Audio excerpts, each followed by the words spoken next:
Wonder how much we actually need those notes anymore. But hey, seems like they've also improved the running physics for running around on slopes. So now you shouldn't bounce up into the air quite as much, supposedly. Because I know that was a problem I had when I was playing this before. Specifically trying to run between here and like down there. Just any little bit of slope you would run over it, you would just like pop straight up into the air, and it's like, oh no. Alright, now I have to remember how I actually do everything here. How I have everything set up. Okay, you have those. And then I shoot the excess in there. Heartbeats go over here. God, I have to remember how everything is set up.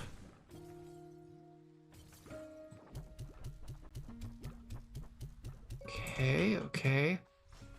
I just have to remember how I do everything because it's been a while. But I think I should have all of the plort types maxed out. I can't remember if I maxed out all the slime research resources.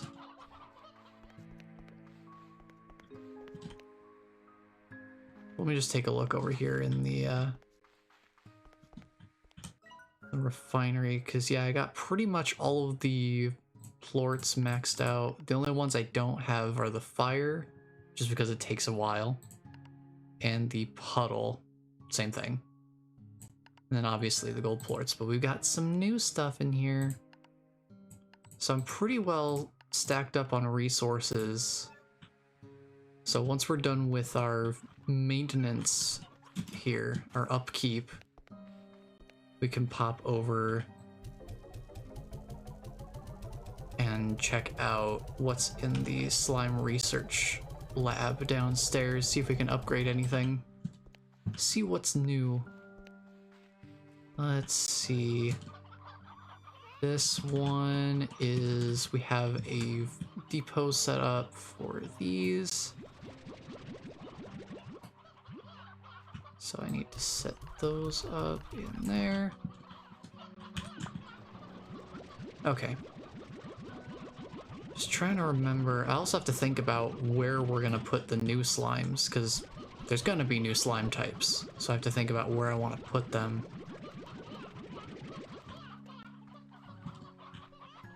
I'm gonna have to reconfigure some things.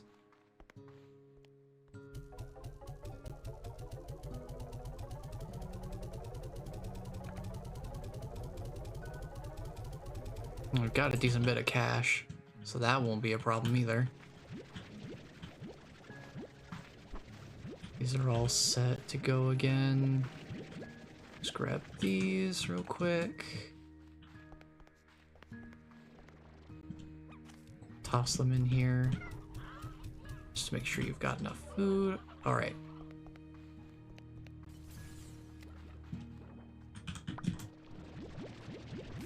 Okay, I just have to... Maintenance is important. If we don't take care of this stuff, it's gonna overflow pretty quickly.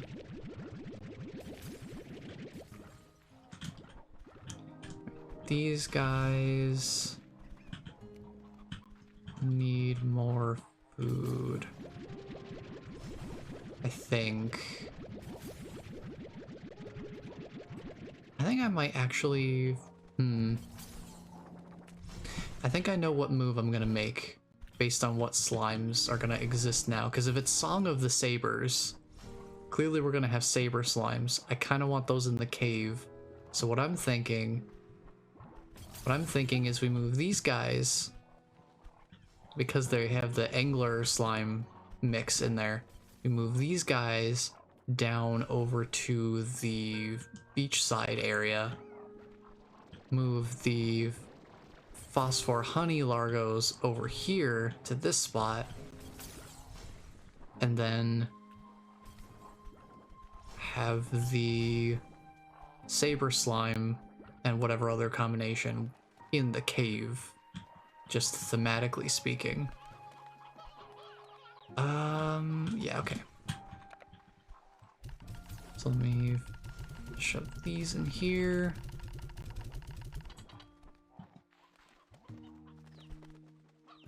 Let's grab these out of here. I believe these we toss in over here, if I'm not mistaken.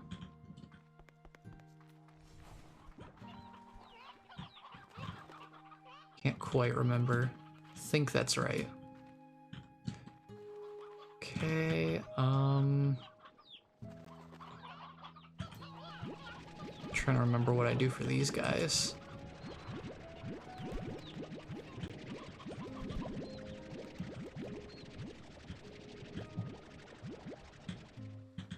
I think what do I usually do? Like this, and then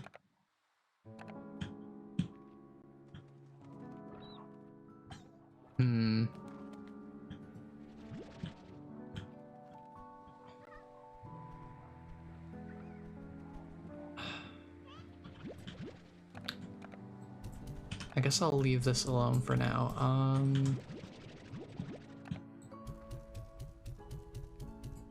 We'll do 10 there, 10 and 2, because I don't want them to get out of control too quickly. I'll put the other ones in here. Gonna have a lot of these. Actually, we could put some of them back in here. And that, okay. Trying to think about what I do here. I guess we could set these in here too. They'll grow up to adulthood and be in here. I think that'll work. All right, let's get this taken care of. Boy, I've got a lot to remember here. This is one of those things where you kind of get a flow going after a while, and it's iterative. It's like an iterative design, so I've built it up over time, but since I've spent so long away from it now, I have to remember everything from the very beginning, which is a lot of information to try to remember, like how everything is set up. Like, I know where everything is, I just have to remember how I have everything set up. So yeah, this hill coming back up is where I used to have a problem.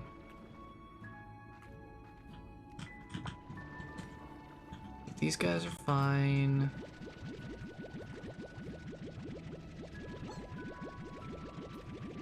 I think always the hardest thing I have to deal with is dealing with the chickens. Like, I don't, because they're not consistent like crops are. Like, crops grow on a regular schedule. Chickens are a little less predictable, so they become a bit problematic after a certain amount of time.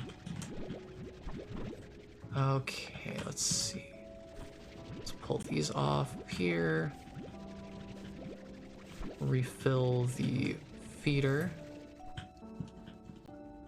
Make sure that's nice and filled up. And then the rest of these I need to put... Oh boy. This is why the fire slimes take a while, is because I have to keep feeding them resources.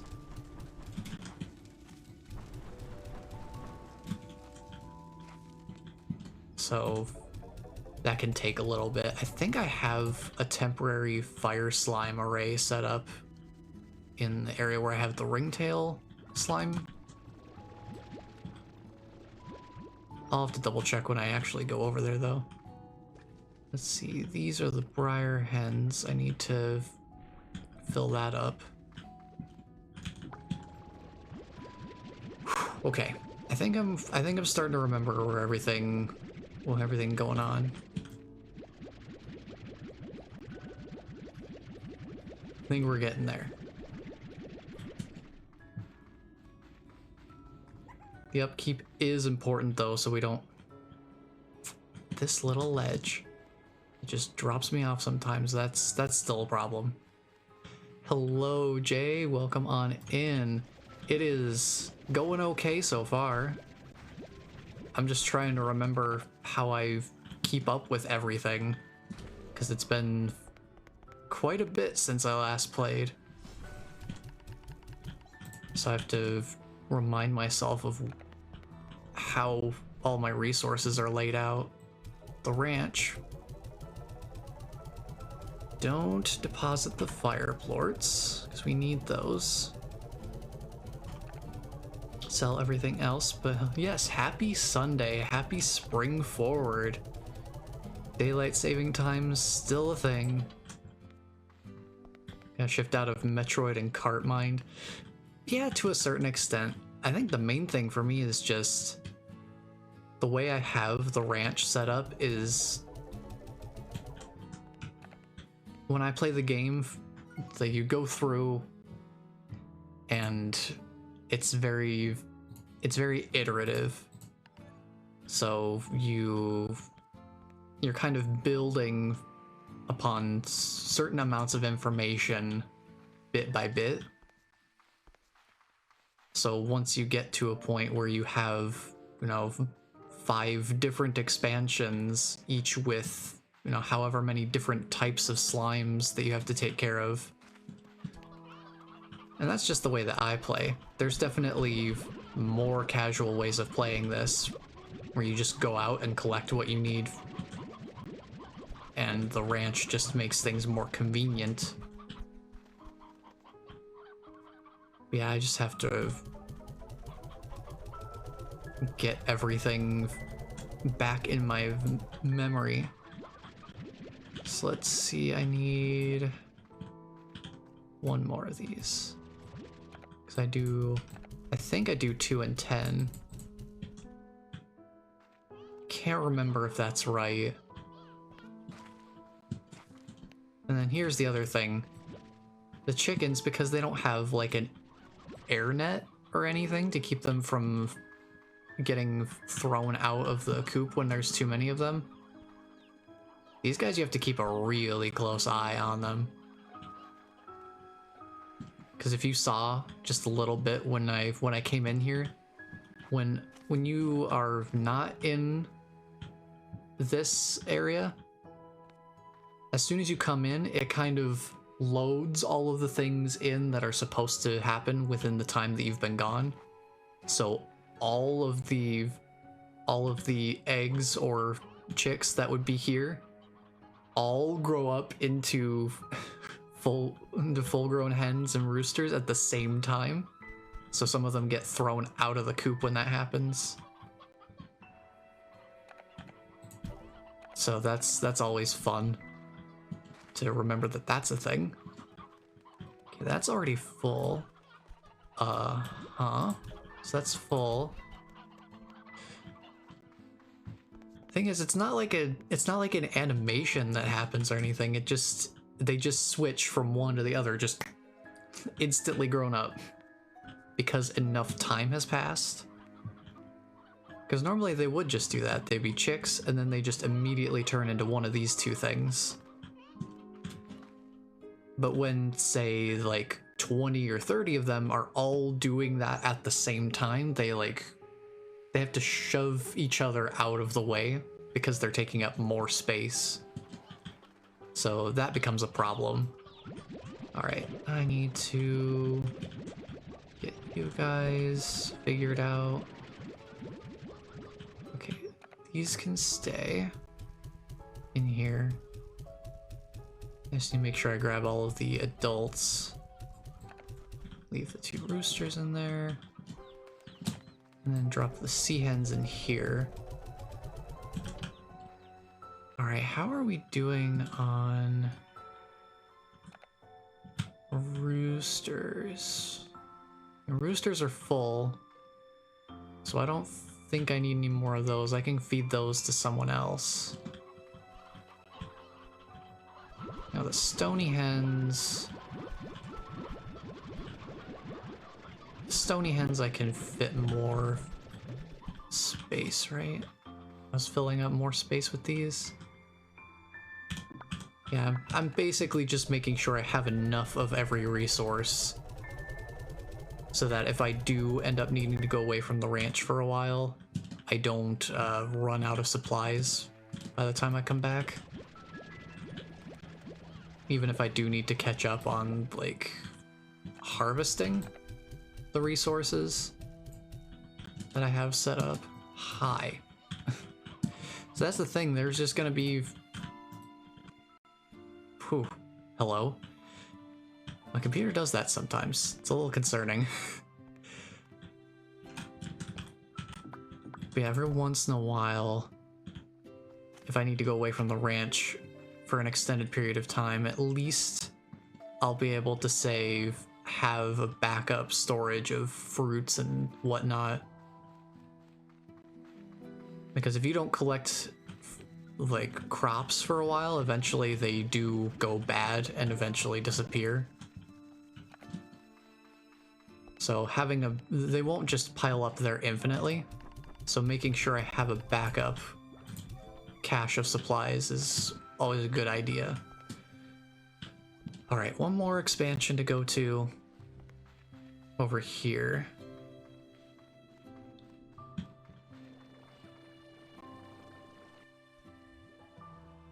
Batty Ringtail Largo. Maybe we do Saber Ringtail. That requires us to get another ringtail, but maybe we do Saber Ringtail and bring it out here. Because look at all these... Look at all these, look at all the fire slabs I have set up. Because I was not getting enough fire plorts from just having 4 of them.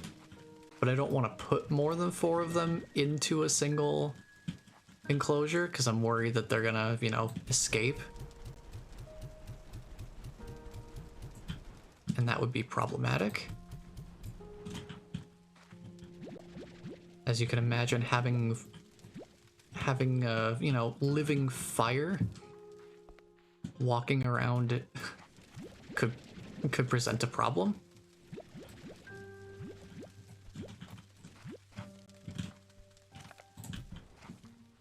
Let's see, I have this set up here partially for feeding the ringtail largo, but also any extra food items or stuff that I have can be used as fuel for these guys.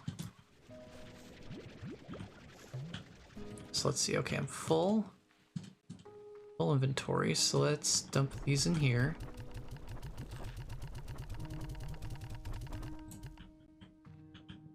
And then you don't need to throw extra food in here because this guy will eat whatever is put in front of him, even if he's not technically hungry. That's one of the things specific to the ringtail slime. Is that they do have the potential to eat infinitely, even if they won't give you anything in return. So keep an eye on that. I just have the one because I don't want to worry about managing food resources for multiple infinite eating slimes. If that makes sense.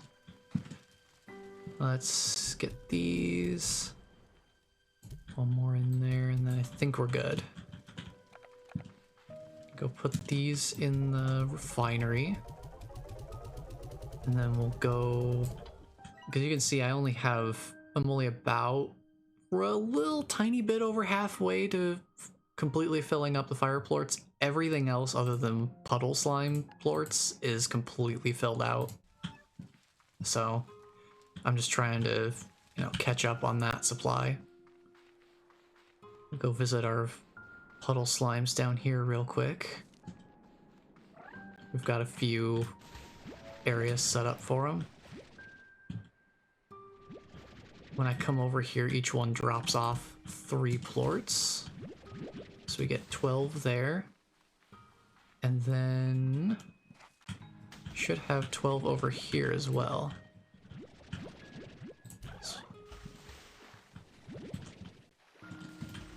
there we go. See, I figure if I need more space, I can move the phosphor largos over here, because this will be, since they're like lanternfish, thematically it would make sense to have them over here.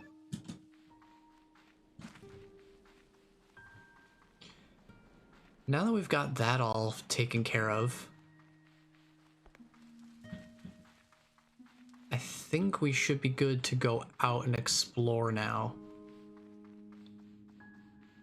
It only took like an entire in-game day. Oh right, the slime research. We need to check that out real quick. I think supposedly there's new things in here.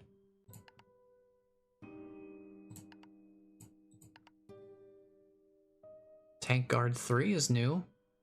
I feel like I would have gotten that last time. Let's grab it. So if we accidentally get knocked out or anything like that, we can keep 60% of our inventory instead of, you know, by default, none of it. Let's see, I don't really have a need for any of these other things right now. I think that's all fine. Warp tech. We still have a green home portal, so I haven't set that up yet. We also have the pink and blue teleporters. We have one more refinery link and a violet warp depot. Okay.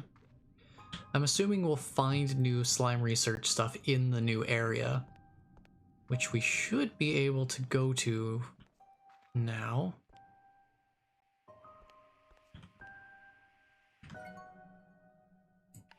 All right. Yeah, I think we're just gonna go for it. Let's see. So the only thing I know is that I feel like there's supposed to be pictures in here that tell me which place those go to. So what I need to do is... The conservatory has treasure pods? The conservatory has treasure pods, okay. Hang on, what's my flashlight button? I need to know. How do I flashlight? Pulse is Q, T's gadget. Do I not have a flashlight? Dude. Was there a flashlight before, or am I misremembering? Because I know the original game had a flashlight. I cannot remember if this one does or not. Oh, interesting. That works as a pulse too.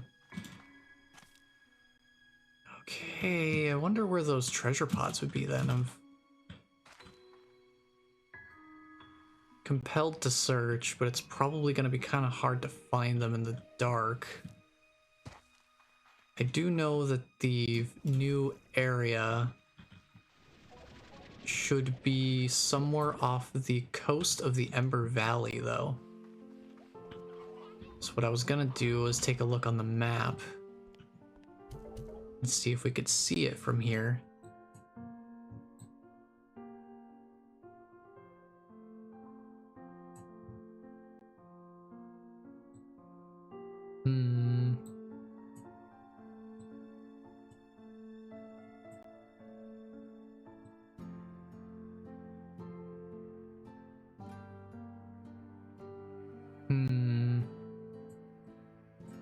Not entirely sure. Okay, I need to see which of these portals goes to where. So let's see, the one on the left goes here. That makes sense. This should send me back home.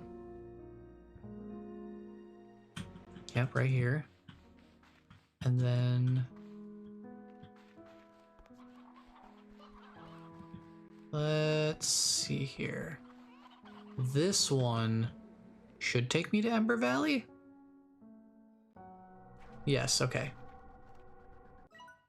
Oh, they did add new treasure pods. Oh no. Oh no.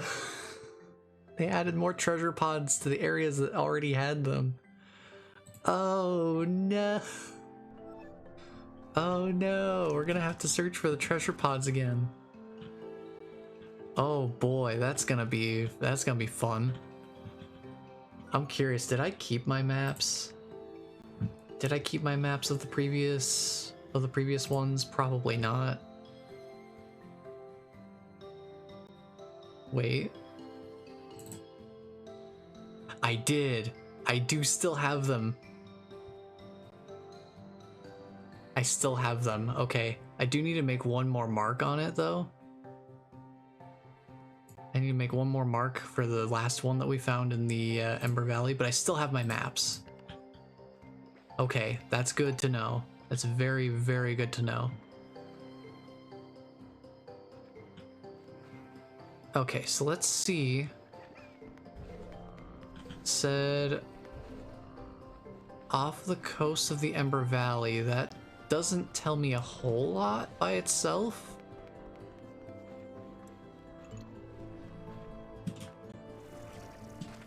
So let's just take a look around.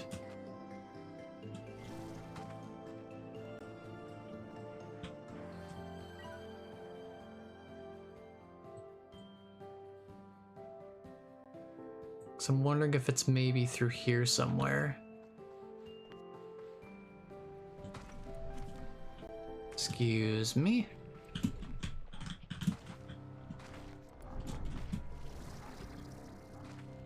The tar have returned. Oop. I need to remember to hold the jump button to hover. I can't get up there. Need my energy to recharge. Give me a second. If I could just get up here, that'd be great, thank you. May as well collect some resources while we're here. Ooh. Hello.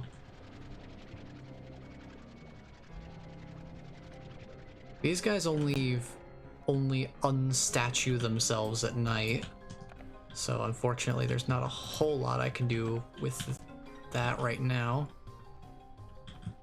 I would love to grab another ringtail slime, but I don't think there's anything we can really do. Especially now that it's not going to be nighttime for quite a while. Okay, I want to take a look in here though. In case this has anything to do with it.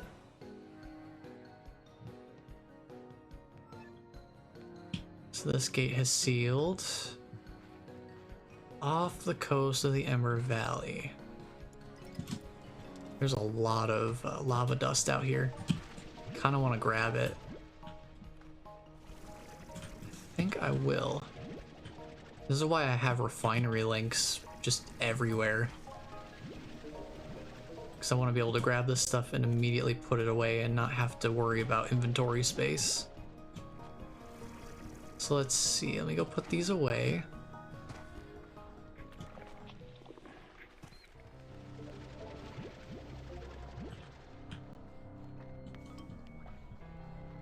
In here.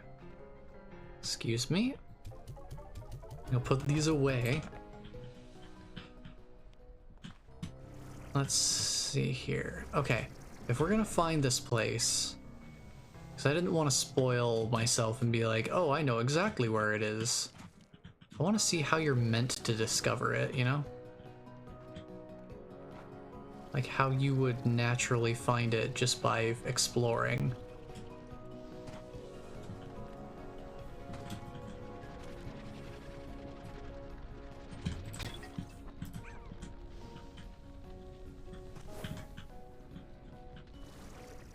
I feel like they wouldn't make it too hidden. Oh, bunch of ringtail slimes. Treasure pod. Well, that's new. I don't remember seeing that there before. Wonder if there's a way we can get a better look at it.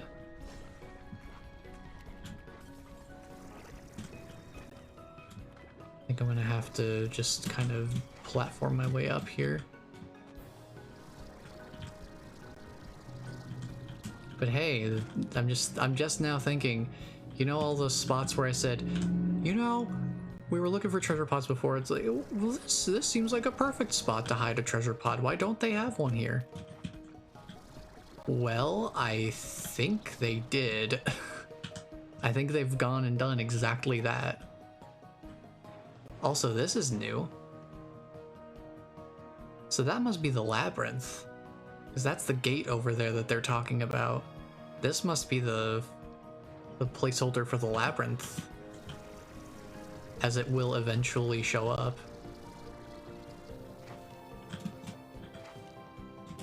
Also, this area is entirely new. So now there's actually a reason to be up here?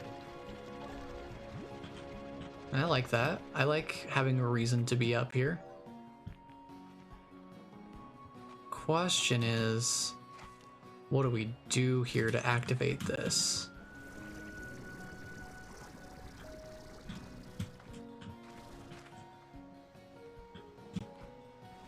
Hey, look, a treasure pod.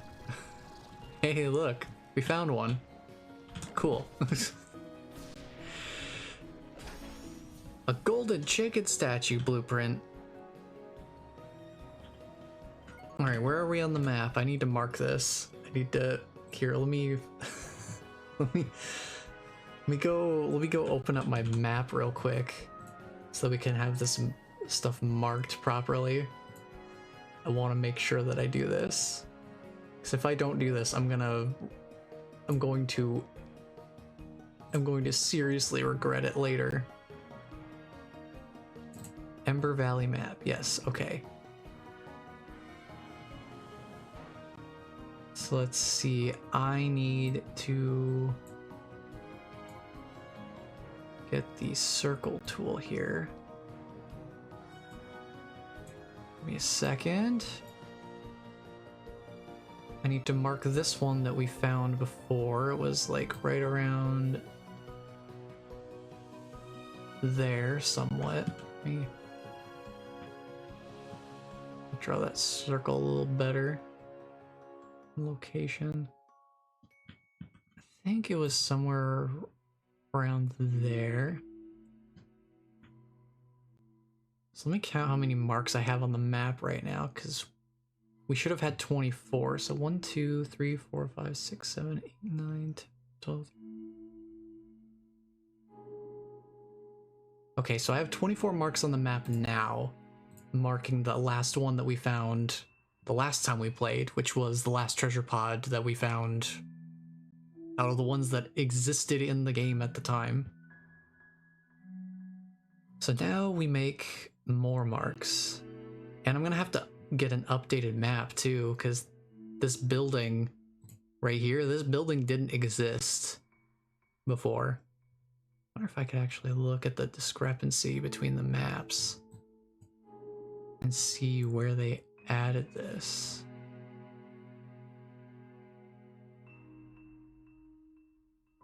Oh, I do see a discrepancy on the map. This entire white area next to the oasis, that wasn't there before. Like this part was, this is part of the mountain. This wasn't here before. Huh. Interesting. Very interesting. I wouldn't be surprised if there were some treasure pods down here now too, because there weren't any over here, if I remember correctly, but there were definitely some good spots to hide them there at those ruins. Let me just real quick mark this spot in particular, where we are right now. Let me take a look. We're like right here. So I need to zoom in.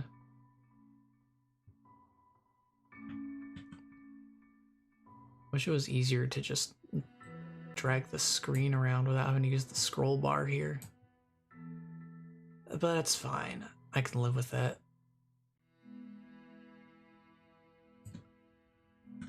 Draw this in the right spot. It's like right there. Okay. Got that marked. I will regret it if I don't mark them now. Believe me, it was a bit of a pain going back through all of the treasure pods I had already found to mark them all. So this doesn't seem like maybe it'll do anything just yet. That seems like it's mostly preparing for the future. Like just getting some structures in place for future usage. Because that has nothing to do with the other area as far as I can tell. The other area is all the way on the other side of the Ember Valley. Also, great spot for oil down there if you need it. There's this little spot where you can get a bunch of puddle slimes and oil. There's also a treasure pod there. Yeah, it's a really good spot down there. Let's see, we need to go this way.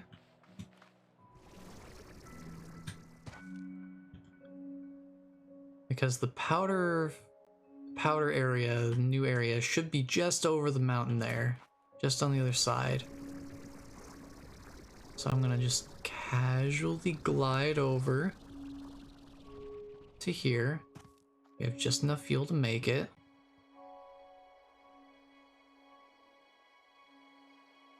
Let's see.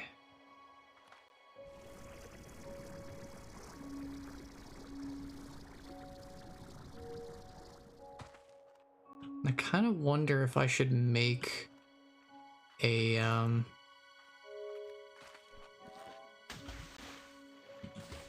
Oh, there is a treasure pod back here now. This is one of the spots I checked, and it's like, this would be a great place for it. There you go. Oh, boy. Interesting how they decide to do that, though. The fact that they have it so that it's like, oh, you have a reason to explore the old areas again because there's more treasure pods. Everybody likes more treasure, right? I'll just mark that. Save.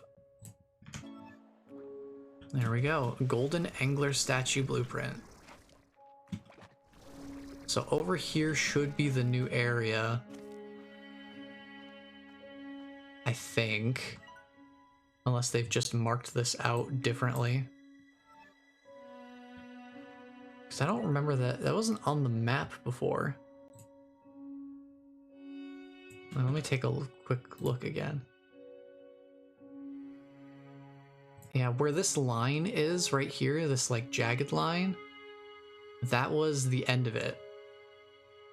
That's where it stopped before. Because like I took this screenshot of the map, I've got the evidence. So now the question is, what is all this extra stuff on the map? I do have a theory. There is one spot that I think I need to go recheck.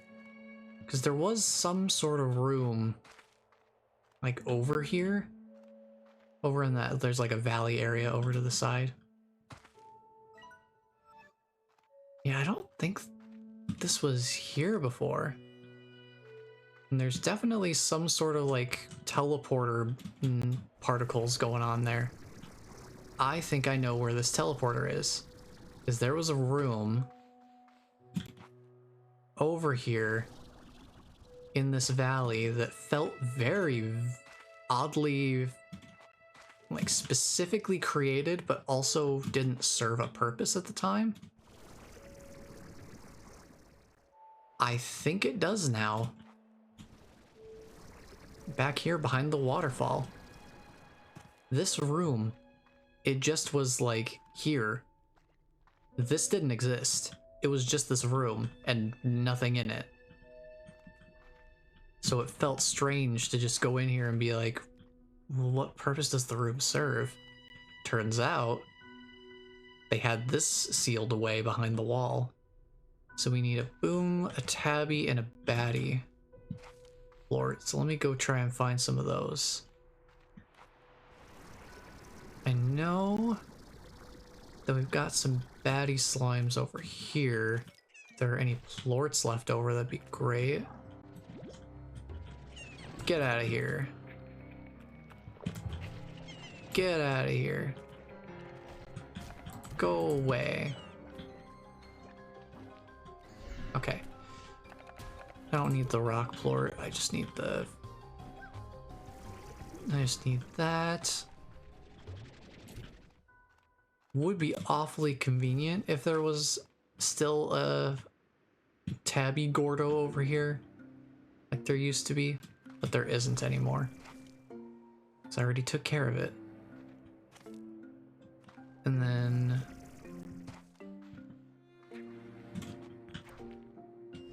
we could get boom plorts.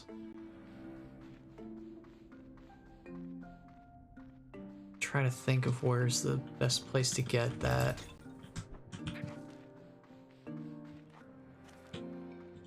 And I guess we have to go back to the valley area. Back to the fire zone. Oh, hang on. Tabby slime. Tabby slime, you're coming with me. We're gonna find... oh, never mind. You can stay here. You can stay right here. Alright, now one boom plort, which we could probably find pretty easily in here. We just find some food for these guys. I believe there should be something around. I don't think. Maybe we'll need to dip into the other area though. I need to recharge my energy.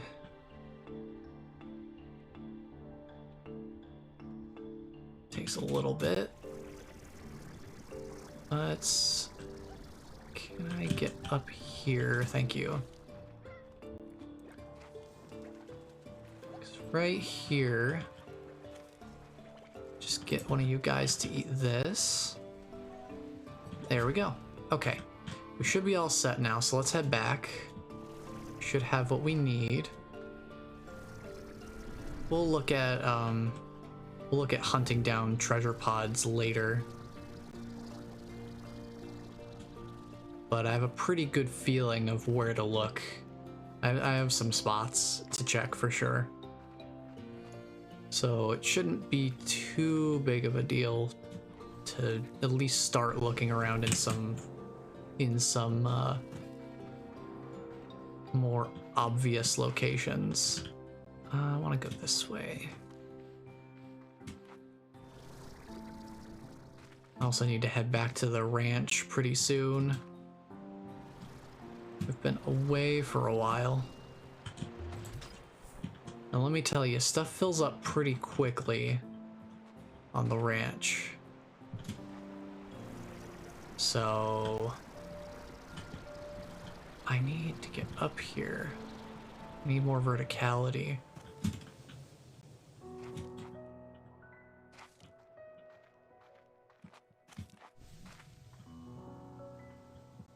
This should work. Okay. Get in here.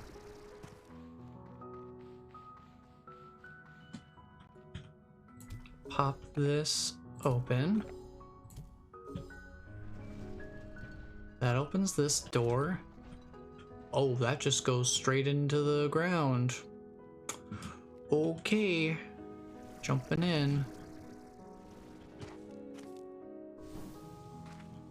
Alright, let's take a look around. Oh, hoo, hoo, hoo. These caves are interesting. Gotta be careful. Don't fall in the water. Here's a teleporter. We could see the particles from above here. So let's head on in. Powderfall Bluffs, a lost era echoing through halls of shimmering ice. So yeah, we're even further north now. I can't go any further north on the map. So let's set up... the nearest gadget spot is right here.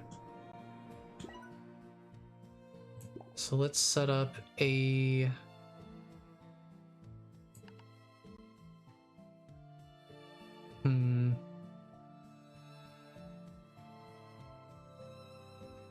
let's do blue.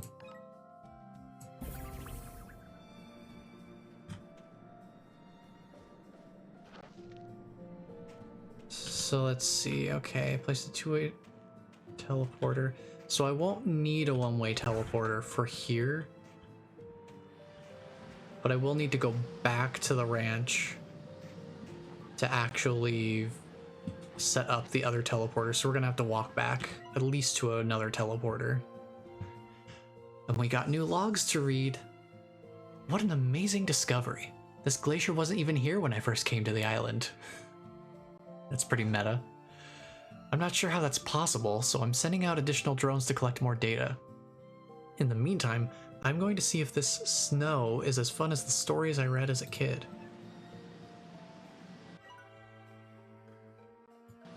And then I have to remember, how do you use the other log? There's like can't remember if it's in here at all. I don't think it is.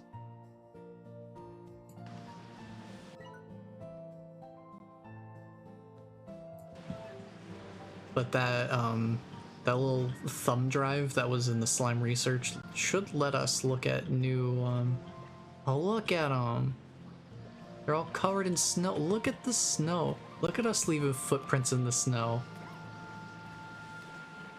Look at them leaving imprints in the snow. That's kind of cool. The way the snow like actually attaches to them temporarily. That's fun. This area looks really cool too. The like Aurora Borealis trees and everything. I don't know. I feel very mixed on the visuals of this from a gameplay perspective, just because I've played Outer Wilds. I'm not gonna get into spoilers or anything, because if you haven't played Outer Wilds and you have any interest in doing so, you should do that. Because the game is completely spoilable. Like, you could easily spoil the experience of the game just by knowing things about it.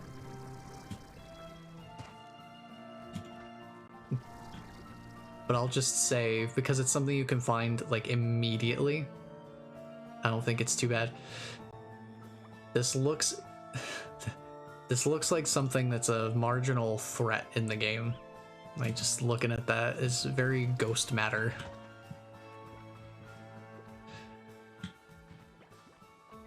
Makes me a little nervous. Oh, wait. Snowball. We can just have snowballs, I guess. Slime approved way to have fun and chill out. Okay. It's not a food item. And it lets me just grab as many as I want. So. Here, catch. Oh, I missed. Catch. Just. There they go. That's kind of fun.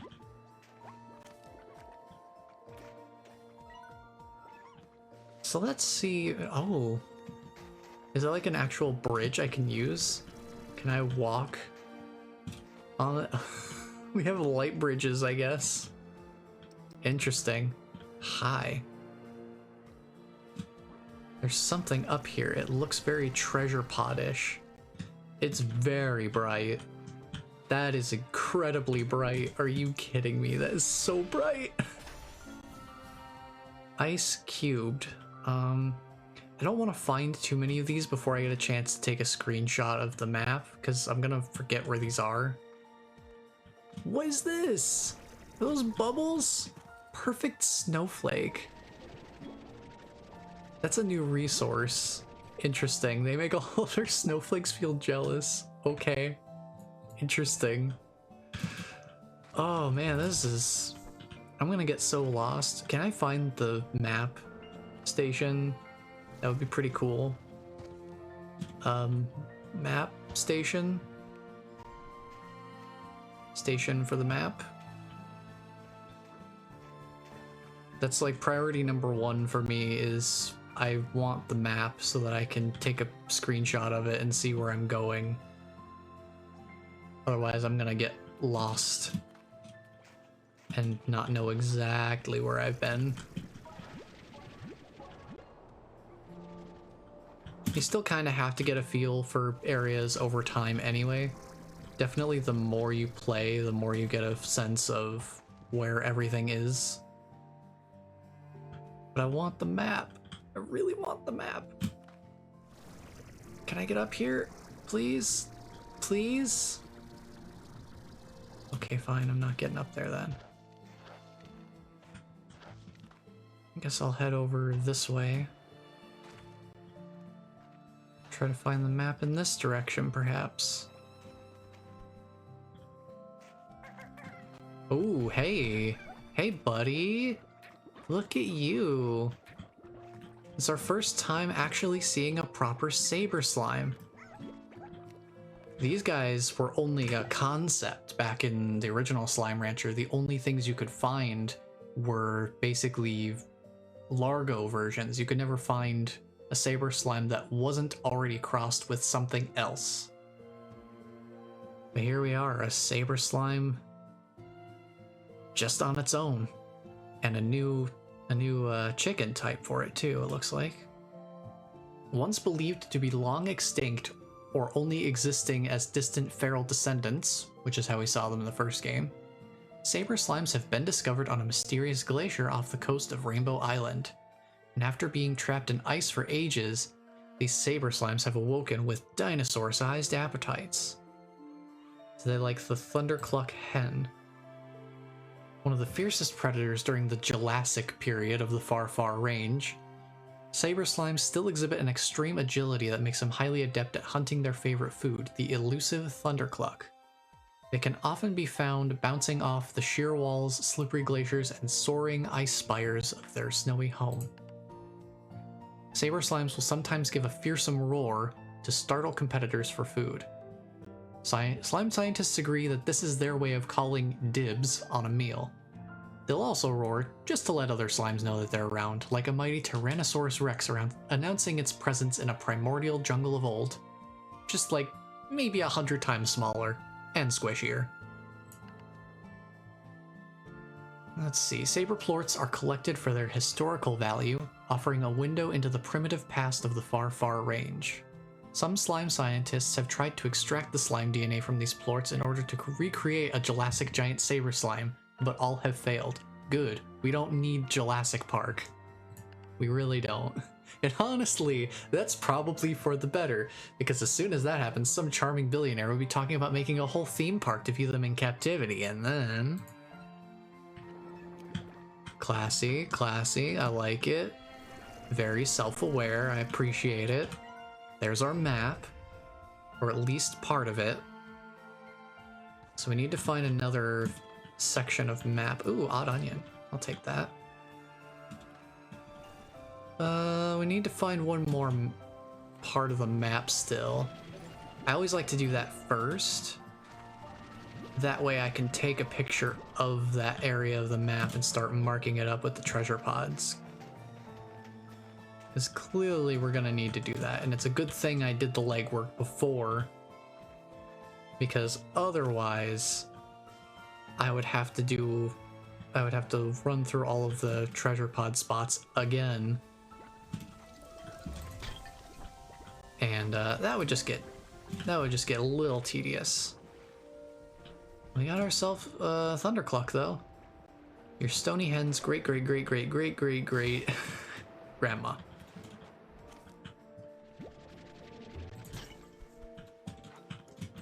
Let's take a look around. Okay, we got some puddle slimes here. Nifty. I have to be careful not to explore too much, otherwise I'll find treasure pods. Oh, there's the Thunder Chickadoo. The king of chickens has to start somewhere. Oh, they look so angry. They got the angry eyes. They're so mad. So mad. Alright, let's go. What's this? I like these little pools, kind of nice. It's a nice looking area. It's got pretty pleasant music too.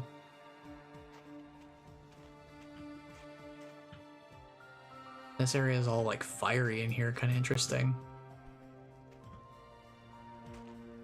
And it's a Saber slime plort. I don't have room for that though.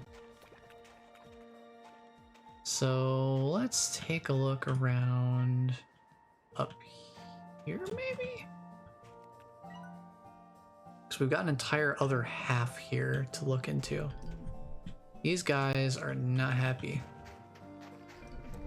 Ooh, Saber Phosphor. Ooh. Ooh, scary. They can like fly around a little bit. Makes them kind of dangerous. There's another log. While waiting for the drones to finish collecting their data, I built a snowman. I had seen them before in books, and since I had an extra carrot, I figured it was worth a shot. I am no sculptor, and I immediately took pity on my snowman. I was glad he couldn't talk. But then, as the hours passed, he looked even worse. It was midday, and the sun's rays were warming my cheeks. And then I realized why this place wasn't here before. Tell me why.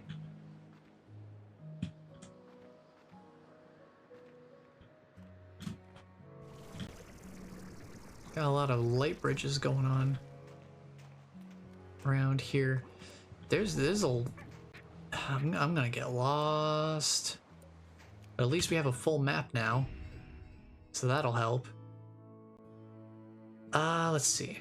I'll need to take a picture of this when we go back to the ranch, which should be very, very soon, because I've been away for far too long. It's been, what, 2 days? 2 days away from the ranch now? It's gonna start to get a little difficult to catch up with everything if I don't get back. So let's see, what's the quickest way back? Or to the right? Thankfully we're up pretty high so we can just go straight to it. Let's take a straight shot down. Right down here. Head back to the portal. We'll set up the other end of the two-way portal and then we'll be able to come back here much more quickly from the ranch and not have to worry about going all the way across the entire Ember Valley to get here again. Whoop. Let's pop on out of here. And then we head back. What's the best way to go about that? Guess we can go this way. Ride this up. That'll give me more immediate access to just being able to go. Don't want to slide off too quickly. Figure we can just kind of glide past most of the things.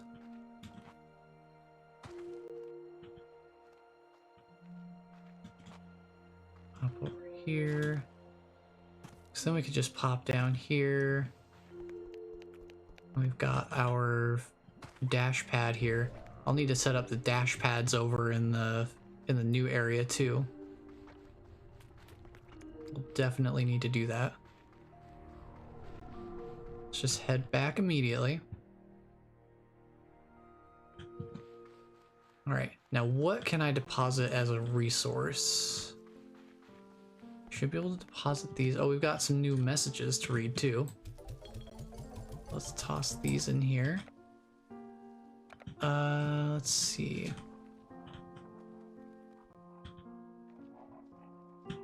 Now, why do I have these guys here?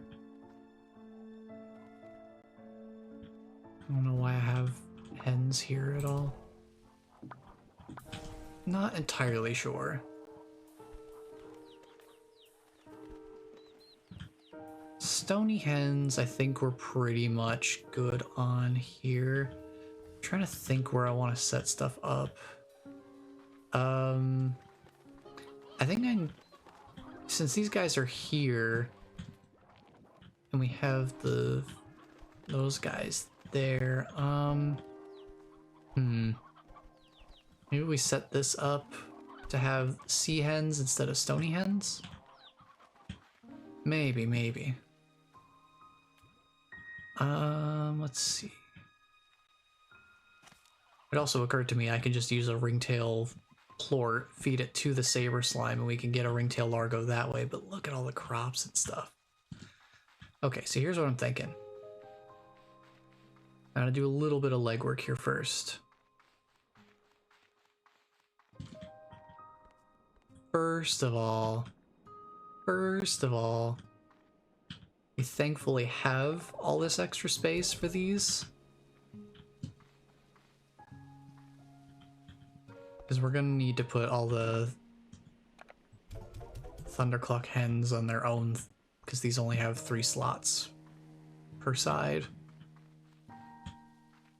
And we now have a 5th chicken type. So let's see, I'm gonna take all of these guys out. Take all of them out of here. All of them out of here. Every single one. We're gonna drop them off in here. And instead of this one being here, instead of having the sea hens here, although, we do have another spot here. That is true, we do have another spot here. We could just do this. We do have another spot. Could do that. Let's build another coop and just give it all the upgrades. And then we'll put them in here. We'll put all of them in because we're gonna need them anyway. So let's see. Put you in there. Okay. Alright, and then for you guys, I'm going to want...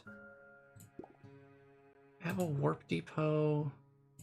I have a violet warp depot. I guess we'll do that.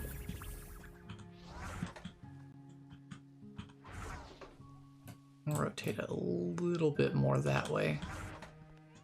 So let's grab them and put them in there. And then wherever we do end up putting the saber slimes, we'll set up the violet depot on the other side. And I think that'll have that solved. So let's see, we've got maximum there. Let's put these guys... I don't know, these are starting to go bad. I need to pick them up. I need to check and see if I can put snowballs in the refinery, or if they're just like a fun item that you can just kind of pick up and use, but they don't actually serve a practical purpose, per se. Not entirely sure on that one yet, but we'll dump these in here. Make sure you have enough.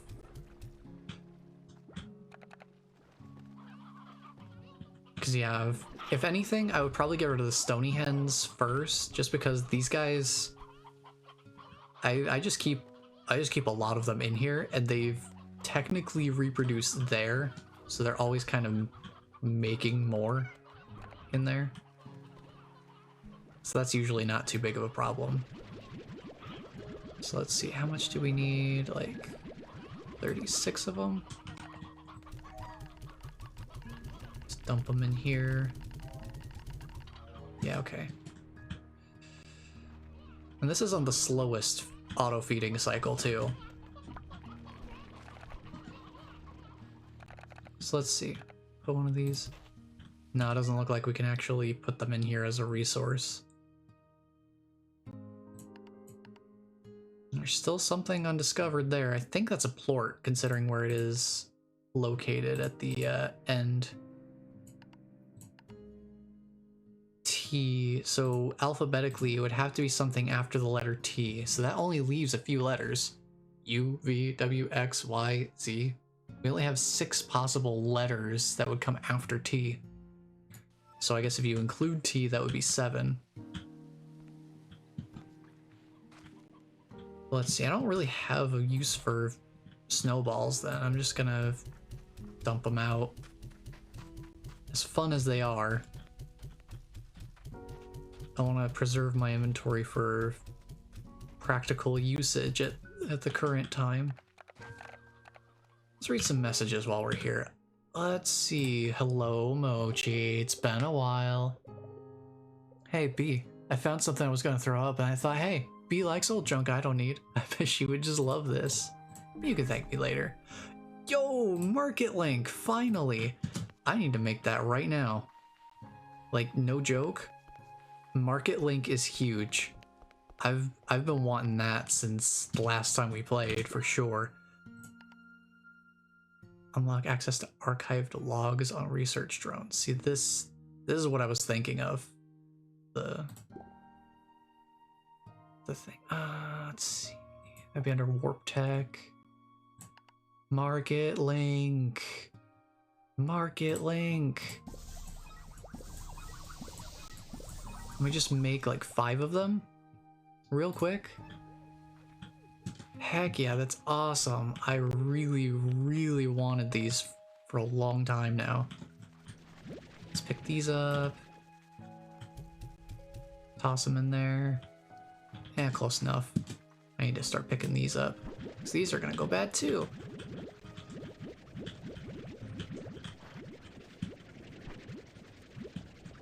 Some of them already did go bad. Just to prove the point. Just get these actually in there. But wow, Market Link is huge news. That's great for me. Because now, I don't have to go all the way back to this room to sell plorts. I can actually set them up the same way I have these refinery links.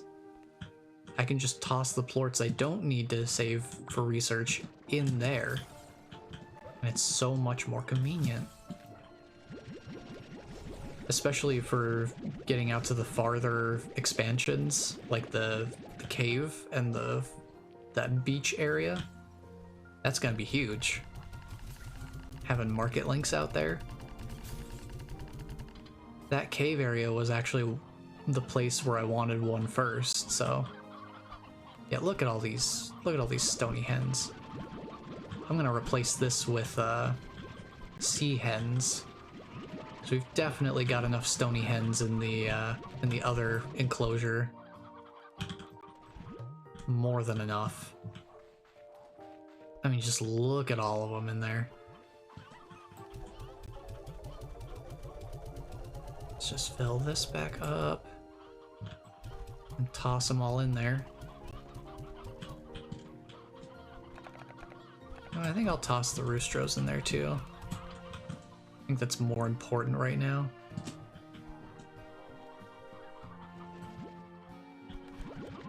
Grab the rest of them out of here. Make sure that we've grab out the elder hens and roostros too. I do need one roostro here. Let me grab one. Somehow actually managed to only grab one, despite there being like 20 other things in there that I could have grabbed immediately. Let's see, I need to borrow 10 of these.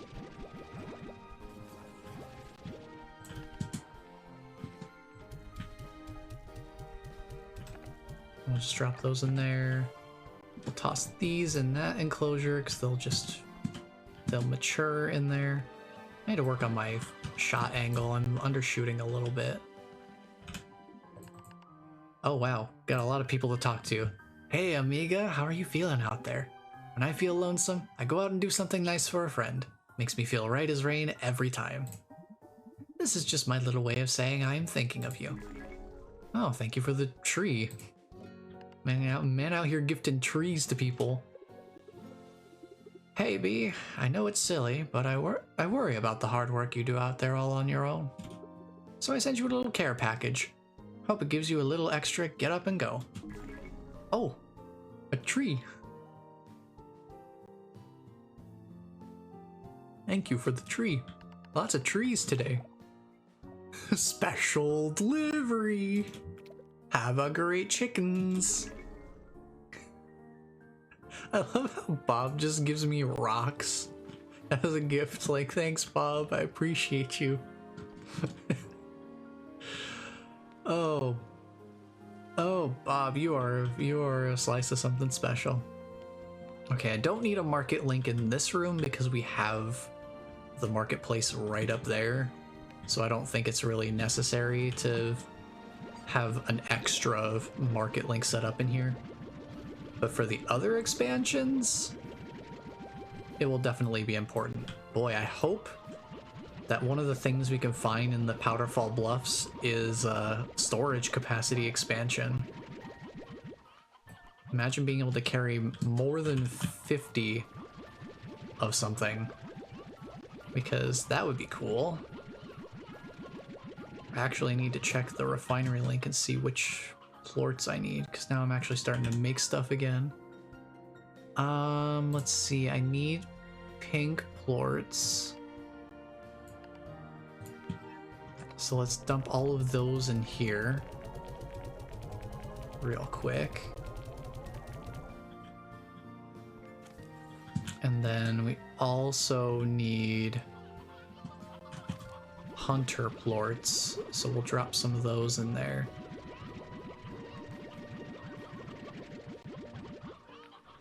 Grab that. Dump these in here until they stop getting accepted into the system. And we just grab them. Grab the extra ones. Okay, let's go sell these. Real quick. Try to make this brief as I can. Tabby plorts in here. Okay, I'm gonna put these guys on 1, 2, and 3, so I just have 4, 5, and 6 set up. Oh boy. Oh, they're generating more plorts. Here we go. Bring it on in. Bring it on in.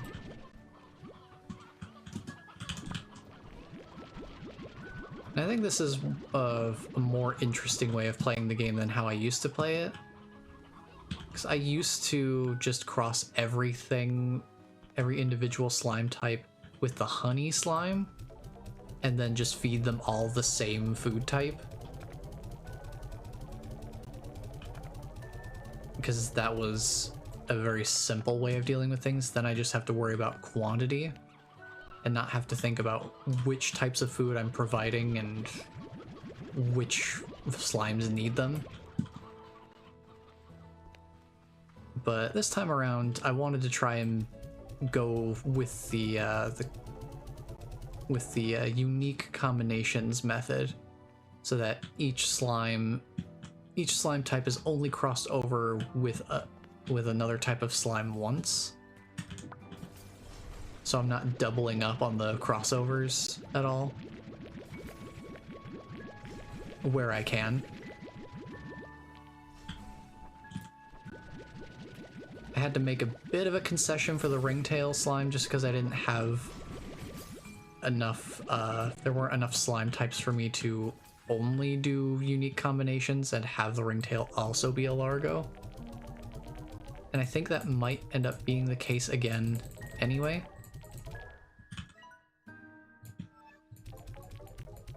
Okay, that's maxed out on the crystal plorts. So let me grab the one that dropped. Pull the other ones out of here. But now I'm thinking ringtail and saber slime would cross over well together. Visually, they're very similar in color scheme and all that. I think it'll be interesting to see how that turns out. And then that just leaves whatever this other slime type is that we haven't found yet. We'll have to see how we go about that when we get there.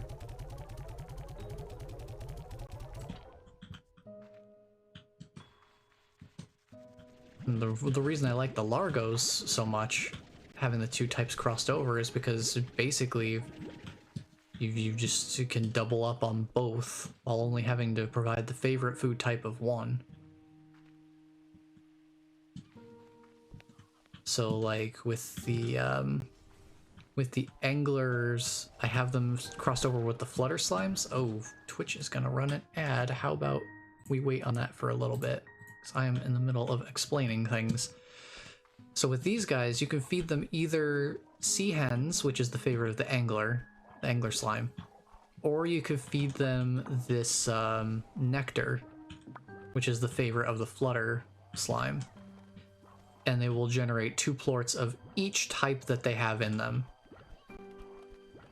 So, since sea hens are a self-sustaining resource and you don't have to actively go out and harvest them like you do with nectar, it's a lot easier to do that than to be reliant on a resource that you can only harvest out in the actual world.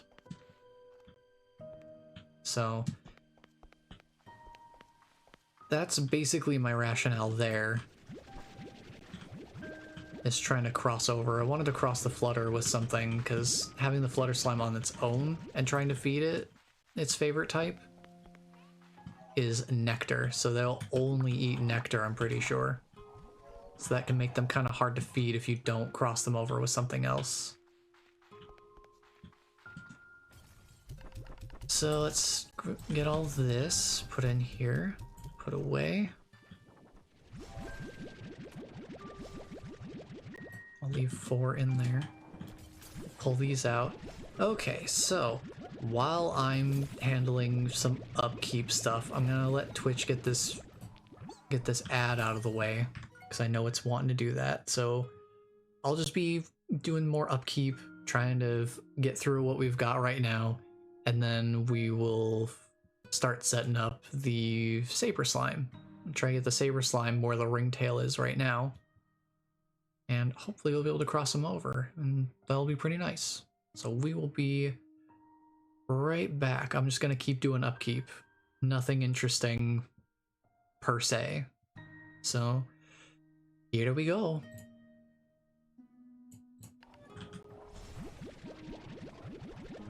There it goes. Okay. Just gotta grab all the plorts here and just sell them. So we don't need any of these. We can just sell them outright.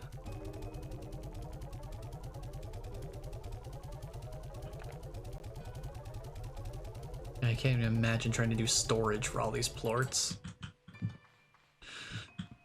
Bless, hello, welcome on in. How are you doing on this lovely spring forward day? Also, hello everyone, welcome back from ad break, courtesy of Twitch. Something I'd rather not do at all, but at least I can control when it happens to some extent. But yes, Bless, welcome in. We have peeked into the new area, but we haven't explored it very much because I wanted to get the map unlocked. Which reminds me, I need to take a screenshot of it. Bless, how are you on spoilers? Do you know things already? Do you want me to avoid saying things? Like, I don't know. I just want to make sure. In the meantime, we gotta go over here. I got a market link now, so I can set this up somewhere. Where do we want this?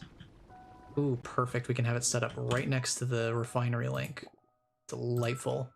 Do it. Yes. Let's turn that over there. Awesome.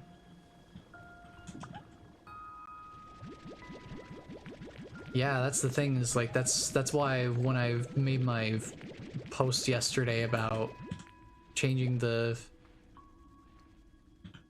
when we when I had to shift yesterday's stream to today, I also made the extra tweet of like, yes, we're springing forward tomorrow. Remember to do that. I promise I will remember. And I did. I did remember. Thank goodness. I actually started on time, which was good. Oh, I need to pink plorts, right? I need to put some of those in. Forgot about that. That should be fine.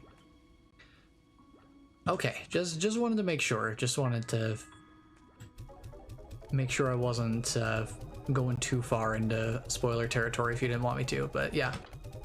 Or at least warn you that we were going to, because that's basically all we have. So here's the thing. New things have come up. Obviously we have the new area. That's like the big major piece of new stuff for the update. But they did add some other things too.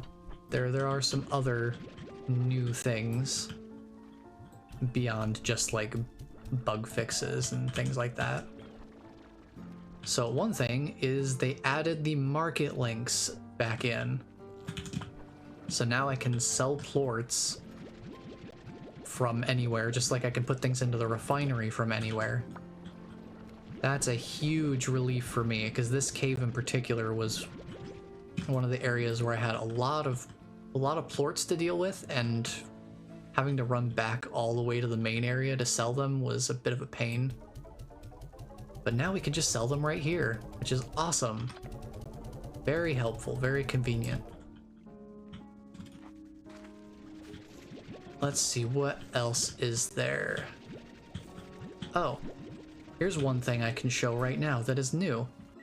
We have treasure pods at the conservatory. They've added new treasure pods to areas that we've already been in. So, you know how we spent a lot of the previous few streams that we did on this game just looking for treasure pods? Yeah, we're gonna be doing that again. On a bit of a smaller scale, because they only added, like, I think a few more per area. But we're gonna be doing it again. And thankfully I still have my marked maps for the old for the old areas. And that actually helped me a lot to find the new area, because there are new things being added to the map that don't currently have a purpose, but there are new structures and things we can see both in the world and on the map that weren't there before the last time we played. So we'll have to take a look at those. Let's see, do we need any parts? No, okay. We can sell these. I actually already found one new treasure pod in the Ember Valley. It was near one of the structures that still doesn't technically have a purpose, but seems like there's going to be a more specific purpose to it later. But yeah, so now the conservatory has 3 treasure pods, whereas it didn't have any before. So we'll have to find those. I don't know how many are in the other areas, these other 2 areas that we've been to. I know the Ember Valley has 4 more, and we found one right over here next to this new structure. So I don't know if you can tell by the map, if you can remember, there was this like upper ruins kind of area where we had to go up quite a bit to get there, but then there wasn't really much to see up there. They did add something up here in this little Pac-Man kind of structure that seems like it's going to be a teleporter at some point, but right now I don't see any way to activate it. They did also add a treasure pod to this little spot behind the waterfall in the Oasis area, which was one of the spots where it's like that's the thing I was trying to remember if I wanted to say. You know how the last time we were looking, there were a bunch of areas where I was like, you know, this would be a great spot to hide a treasure pod. Why isn't there one here? For like, you know, 10 different spots across the entire game. Well, I think they're adding treasure pods to those spots because this was one of the areas where it was like, they really should have something behind the waterfall. Now they do. Also, where this line is, everything past this line over here, this whole little rocky area, completely new. This wasn't on the map before. So our new area's teleporter actually exists in a place where it was like, there's just this room here and it doesn't mean anything. But now, the room that didn't mean anything has a purpose. It has a purpose. It all makes sense now. Oh, these briar hens. I really need to try and catch up on these. Because I'm just... there's not enough here. These guys are hungry. I don't have what I need to be able to feed them. Okay, so let me take a look around.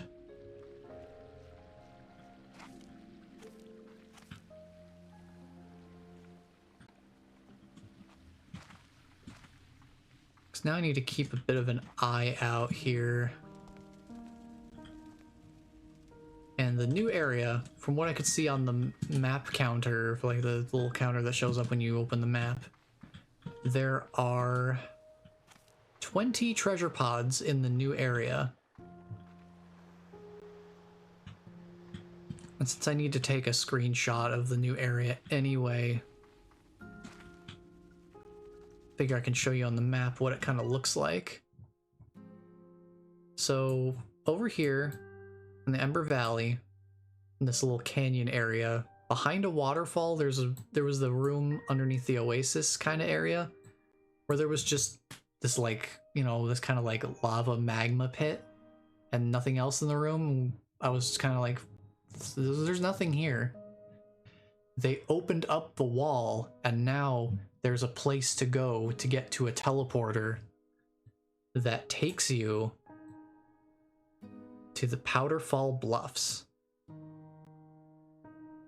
So this is our new area. It's all pretty much just like snowy Aurora Borealis kind of stuff. But I want to take a screenshot of this real quick. So let me do that. And then I'll just save this. And I need to remember to put the other end of the teleporter, because we do have a teleporter set up to get here more quickly from the conservatory. I just need to set up the other side of it here. But I should be able to do that. Was that the right? I think that might not have been correct.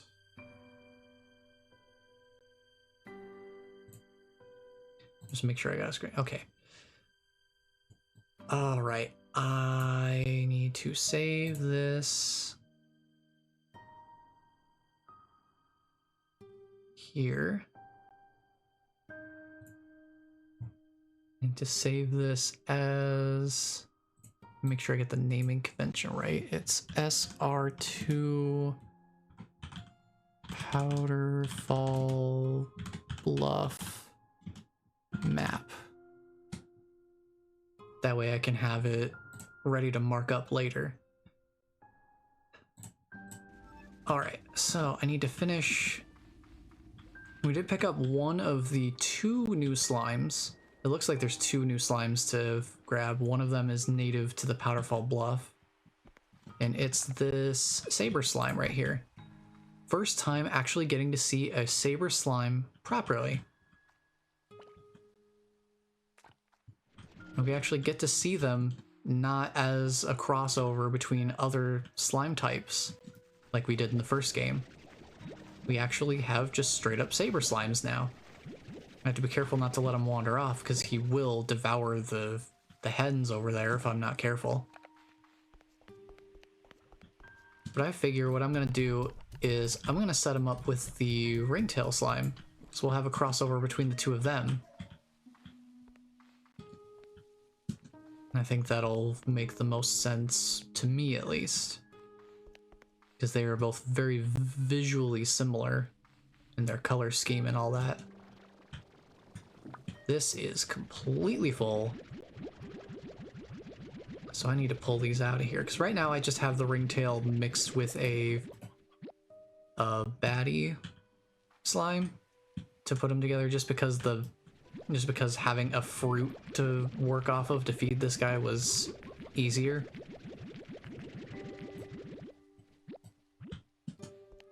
What I'm thinking is we'll try it with the...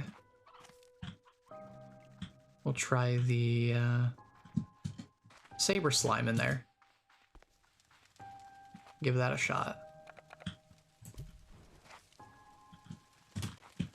Need to pick up after these guys.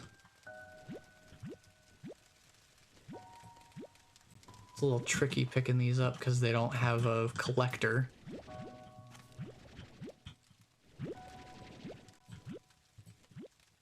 So I just have to go in here and kind of manually grab them.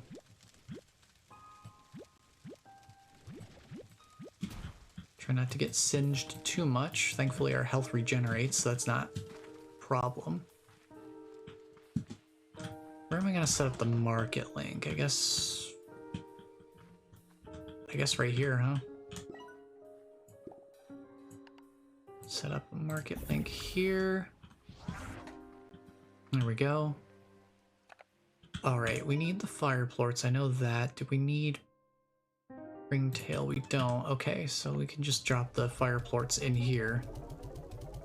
And these fire plort, these fire slimes here are temporary, just to increase my fire plort production.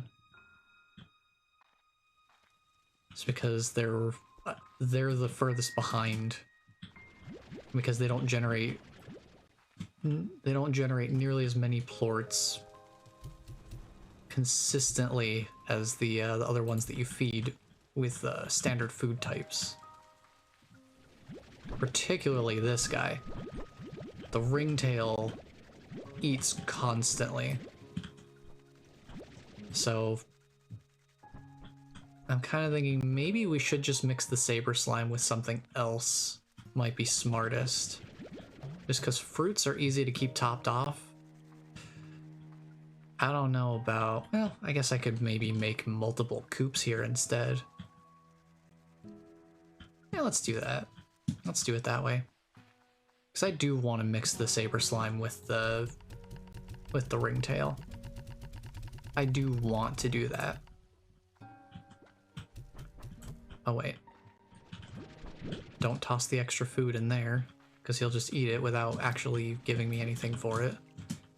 I can at least put these to good use by using them as fuel for the incinerators. Get more fire plorts out of the deal. Much better. Then we can sell these. And I just need to go check on the puddle slimes real quick. And then we can start working on getting the Saber slime figured out. Because basically I'm going to swap this guy out for a Saber ringtail, is the idea. Oh, keeps generating more plorts. Can't keep up. Yeah, that's the only tough thing is I can't be away from the ranch for too long because there's just like constantly new stuff being produced that I need to keep up on. It makes it kind of tough to be away from the ranch for too long, which is why the teleporters are such a big deal for me. Because then I can get between one spot or the other much more quickly. I spend less time traveling. Okay, let's put the Saber slime in there, and let's put the ringtail plort on you. Let's see. Oh, look at him. Look at him. Look at that little rascal. Look at that bouncy little rascal. Be free. Kind of. Be free. So now we got this guy in here. We're gonna need to pull these out. Because these aren't going to feed him, I don't think. Maybe they will. Fruit, veggie, and meat. Yeah, I guess it'll eat anything, so we just won't be getting optimal usage right now. It won't be optimal, but it'll be okay for the time being. I will want to set up a depot over here for the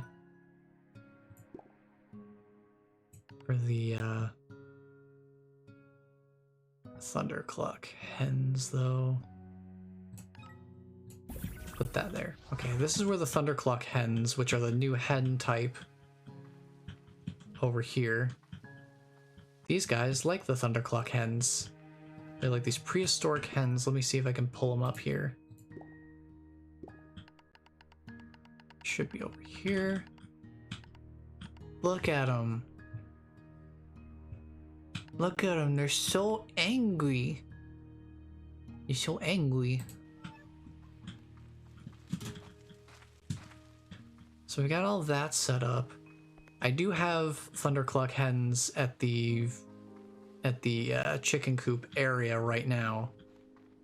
I just have to kind of wait for them to be in larger numbers now.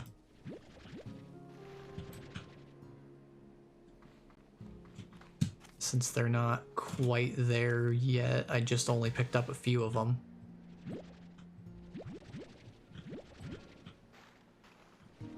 There's those. Drop these in the refinery.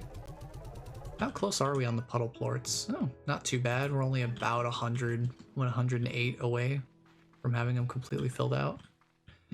I'm not sure if I want that to be where my refinery and market link are. I don't really see much of a better spot for them, though. I think ultimately this is about the best place I could put them. It's the most centrally located. So I will put that there. So we'll just have that set up there for the future. We've got a lot of extra plots we can use over here if we ever need to. Just thinking maybe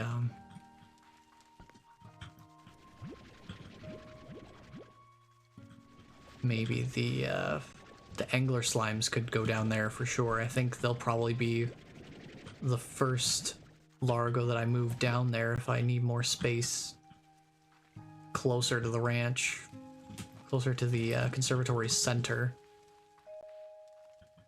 Let's drop some more in there. And then let's see, this is still full, so we could do some more of that just to fill it up the rest of the way. All right, we'll sell the rest of these. Sell the rest of these. Okay. Let's set up the teleporter for the Powderfall Bluff. And then let's actually get out there and get moving, because we are already... Oh, it's the stuff around it? Oh, they do have colors. I wonder if... Was I just, like, not paying attention to that before? But anyway. We need our blue teleporter here.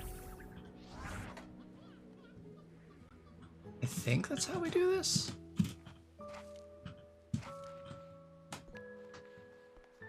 No, I think we will eventually get a Eventually we'll get a teleporter that takes us to a specific area, like we have with these. But for now, we'll just use this.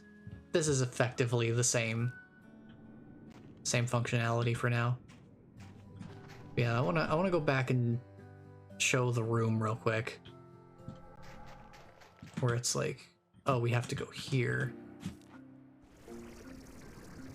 Like, this room has a purpose now. All right, let me wait for the water to come gushing out here. Okay, so, Bless, I don't know if you remember this room at all, but behind the waterfall here, we had this room, and it's like, there is nothing here. It's just like the lava pool, and that's it. There's nothing here. So they opened this wall up. This wasn't open before. You have these slime statues here you gotta feed, the plort types. You just jump down here.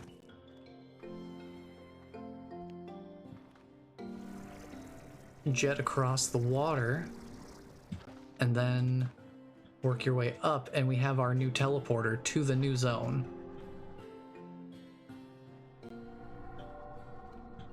So now, we're here. In the Powderfall Bluffs. So I need to open this in, I need to open up the map for it real quick. I have the other one saved, I believe. Just double check it. And then I need to open up the new one. Let's see, I have a bunch of typos still saved in here. I wonder how many of them actually exist anymore. To rename this real quick. All right. I have the map. We have already found one of the treasure pods in this area, so I need to go and mark it real quick. But I really tried to avoid exploring too much right away because I wanted to get the map and get the screenshot of it first, because I don't want to make the same mistake as last time. But like, look at this place. I need to remember to just like kind of look around at the place. This looks so nice. This place looks even crazier at night when you can actually see these trees more clearly. But like, Aurora Borealis trees that you can just kind of walk through. Yeah, we'll probably be here long enough for it to be nighttime. But like, look at the snow effects. We leave footprints in the snow. The slimes like shape the snow, and the snow kind of sticks to them a little bit. They get some snow on them, which is always fun. And we also have these little piles of snowballs hanging around. As far as I know, they don't serve a specific purpose. You can't put them in the refinery, and they're not a food type. But you can just shoot them at slimes to, you know, pelt them with some snowballs. Just get a snowball fight going. Because look, they actually will do it too. If you hit them with snowballs, they'll do the same thing. Now they're throwing snow around. It's awesome. Just pelt them straight in the face. It's that kind of thing is wonderful. Like having environment specific interactions like that. That's really nice. It really gives each area its own unique feeling to it.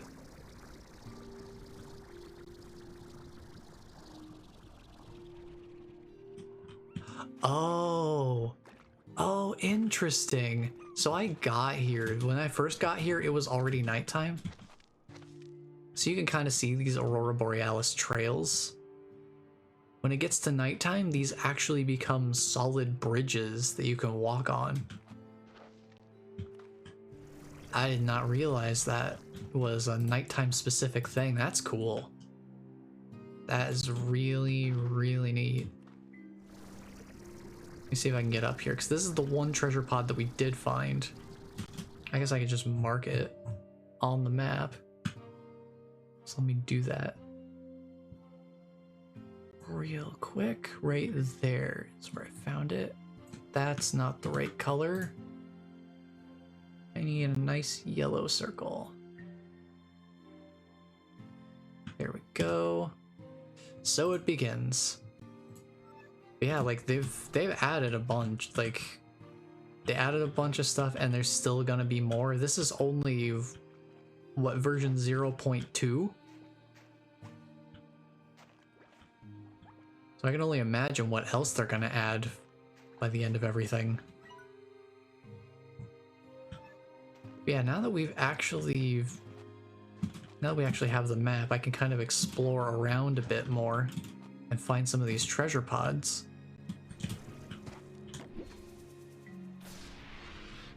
See what we can find. Ooh, chili slime stack. Hey, a slime snowman, more or less.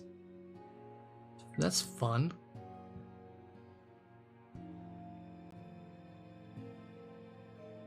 Yeah, one there. I need to draw that better. There we go. Yeah, we also do have a new resource, a new world resource type. If I can find any, I'll show them. But we do have, you know how we have the little water geysers and the slime fossils and stuff like that that we can pick up? We do have a new resource type. Here it is. It's another geyser type. It's perfect snowflakes. So you gather these the same way you gather like water or oil. They're just coming out of these geysers. They're these nice pleasant little bubbles of snowflakes. And they look all pretty. They're like pretty but also whimsical, which I think perfectly describes this game's aesthetic. Is like beautiful. Like this game looks great, but also whimsical. As you see this guy just bouncing around everywhere like a pinball wizard.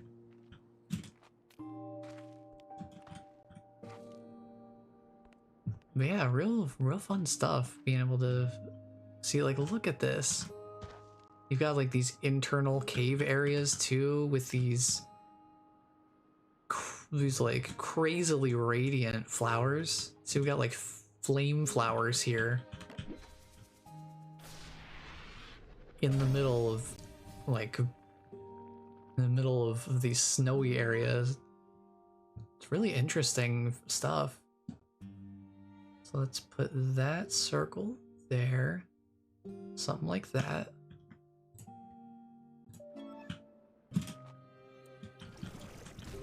And believe me, I understand the value of doing my due diligence and marking these treasure pod locations. Ooh, is that a diamond? Ooh, yes, strange diamond, please. Those things are kind of rare. Oh, it must be nighttime. So these things are solid now. Here's some slime fossils. I guess we can gather these. Oh, slime fossils are new. I was thinking of something else entirely. I was thinking of the, I was thinking of those, like, little pink rocks. Slime fossils are also a resource that's here. I guess I was thinking of those from the first game, but they're here too. They are a new addition with this zone, but they were in the first game for sure. Huh. Oh. A log we haven't read yet. I can hardly believe it. Saber slimes? Everyone knows they've been extinct since some time after the Jurassic period. Could this glacier somehow have contained them and this world like a time capsule? Perhaps it was frozen at the bottom of the Slime Sea and the seismic activity from Ember Valley shook it loose. I need to keep exploring. Interesting. Because yeah, there was that seismic activity. That was a thing that was happening when we played last time. That's interesting how they like actually built in some things like that, because I don't know if that seismic activity is going to be, I don't know if it's like actually in the game at this point now. I wonder if they would have removed that and that was just like specifically a foreshadowing kind of thing. What's down here? A treasure pod, you say? Excuse me. Snowball machine. Nice. So you can have snowballs wherever you want. Awesome. I do need to mark this. Where is this on the map? Right around there somewhere. Maybe one thing I could do in the future. I don't know. I'm not gonna worry about it too much. I'm not gonna take this too seriously. I was thinking maybe one thing I could do is make the circles a different color if the treasure pod is located underground somewhere like here, but it's like I don't think I need to go that in depth. Sounds this stuff is making too is kind of interesting. Let's see here. Oh, here's some thundercluck hens just hanging out doing their thing. They're so angry looking. I'll take them with me. Yeah, look at these bridges are cool. Neat stuff. So yeah, we're at this point we're just exploring. There's new treasure pods to find and all that, so may as well start looking for them. New logs to read. New resources to gather. So yeah, I might end up playing this for a while again just to gather up resources like I usually do. Let's see, that one's like right around there. That there. Alright, that's a quarter of all of the treasure pods that are here for now, since apparently they have plans to retroactively add treasure pods to areas, which again is also a very interesting way to keep up the intrigue of, yes, there is a reason to explore the areas you've already been to. We have added new things to it. So that's fun. I'll need to go back to the other areas and try to find the new treasure pods, because I do have several locations that seemed like good hiding spots, but ultimately didn't have any treasure pods at the time, that I'm thinking maybe now they will. And if they still don't, maybe they still would in the future. There's a lot of diamonds here. This is the most diamonds I've ever seen in a single place. So this cave is particularly good for diamond spawns, it seems. I'll have to keep an eye on that over time, though. See if it holds up. Let's go over here. I'm just trying to think about that wind, though. Alright, we wrapped our way back around to the beginning.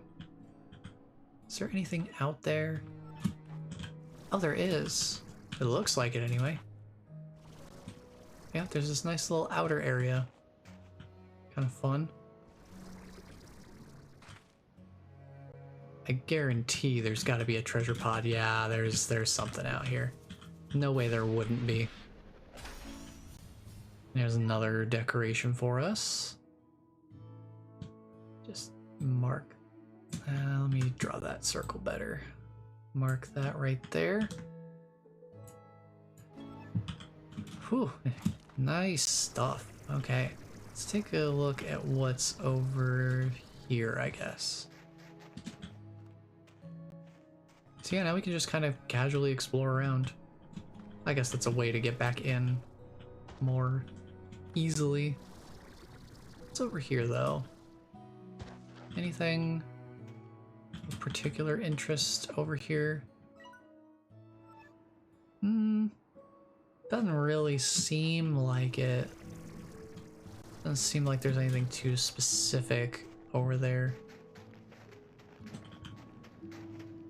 Fair enough. Not everything has to be a secret. Not every single nook and cranny has to have something collectible tucked away. Ooh. Hey there, buddy. Bye there, buddy. I barely even saw you were there before you were already gone. Yeah.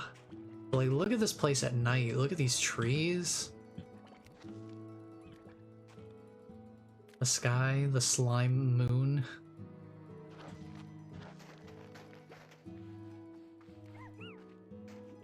These bridges, these things we couldn't walk on before, but now they're actually physical bridges that you can get you to different areas, which is really cool.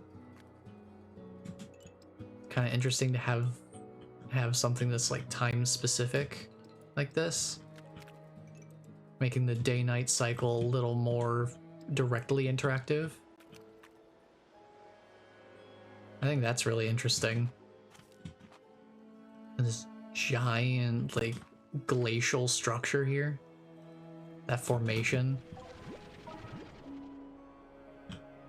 Yeah, everything around here, like, this is like they're all made from Northern Lights.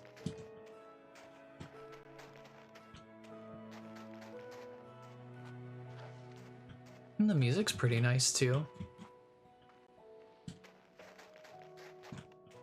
It's not quite as heavy-handed with the snow and ice theming as, you know, a lot of other games can be, where it's like, oh, it's a snowy or icy area. We have to have the instrumentation sound really cold and thin and kind of like airy.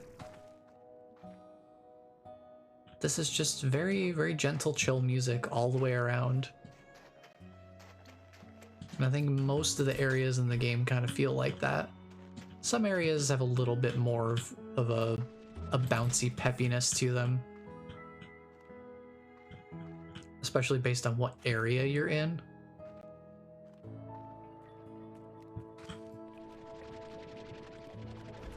But yeah, pretty nice little spots here. Hello. Excuse me, pardon me, I'm just gonna explore around here. Excuse me, trying to harvest a resource. Please don't get in my face, sir. Thank you. Treasure pod. Can I reach it? Yes. Ooh, snowy teleporter. So an even more thematically appropriate teleporter. Phendrana Drifts was very ominous. But the thing is, too, is like, it does depend on which part of Phendrana Drifts you're in, because the music does change depending on which area you're in that game. But like Phendrana Drifts, just having it be very... You only have like, what, 1 or 2 instruments at the very beginning of Phendrana Drifts. You just start with a solo piano, and then it slowly builds in the other stuff. And it's not until you get deeper into the area that you start getting the kind of like more creepy synthy undertones where it starts doing the little like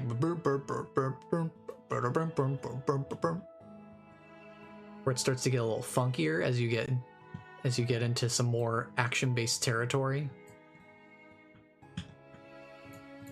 Phendrana Drifts is one of those soundtracks that, no pun intended, always gives me chills whenever I hear that piano just come in on its own. Just thinking about it gets me like slightly tearing up, just because it has that strong of an impact on me.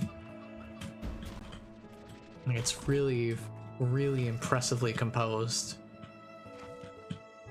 Like, if just the mere thought of the song, just thinking about the song and how it starts is already getting me like emotional. I think that is, I think that's pretty darn telling.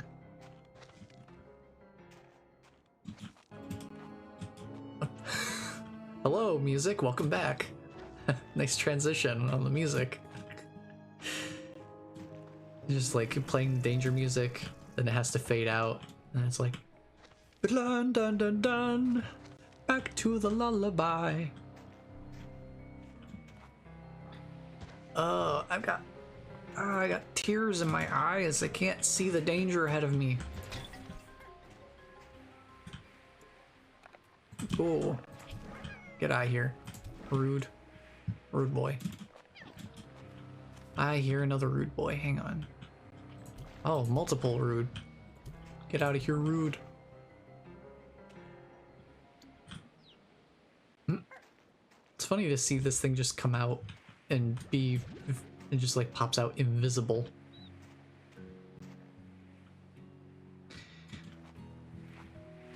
Yeah, that's the thing. That's one of the things I need to go back and listen to the Metroid Prime soundtrack more with a more critical ear, I think. Because for some reason, for all the years that I've, you know, heard the intro music for the game and that sort of thing, it never clicked in my brain that the original Metroid theme is incorporated into, you know, the main intro of Metroid Prime,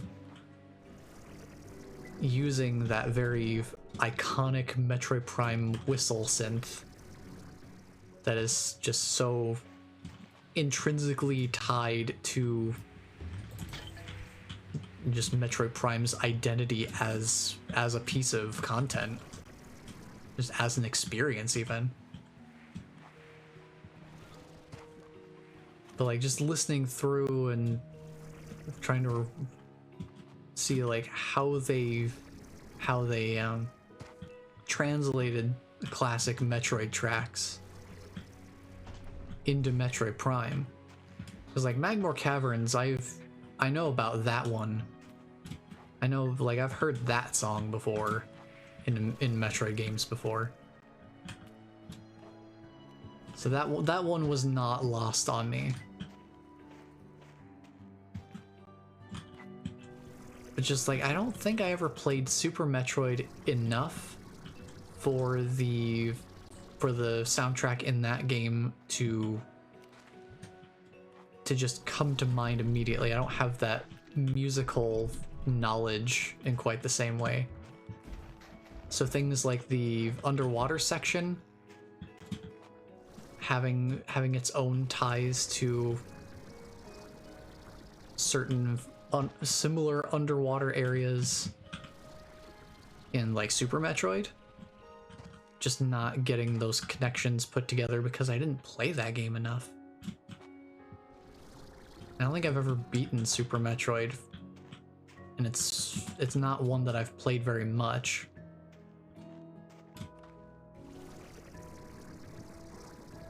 But I do want to go back and listen for some things like that. I mean, the soundtrack is just good anyway. So it's always worth listening to, regardless of the analytic intention behind doing so. I've been looking around here, just trying to kind of peek around some different cliffs and whatnot, but I've not really seen anything.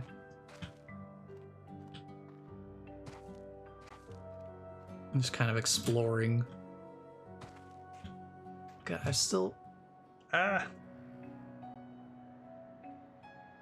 until I find another treasure pod, I think I'm just gonna put the map away so that I can make sure that other things are still working. So I feel like this is maybe a little bit farther out of the way than they expect most players to go. So I don't think they're gonna hide treasure pods too far out here, at least initially. We do have to think ahead though.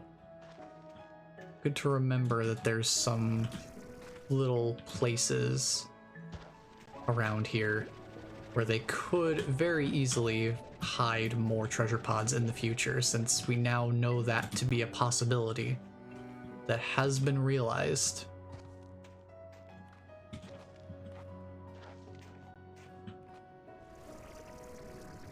So wouldn't be surprised to see a treasure pod up here on this little plateau area at some point.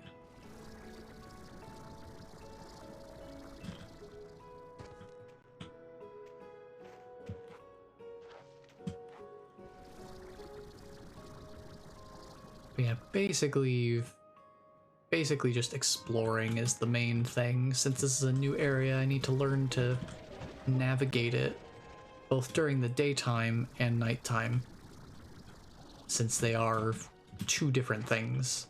Since nighttime does bring some new shortcuts and stuff in terms of these northern lights, like these light bridges. Because like this light bridge right here, you can kind of see the trail of it right here, leads up to that area. I don't think there's really much of a good way to get up there without the light bridge kind of taking you there. So I'll have to keep that in mind.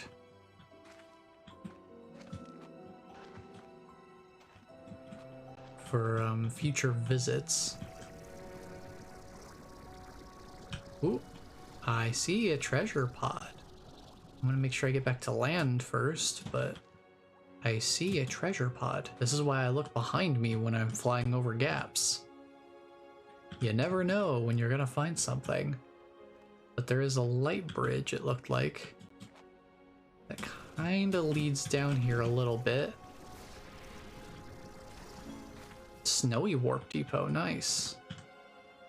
I'm gonna just mark this area generally, because I'm kind of worried if I go back down there, I'm not gonna be able to get back up again.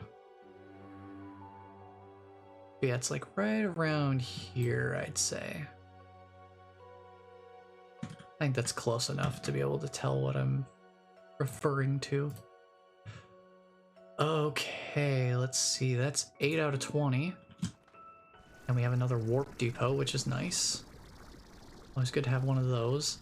I actually want to set up a refinery link while I'm thinking about it. I should start setting up infrastructure for this area. I usually like to have refinery links in these larger, more open, kind of centralized areas. So this seems like a good candidate, and then maybe one up here later. I'm thinking like one right over here, perhaps? So you can get a bunch of different snowflake spots here. Maybe there. And this is tucked back a little further. I kind of like that. So let's put a refinery link right here. That's my last one that I have on me. I'll need to make more. Let me grab you. And then right around the teleporter area, I usually also like to put a energy pad. Maybe I could put it up here somewhere. It's not really a good spot for it that's on the path. This is kind of the closest thing.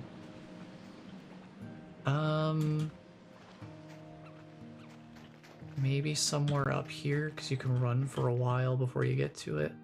Maybe here's a good spot. Here you kind of keep running through. Yeah, this seems like a good spot. I'll put it right here. Dash pads are nice. Get these set up so they can run around without using energy for a while.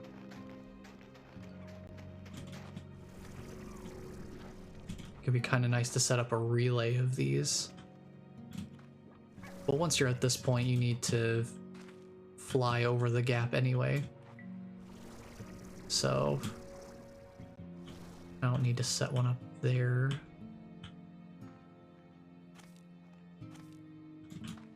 So this area is a little less snowy, but still very, very like cold forest.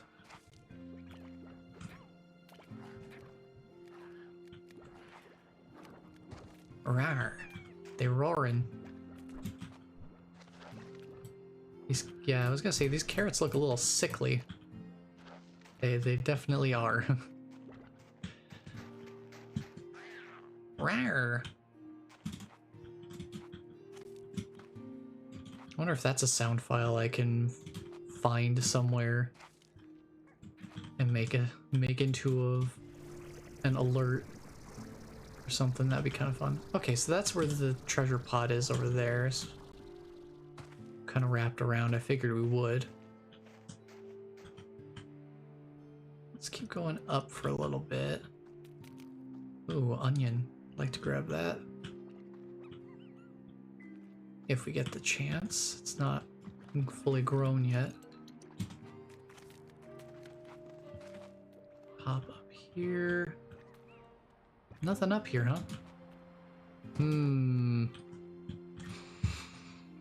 Methinks there's something over there. Exactly, Bless. Exactly. That's the kind of thing I'm wondering if we can grab that roar. The little saber slime roar. Kind of fun little sound. Yeah, I kind of want to stick around till nighttime to go over here. That does present an interesting challenge, though. This is the first area where we've had to really think about what time of day are we actually getting here. Because this place we can only really fully explore at night.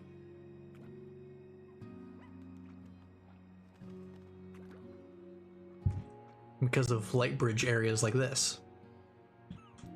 Like maybe I could get over there with the jetpack, but it's kind of risky, so I'm gonna wait on that for now.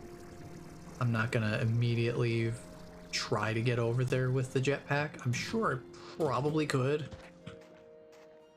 but with this much stuff on me, I'd rather not risk it.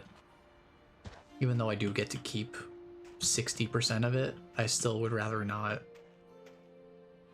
lose it to begin with, because time also passes when you get knocked out. I think you get knocked out until the morning of the next, like whenever the next 6 o'clock is. Whenever the next time that you hit 6 o'clock on the in-game timer over there. I think that's how it works. So, yeah, depending on when you get knocked out, you could be losing a lot of time, which means that the upkeep on the ranch is just going to be that much further along. You're going to need to keep up with a lot more.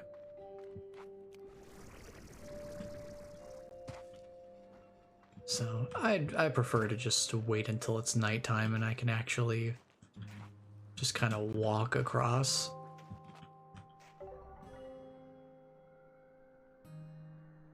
I don't think I've ever seen a resource point despawn before. That's new. I've never seen that animation before. Interesting. Okay, let's see here. It is getting toward nighttime now, so we might be able to check some new stuff out.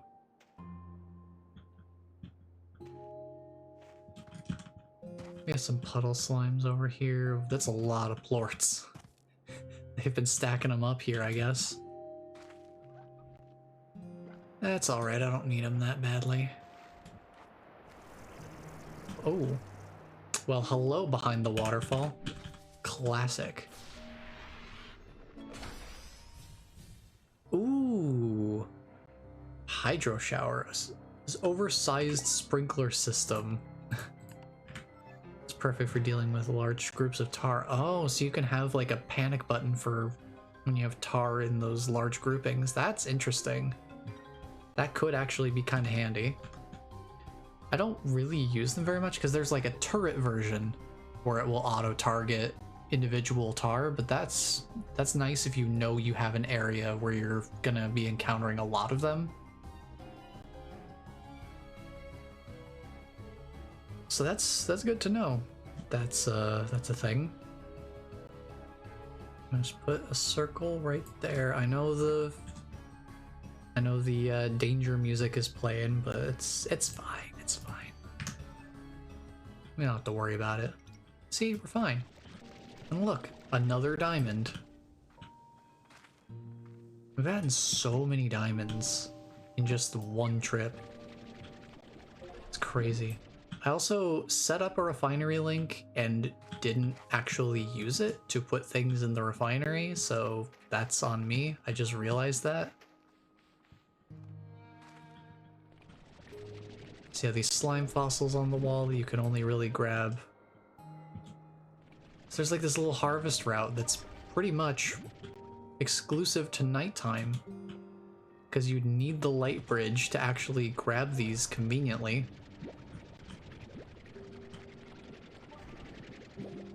And it also leads to another treasure pod. This is interesting. This is interesting design. Powderfall Bluffs portal, there we go. So then we do this, and we have a one-way portal to get back, and then I can use the blue portal somewhere else. I'll have to destroy it and recreate it to do that, but that's fine. I've got plenty of resources. That shouldn't be a problem. Let's see if I can put this circle in the right spot. Right there should work. Well, we found half of the treasure pods already for this area. I think it seems like a good number of them are going to be based on finding the light bridges and getting to them while they're still active.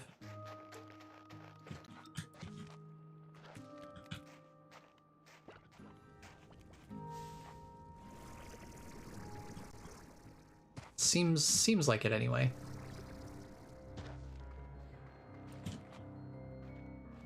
This over here. Check this out. I've been in here. This is another way into the caves. I've been in there pretty recently.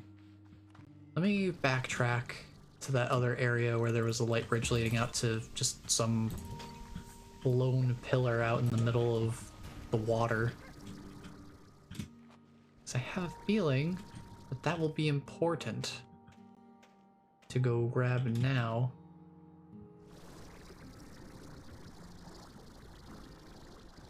Keep myself somewhere over land, especially since we don't take fall damage, which is nice. Thank goodness we have our long fall boots. Alright, light bridge here. I want to take care of this before we lose it. Because I have a feeling not only are there some... I saw these resource nodes from over there. I knew we were going to get these, but yeah, treasure pod. Makes sense. Makes sense. Ooh, snow globe. A decorative globe that plays a hauntingly beautiful melody reminiscent of a moonlit dance during a snowy night. That is very specific. That is incredibly specific. Let me just put the circle... I'm gonna just put a circle around the whole thing. That's a little bit of a bigger circle than I usually draw, but why not? Why not? And then we have the other resource point here. Alright. Now let's get back before it gets to be daytime and I lose the light bridge. Just trying to see if there's anything on top there. I don't think they would do that, especially since like getting up to the top would be very difficult to do by any normal means. Like, you'd really have to figure out some weird pathing, like maybe up this thing to get over there. And I don't think they would generally expect for people to do that. Oh, look, treasure pod. Just kind of hanging out. Hello, treasure pod. Found one more before the ad. Nice. So we do have a ad coming up here, so we'll let Twitch get this ad out of the way. I'll mark this spot on the map real quick, and then we will keep on going. So we'll be right back. All right, let me mark this on the map here. So we're right there. Let's mark... Oh yeah, I can see the ledge on the map right there. Perfect, I'll just mark that ledge. Delightful. It works out. Ah.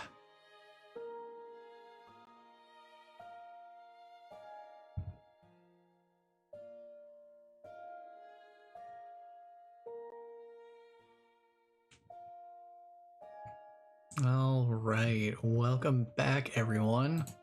I got that marked. You can actually see the ledge on the map. You can actually like kind of see it right there. So that's handy, makes it nice and easy to mark. There's another onion, I'll take that, thank you.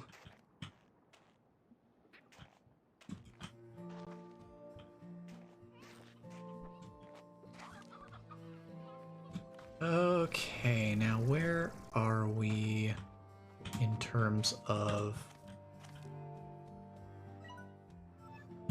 I don't think we've been around this area very much yet.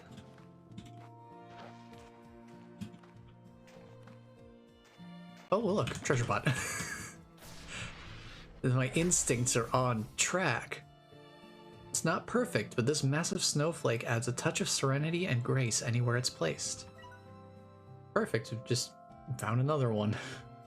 Okay. Let me mark that one on the map. I can actually kind of see that spot too, it's handy.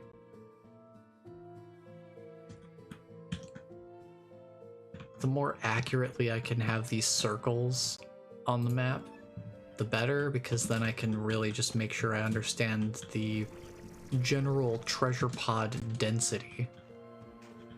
If I make the circles too large, then it's hard to tell where exactly I should look for other ones. I want to get up there. I think it would probably be good for me to take a look around up there. For sure. So let me work my way around this way. Kind of take a look around as I head up here. Oh, I see one over there. Based on the way the light shines on them, like my camera position, you can kind of see it. Can you kind of see it like right there on that little ledge? If I aim down, it like brightens. So, new technique discovered for treasure pod hunting. Move the camera around, because look how bright that treasure pod on the left is when I turn to the side. Like, that's so bright. But if I look up, it's dark again. So I need to look down a little more frequently. Oh, that's why there's a treasure pod over here. This was an area that you can only, you know, easily reach with light bridges. But I guess that's one way of getting over here. Look how bright this treasure pod is. Oh my god. Ooh, power chip. Upgrade the Vax power core. Interesting. I don't remember exactly what that does, but I'm glad to have it. Any upgrades is fine by me. Just having more upgrades is a good deal. Let's mark that spot on the map right there. All right. Now let's explore the rest of this place from above, since I have elevation already. This is pretty handy. I love how this is also like dripping too, these like giant drips of water. Let's see. I just kind of wanted to take a little bit of a scouting run from above, just to see if I could spot anything immediate, but I think that's alright. We'll probably be looking further down anyway since we got something up above us. These auroral effects here, oh god, I hate when words have the letter R like that too close to each other in sequence. It just, pronunciation is awful for those. The ghostly trees and surfaces that materialize at night, hint hint, are similar to the phenomena inside the labyrinth. Foreshadowing, but also knowledge. Very important. We gotta remember that there are going to be things like this in the labyrinth whenever that gets released. And that shouldn't be possible given the current state of the breach. I am beginning to suspect... No, Slime Rancher, please, you can't do this to me! I am beginning to suspect that the ice shell that remains surrounding this glacier is amplifying the prisma waves, like creating an echo chamber where the effects in the environment are more concentrated. Okay, yeah, you know what, I'm gonna take a screenshot of it. I'm gonna do it. I'm gonna do it. I'm gonna save it.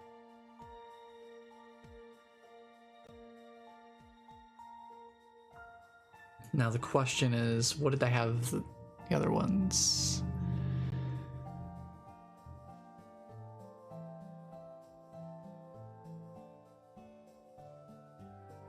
We had what? We had...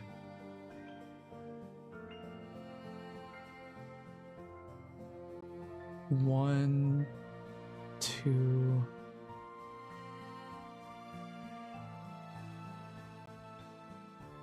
I did not name these well. I named them in a goofy way, and now it's coming back to bite me. So let's see. I'm gonna rename these so that they're properly... so I can actually tell how many there are. Because I can't tell. Because I named them like Slime Rancher 2 Typo Numero Dos. And it's like, I can't, they're alphabetically ordered, so I can't tell how many I have.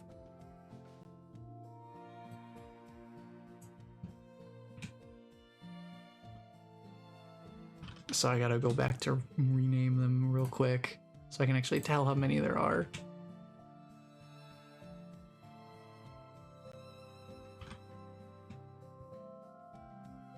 There were 7 of them. We had found 7 of them the last time we played. So this will be number 8. Number 8? So we save this one as typo 8. Boy, oh boy.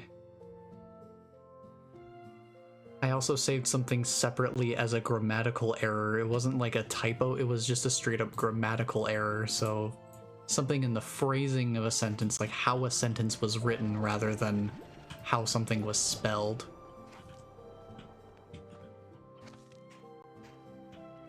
Yeah, I also have something here saved as invisible collision spot. So I wonder if they fixed that. If they fixed up that spot of awkward collision that where it's like I'm running into something but there's nothing visibly there to run into. So I'm wondering if there's anything about that still.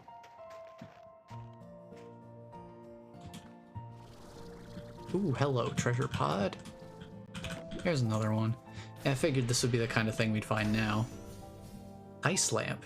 These glacial gifts light up the night with inner radiance. Ah, lovely, lovely. Let's mark that one. It's like right around. No, that's not right. Right around. I think there's close enough. Okay.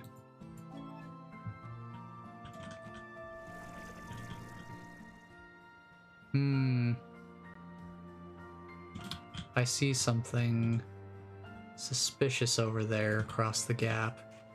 I'll have to come check that out in a hot minute. But first, I want to check out the rest of this place. So there's just a bunch of like internal ledge area here.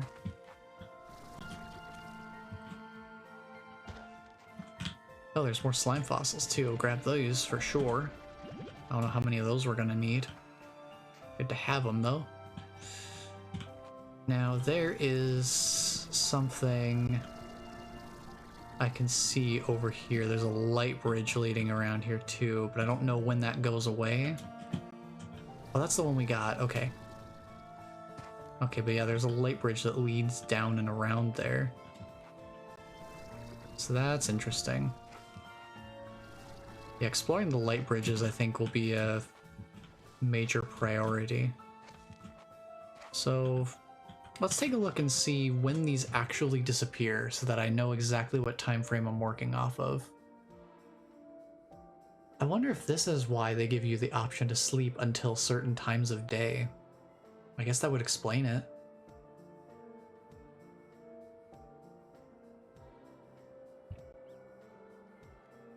So you could sleep until nighttime and then take a teleporter here and you're on your way.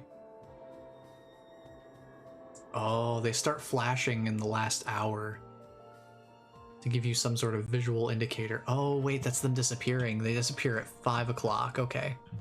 5 o'clock, they start to vanish. Good to know. Very, very good to know. Okay. I'm gonna head back to the teleporter. We'll take all of this stuff back to the ranch.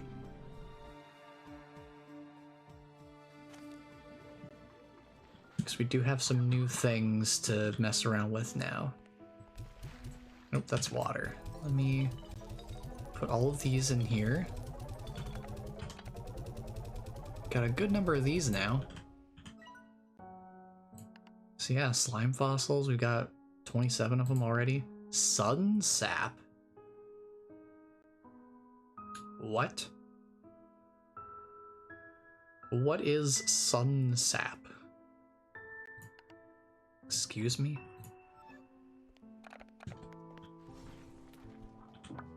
Sun sap, interesting. I have no idea where that is. Oh boy, okay. Yeah, you get in there.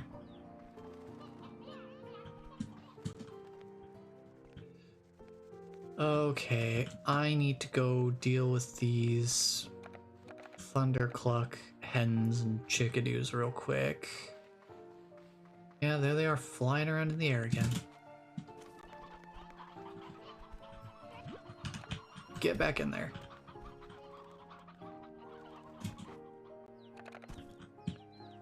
Let's just put all of them in here for now. I need more of them badly. So let's pull you guys out of here. Oh, hello. What are you doing outside of the coop? Yeah, we really need an air net for the coop. It's great and all keeping slimes in their pens and all that. But the chickens need some guidance too. For sure. Let's just put those guys in there. So I can pull the rest out of here real quick. Just make sure I know how many we have. So I want 2 of them and 10 of them. Okay, we have some elder hens we need to deal with. Elder roostros, okay. These guys still need to mature, so we'll leave them alone. Still need to make sure that these guys are getting good numbers up, so we'll wait on that. I believe there were more elders up here too. Okay. I need to pull these guys out, because there's a lot of them. We'll see how many we've got adding up here. It's a good amount. Let's dump them in here, because boy, we need them. We should still have at least 10 in here. So yeah, we'll just put 3 in there.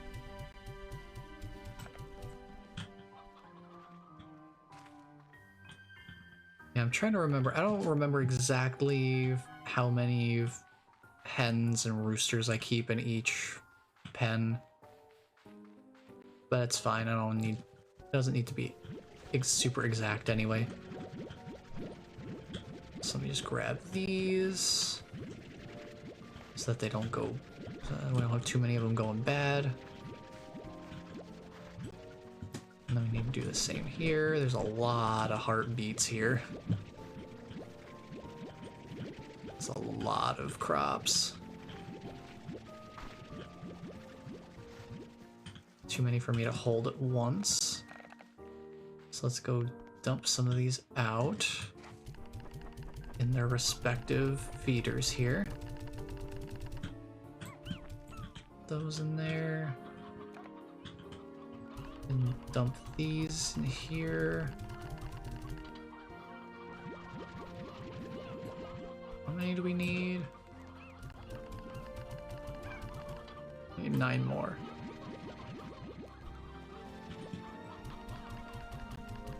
There we go, okay.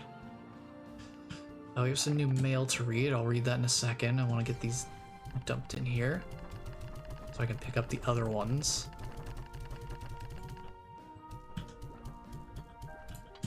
Okay. Grab the other ones before they go bad. One of them already did, but that's fine.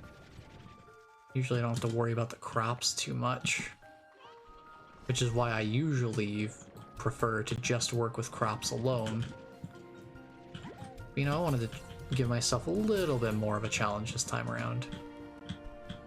And the having to work around hen production definitely is new territory for me. I definitely consider that a challenge. So, let's see how many elders we got in here. Elders, get those guys out of there. Let's pull these guys.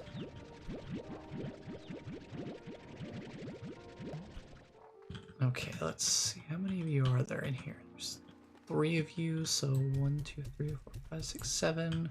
So there's 10 and 2. I might do 8 and 2. Honestly, I have no idea.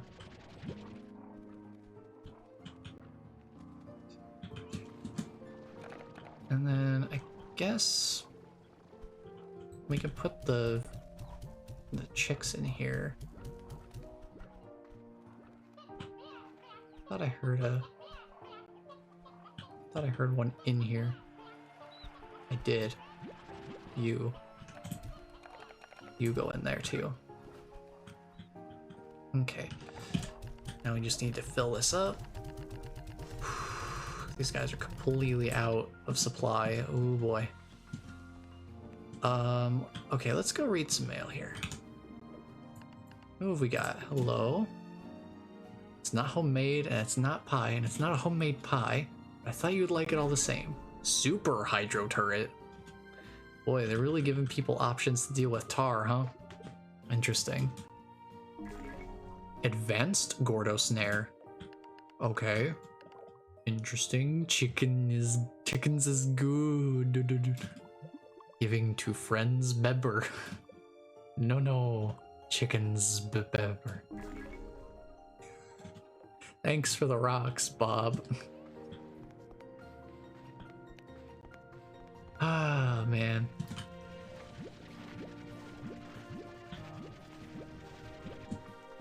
delightful. Baba's an absolute treasure. Let's get that out of here. I need to put the roosters somewhere. The reason I leave the roosters in here is because I believe the tabby slime likes the stony hen.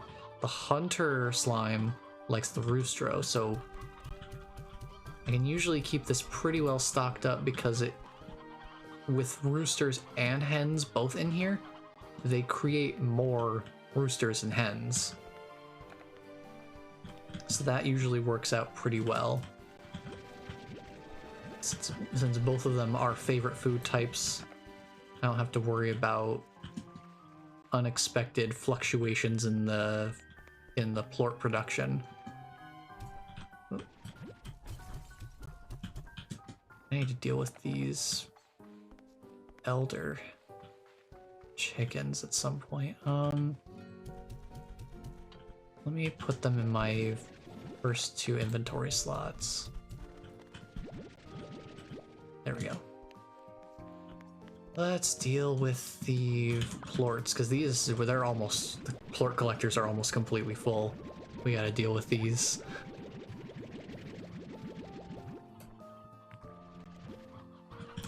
They're almost completely full. They cap at 100. So I gotta make sure they don't fill up too quickly, or they don't get to maximum capacity, ideally.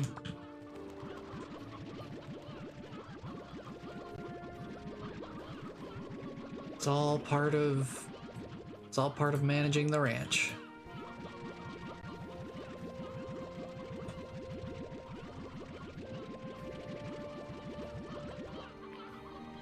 Okay, which plorts do we need in the refinery? I know we need the pink plorts for sure.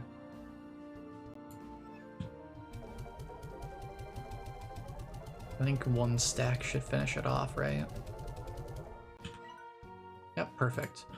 Now before I get rid of the other ones, I should go to the slime research lab and see what we need to make some of the new stuff. Let's see. Ooh. An impossibly advanced micro generator boosts personal energy to 275, so we get another 25 energy. There's no way this is still legal. So we need 30 saber plorts, 30 slime fossils, and 1 sun sap. I have no idea where to find sun sap yet.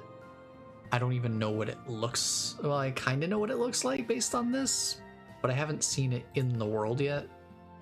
Ooh, I see another slot available for the tank booster, then can hold some more stuff. That would be cool. That'd be pretty nice. More advanced Gordo snare with less random results. So, we won't worry about this right now. I remember in the first game I used this mostly as like a display case sort of thing in a certain area. But we'll see how that works out. Let's see. Snowball machine, we got some spring pads. I need to make another refinery link.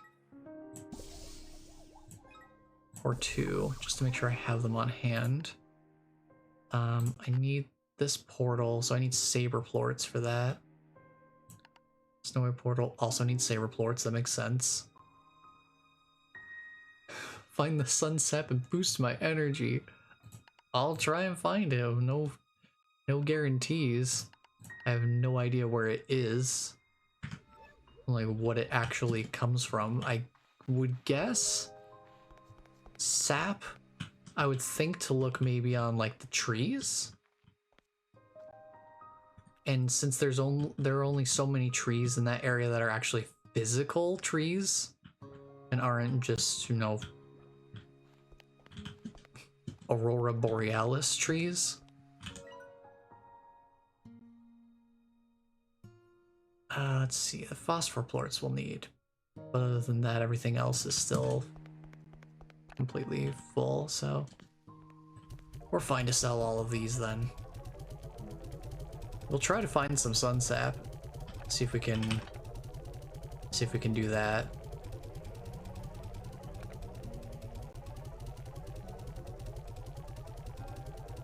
So many plorts to deal with. This is why I can't leave for too long, because then the upkeep takes even longer. The longer you're away from the ranch, the more you have to do when you get back.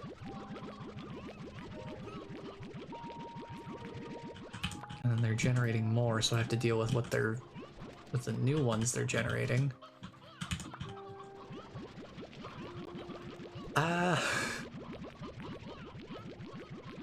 It's a lot to keep track of, but I still think it's more interesting than just going through and having the... Oh, you know what? You know what? I just realized, like, why I didn't have quite as much trouble with this. We still don't have drones. We still don't have the drones.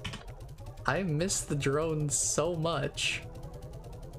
Because the drones... Once you have automation involved in this equation, it makes everything so much simpler, or at least easier.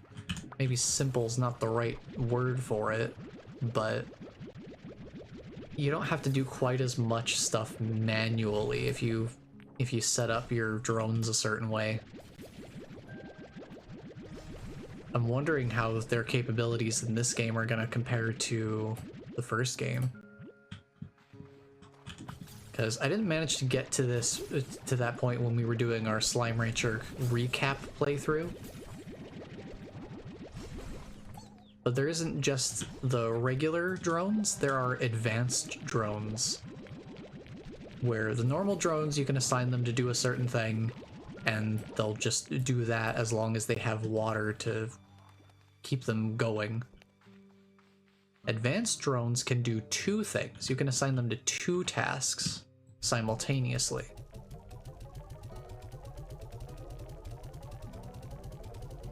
Which can be incredibly handy, because you're basically... It's not quite an equivalent... It's not like straight up doubling their productivity. But it definitely covers a lot more ground. You don't have to worry about doing as many things because the drones are taking care of more of it automatically. I miss the drones. I really do. I will be very, very happy when the update comes around that brings drones back into the game. That'll be huge. That'll be a huge deal. I'm glad they brought back the market link, though. The market link is also something I was missing from the first game. Still no flashlight, though.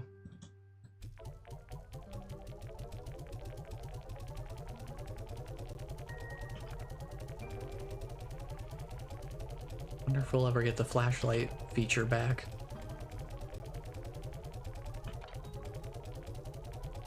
Especially now that we have an area of the game where you're going to specifically want to be exploring it at night. I kind of feel like a flashlight is warranted, at least somewhat.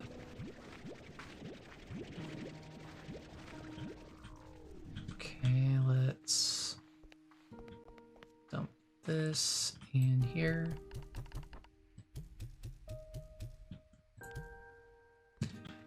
All right, I need to take this over here,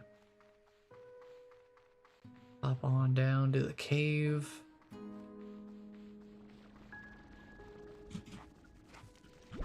Grab all of these mint mangoes. So yeah, basically what I did in the first game was just cross everything with honey slimes and just feed everything mint mangoes. And the drones would mainly just take care of feeding, just keeping the feeders filled up. And that worked wonders for my being able to stay away from the ranch for longer periods of time to explore and gather things. And in this game, it would make going out and looking for treasure pods a bit less of a back and forth, where you kind of have to take pauses in between. And there's nothing wrong with having breaks in between. I just know that for my personal preference, I like being able to just stay in the area for a while and kind of cover everything from top to bottom. And it's kind of hard to do that when you have to come back to the ranch every couple of in-game days to make sure that the slimes haven't started an uprising in your absence.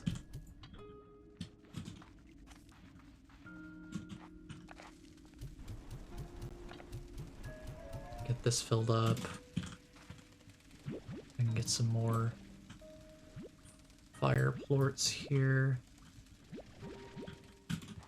Yeah, these guys, I don't have enough stuff to kind of feed them. I guess what I should be doing is taking these spare ones and taking the spare ones, putting them in here. That's what I was doing. So if I fill up on these, I can just put some of them in there too. That'll work. I need to keep emptying this out. Oh, there's still so many plorts to deal with.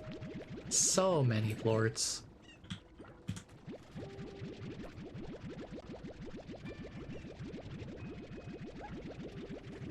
Wait, did this deposit? It did deposit. Okay, it just deposited, so that's fine.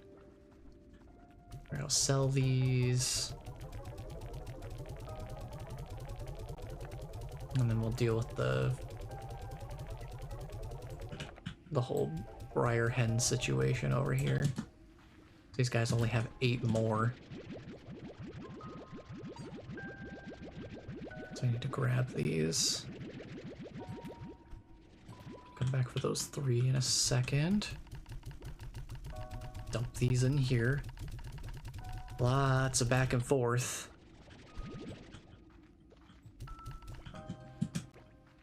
But there's a reason I was able to max out all of the plorts in the refinery pretty quickly. Because I have it all here. I have every slime type crossed over with something. The only one I don't have is whatever this mystery one is here, which could only start with 7... the last 7 letters of the alphabet, considering that this is sorted alphabetically, and tabby plorts are the furthest down the list. Oop, that's not the market link. So we've still got another hidden slime type to find. I haven't seen it yet. No idea where it could be. Maybe it's in the Powderfall Bluffs, maybe it's not. I have no idea. I haven't found any sunsap either, so maybe there's some sort of link between the two, perhaps? Who knows? Just get all of these put in here, and I think we're good to go. Good to go? Yeah, I got those, okay. Just run out here.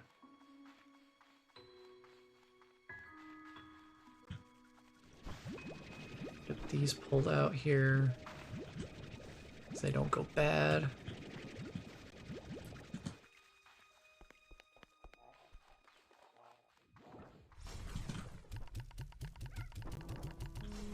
There you go. Okay. Grow right there. I'm not gonna worry about the chickens right now. What I'm gonna do is I'm gonna replace this portal right here. So I'm gonna demolish this one, and we're gonna have the... I need to make it... Oops. Well, we have some saber plorts over here, I'm sure. Just need to make the one-way teleporter to the Powderfall Bluffs. That shouldn't be too hard. Oh yeah, we've definitely got enough here. We've definitely got enough.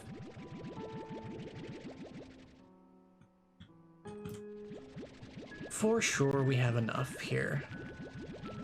Imagine the amount that's in here would have been doubled if I was feeding this a favorite food.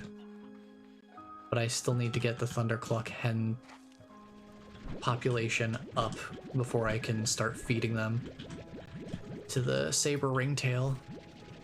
So favorite food is gonna have to wait a little bit. That's why I still have this here. So at least I can consistently feed it something. So it's not just starving. Let me dump these in here. And we take the extras and we use those as fuel for the incinerators.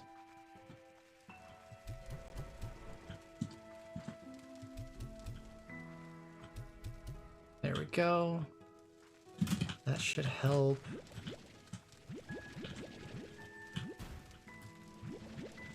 Okay, that's 12. Then let's see here. Grab these. Oop, accidentally grabbed one of them. Oop, grabbed two of them. Stay in there. I like to try not to grab them.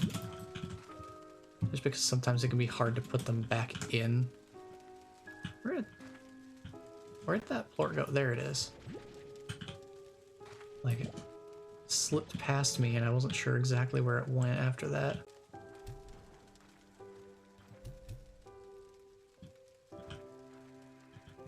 Those up there, that in there. Like, sometimes the lighting is really intense. Let me get these dumped in the refinery link.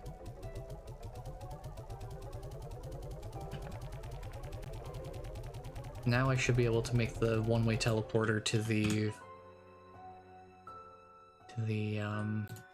Powderfall Bluffs. That shouldn't be a problem. Maybe it is. We still need sun sap. So, oops, we're gonna have to run there. So I got a little bit ahead of myself. But that's alright. I was kind of thinking about taking a run through the old areas just to see how many new treasure pods each one has anyway. We could go straight to the Ember Valley and then to Powderfall Bluffs, which isn't too bad. But I still want to see how many new treasure pods each area has, at least on the counter. Get these dumped in here. You know, while I'm thinking of it, I kind of want to explore around here and see if we can find any treasure pods just on our own. 3 treasure pods, though. I guess it would make the most sense to start looking in the main conservatory area and then branch out to the expansions.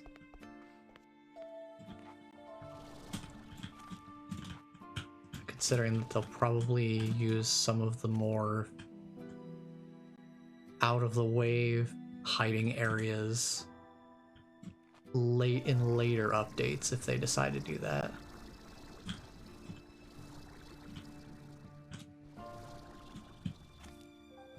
Get up in the tree.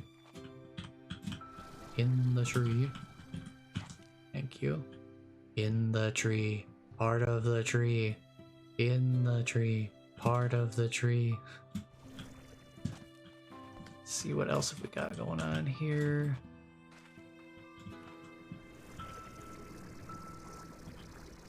Cause I don't know, I've explored the conservatory a bit. Like, I've flown around it and all that.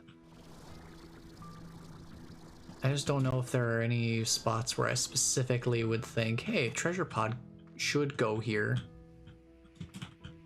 So there's a few different areas that kind of feel like decent candidates for treasure pods.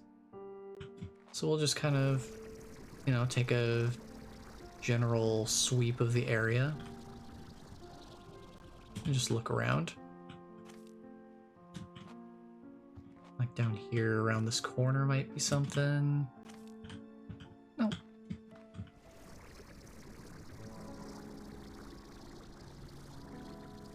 Anything up here?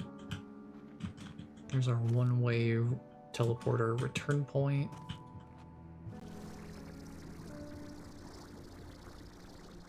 Like, I don't know where they would put treasure pods around here. There's plenty of open area up here.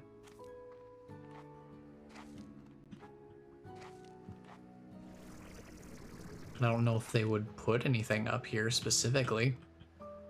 I have no idea.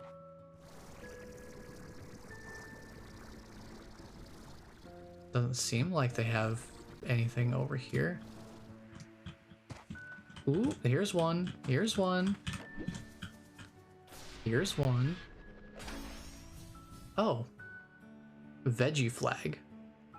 Useful marker to call attention to any nearby veggies. Interesting, so a little kind of marker, I guess, for organizational purposes. Not too bad. Gives a purpose to this area, beyond just having a couple of, you know, carrot patches or something. So one of the things that I think they said they patched was having difficulty with interacting with resources in the world after playing the game for an extended period of time, which is one of the issues that definitely came up regularly for me. Was just if you play the game for too long of a stretch of time without, you know, like resetting the game or something, like closing it out and reopening it, then like the world resources, things like that, like those geysers, just would not give you resources. Like they'd wiggle while you tried to vacuum them and all that sort of stuff, but they just would never give you the item. So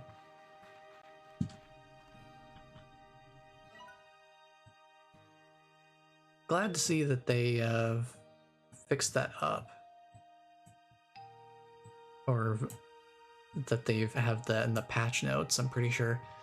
I need to take another screenshot because now that they have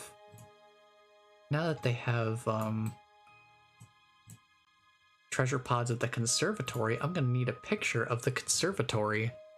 So let me grab a picture of that real quick and mark the treasure pod on the map because we're gonna need to do that. All right, let's see. Slime Rancher 2.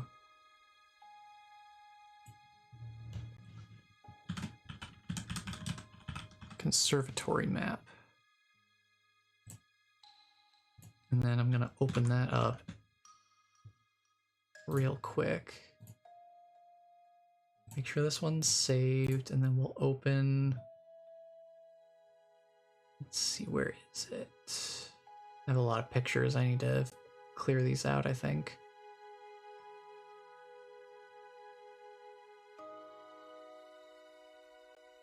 Let's see, where are you? Conservatory map.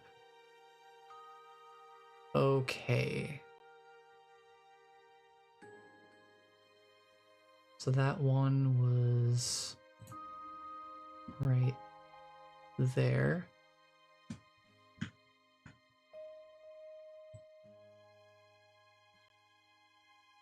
I'll make that circle a little smaller.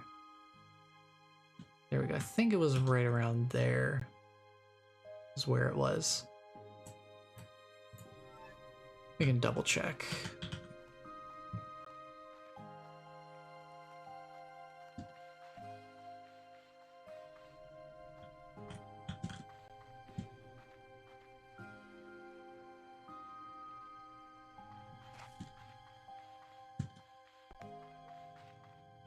Okay, let's go back upstairs. I just want to make sure I marked the right spot over here. Is that the right spot over there?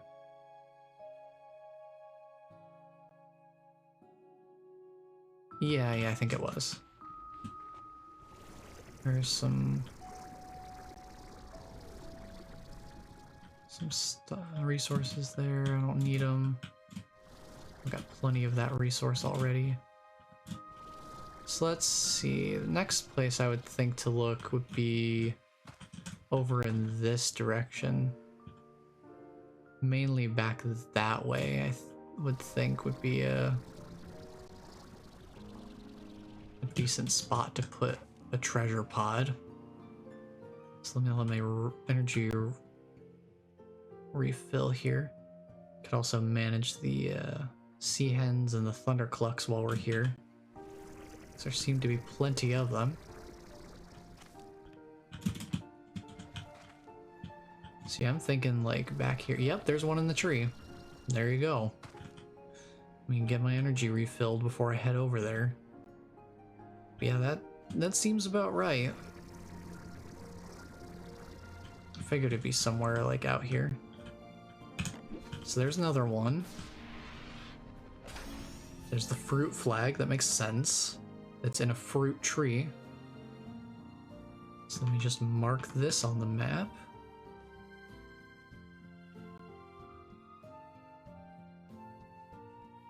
It's right there. Okay. One more pod, and something tells me it's gonna be over that way. Toward the beach-ish area. Somewhere over thereabouts. Because it seems like they've decided to go with the three extensions of the conservatory as their 3 pods. Because you got one over here, you got one over here, and then there's a third one somewhere over here. Maybe on one of these little outcrop islands or something. But we'll see. We'll see. It would make sense, though. I wasn't sure if they were going to stick closer to the main body of the conservatory area, though. But it seems like they've gone for the more branching out approach.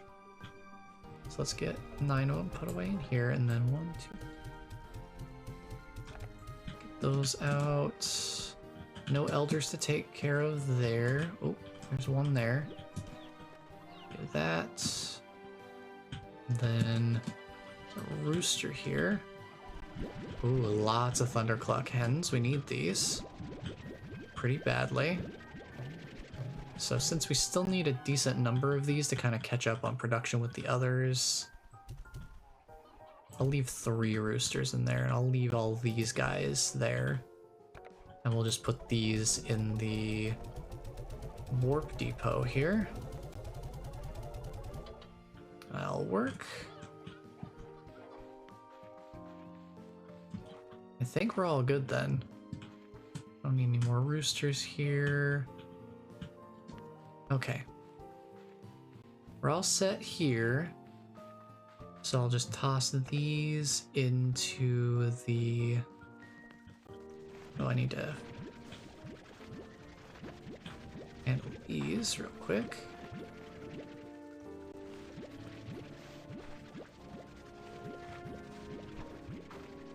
Grab these crops real quick, and then pop them over into their feeders. That. Those guys in there.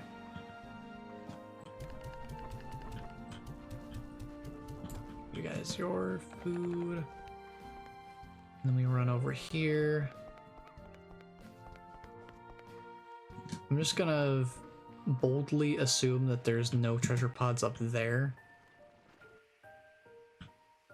And I'm gonna stick with going this way, pop that guy in there.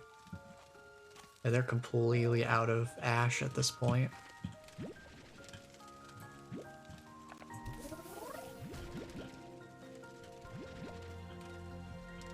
there's 8. Yeah, these guys are completely out of ashes. So the fire plorts, if you want more of those, you're gonna have to keep track of the you're gonna have to deal with the fire slimes more actively, because it seems like the incinerators can only hold what it looks like. They only generate about 3 plorts at a time while you're gone, same as the puddle slimes. So I need to keep track of that.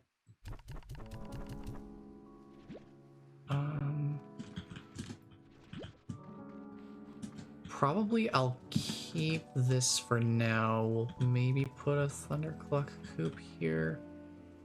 We'll keep the tree just as a fuel source for these guys.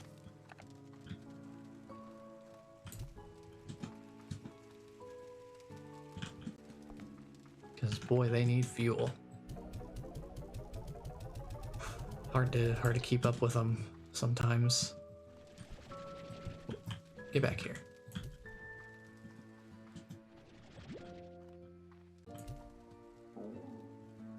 Okay. What are you doing? What are you doing? Get in there. Okay, let's start looking around for a treasure pod here.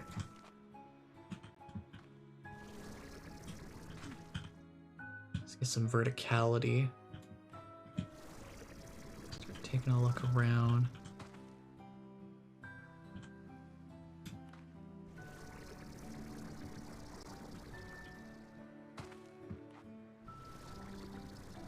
I'm thinking it's gonna be somewhere over here, but I could be wrong.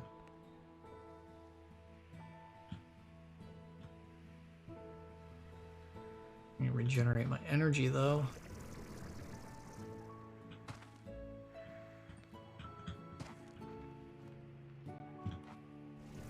Let's see, I don't see anything around here. There's the drone. We saw the GG lock. Oh, there's a little prompt here if there's an extra one. Okay. Couldn't remember how that worked, but there's a button prompt on the screen for it and all that. To use the thumb drive. So that works just fine.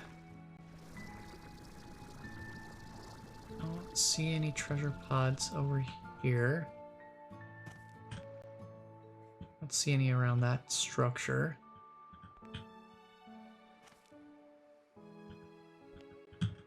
And these outcroppings feel low detail enough that I wouldn't find anything out there. This would be a great spot for one. That would be a great treasure pod hiding spot right there. So, let me think, what's, where else could we look? I think we haven't gone,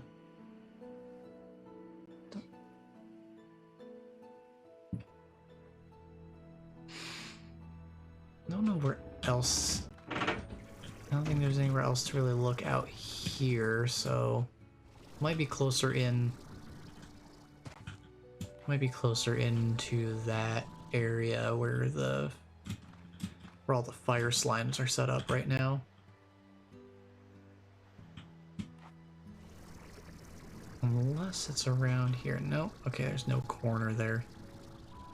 I was gonna peek around the corner, but there's no corner to peek around.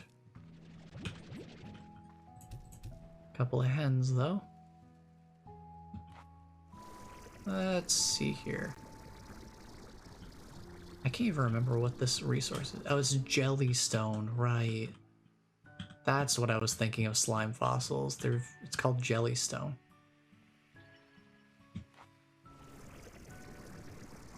That's what it is, okay.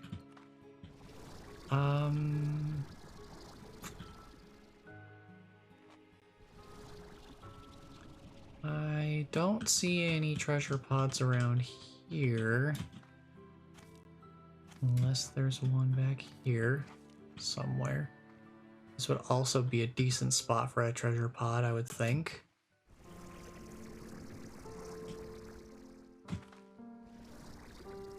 So like, there's a few different spots where there definitely could be one.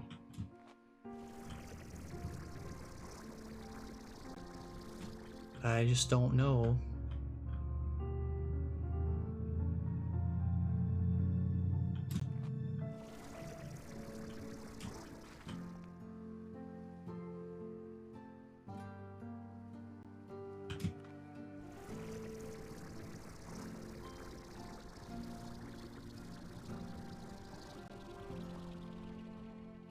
Take a little trip over here again.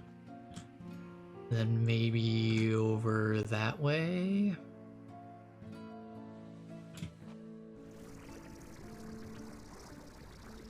Maybe it's over back here somewhere? Seems a little bit far out of the way. Yeah, I don't think they would really expect people to come back here. This doesn't seem like a very likely candidate for treasure pod hunting.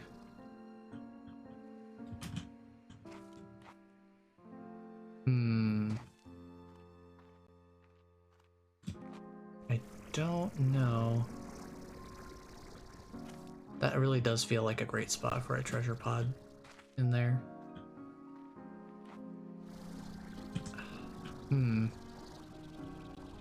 I don't know. Maybe there's something around the other side of this structure over to the right?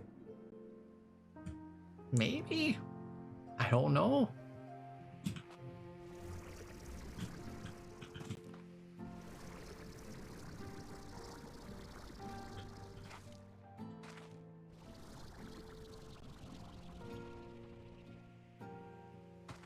Can't say that I have a very specific idea of where the treasure pod would be.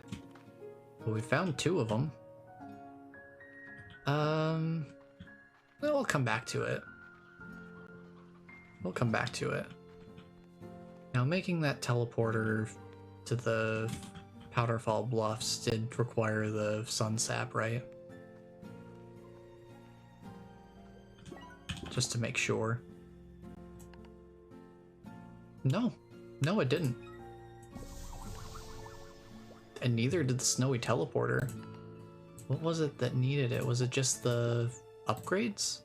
The upgrades. This upgrade needs it. But the one-way teleporter to Powderfall Bluffs doesn't. That's nice. So I'm gonna put the green home portal next to the Powderfall Puffs or Powderfall Bluffs area once we get there. Yeah, so we can put this in here instead. Let's do it. Powderfall Bluffs. Yes, perfect. All right, we have some new mail to read too. Hey Mochi, thanks. Thanks for the ability to create these root arches. So now I can make these. I can fabricate these. These look like modern art. They have like that kind of shaping to them. Make me think of like modern art installations. Let's see. I kind of want to explore out in the Rainbow Fields and see how many treasure pods are out there, so we don't just get kind of stuck in being in the conservatory for a long time. And since we'll need to do upkeep on the ranch again pretty soon, I figure may as well stick kind of close by for a second.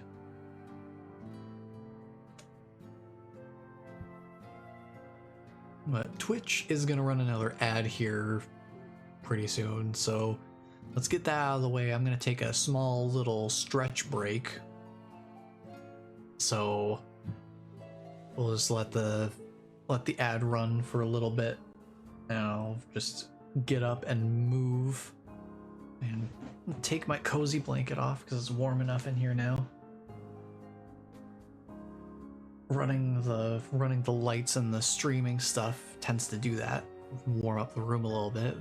So I'm gonna go stretch break real quick, and then we will be right back to see how many treasure pods are they added to the Rainbow Fields. So yeah, I will be right back.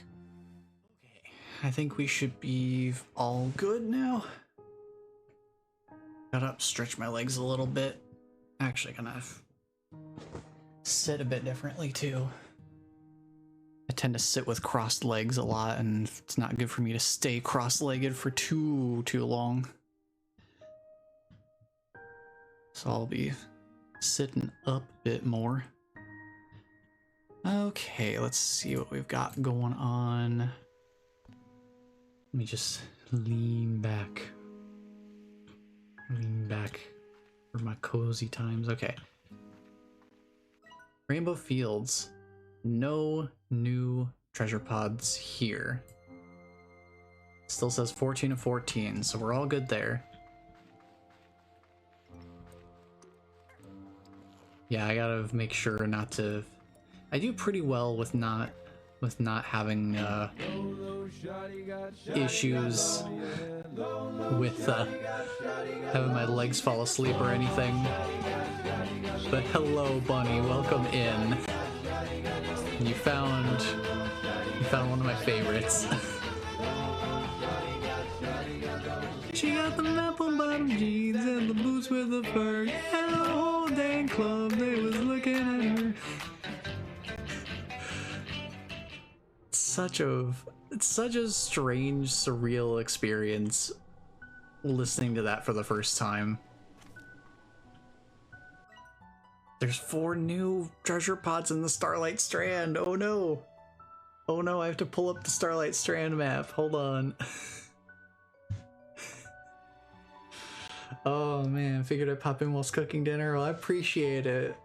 Hope your Sunday is going well. See, you don't have to deal with the spring forward stuff, right? You don't do you do the daylight saving time? Because I know I had to deal with that. Thankfully I was prepared for it, so it wasn't too big a deal. Well, let me pull up this map real quick that I have.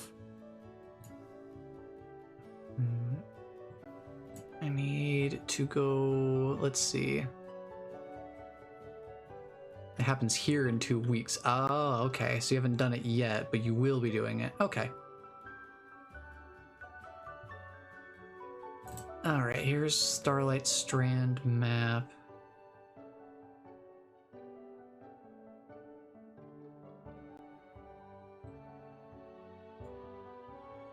Yeah, and like digital usually does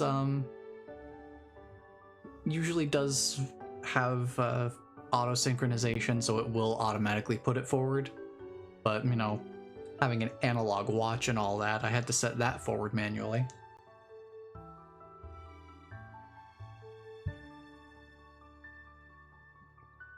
We didn't say anything I would not have known until I looked at my clocks.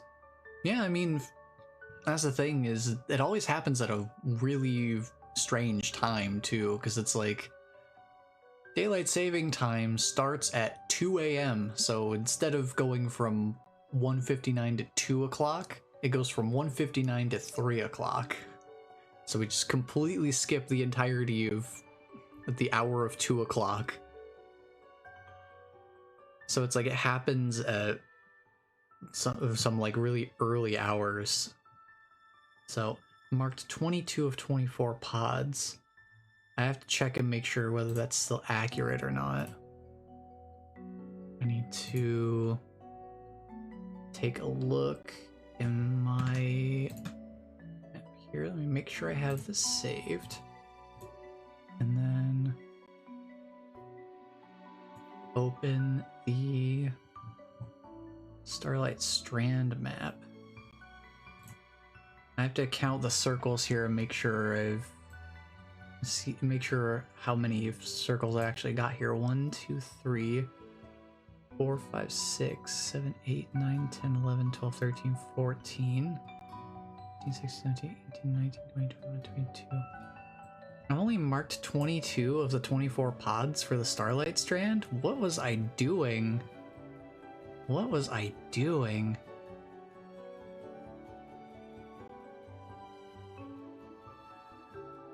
What on earth was I even doing? Like, really? I'm just gonna X that out.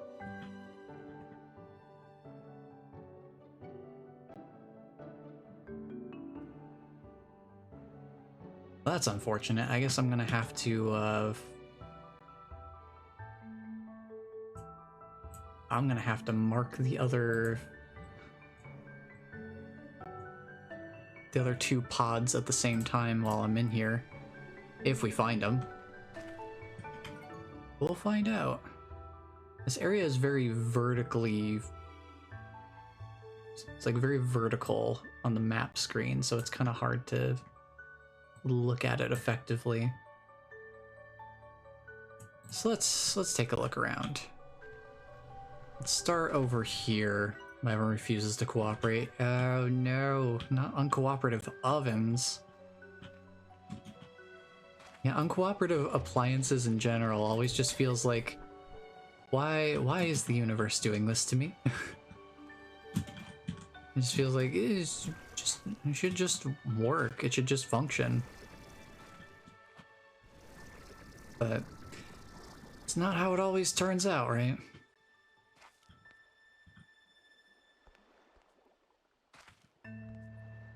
So let's see, there was one treasure pod over here that we got.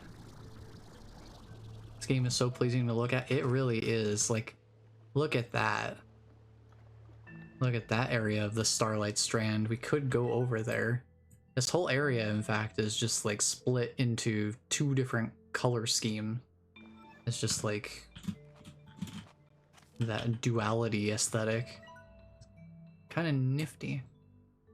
So we're on the little dolphin island thing over here. So there's one treasure pod right there that we got. I'm wondering if they added any other ones over here. It doesn't seem like they did. It still looks pretty much like that's the one over there. That's the one treasure pod to really speak of.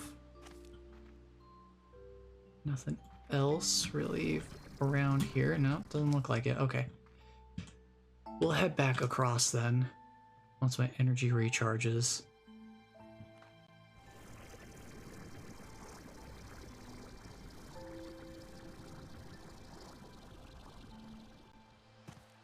Let's see.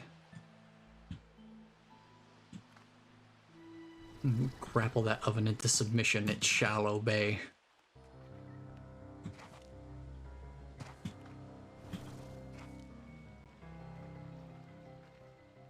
Yeah, it's like, I don't know. Let's see, we have that treasure pod there. What else do we have for, let's see.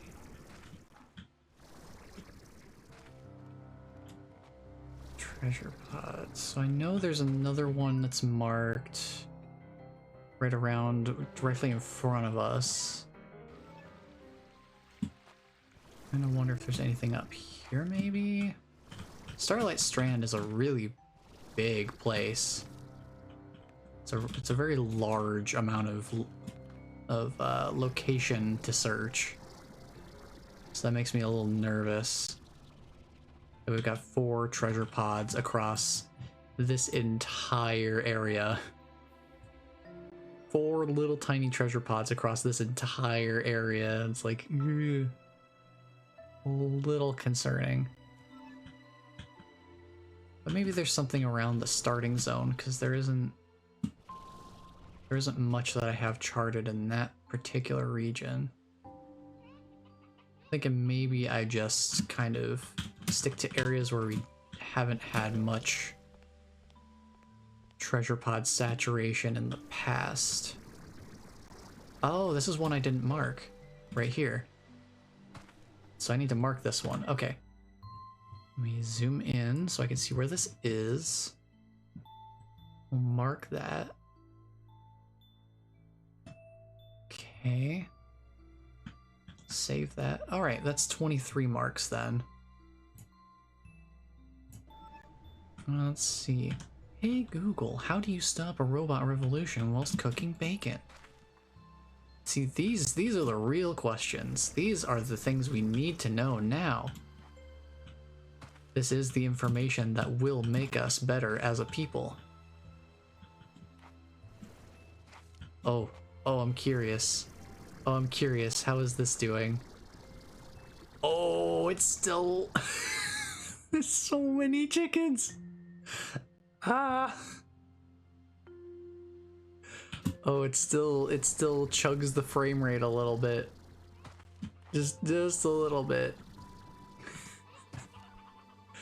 Oh boy. Yeah, I'm leaving this area alone as kind of like a science experiment. So normally there are a bunch of chickens that like spawn up here. So what I've done is basically I just let them keep spawning up here, and I just see how many of them acquire over time, because they kind of spill over into the void a little bit. From time to time, they just kind of push each other down. So just check in on them every once in a while and see how they're doing. And yep, they're still prolific as ever. I can see that their population has not dwindled. They're still doing plenty fine. So let's see here.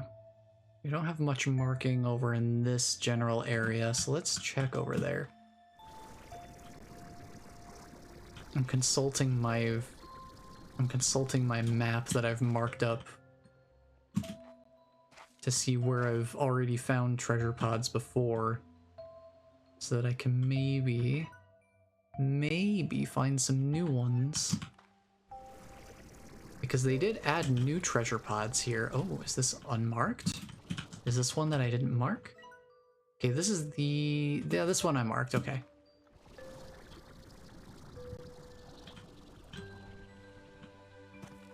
Because when they updated the game to add the new area, they also brought in new treasure pods for some areas.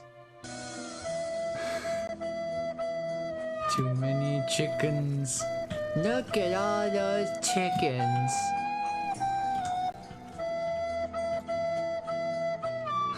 As we fly around. Oh, where could these other treasure pods be? Oh, look, a ringtail slime. Hey, buddy, how you doing? Because it's nighttime, you can actually be out and about. You seem kind of stuck. Here, let me help you out there, buddy. Give you some food to eat, too.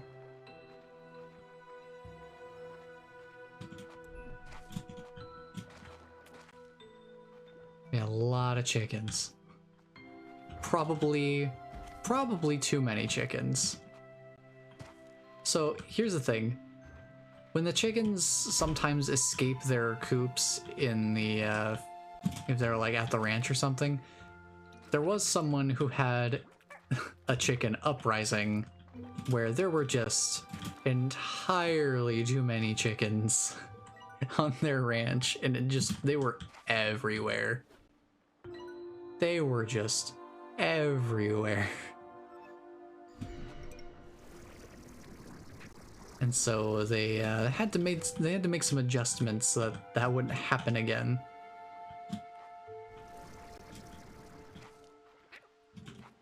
Yeah, like everything in this game is very soft and squishy kind of vibes. Let's see, there was the treasure pod that's underneath, so we already marked that. There's nothing marked out this way. They might have hidden one. They might have hidden the treasure pod out here. I don't have anything marked over on that island. So even if it's one that we found before, I can at least get it properly marked on the map. Is there anything over here? Still nothing over here. No, they didn't add anything over here. So, maybe in the next update they'll add some treasure pod over there. Who knows? It's still on the table.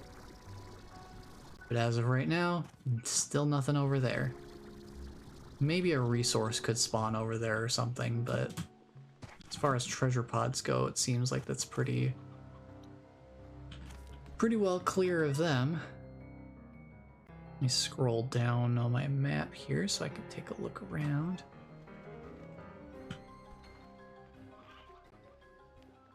Yeah, Bless, you saw that video. Yeah, that would be quite the sight to come back to.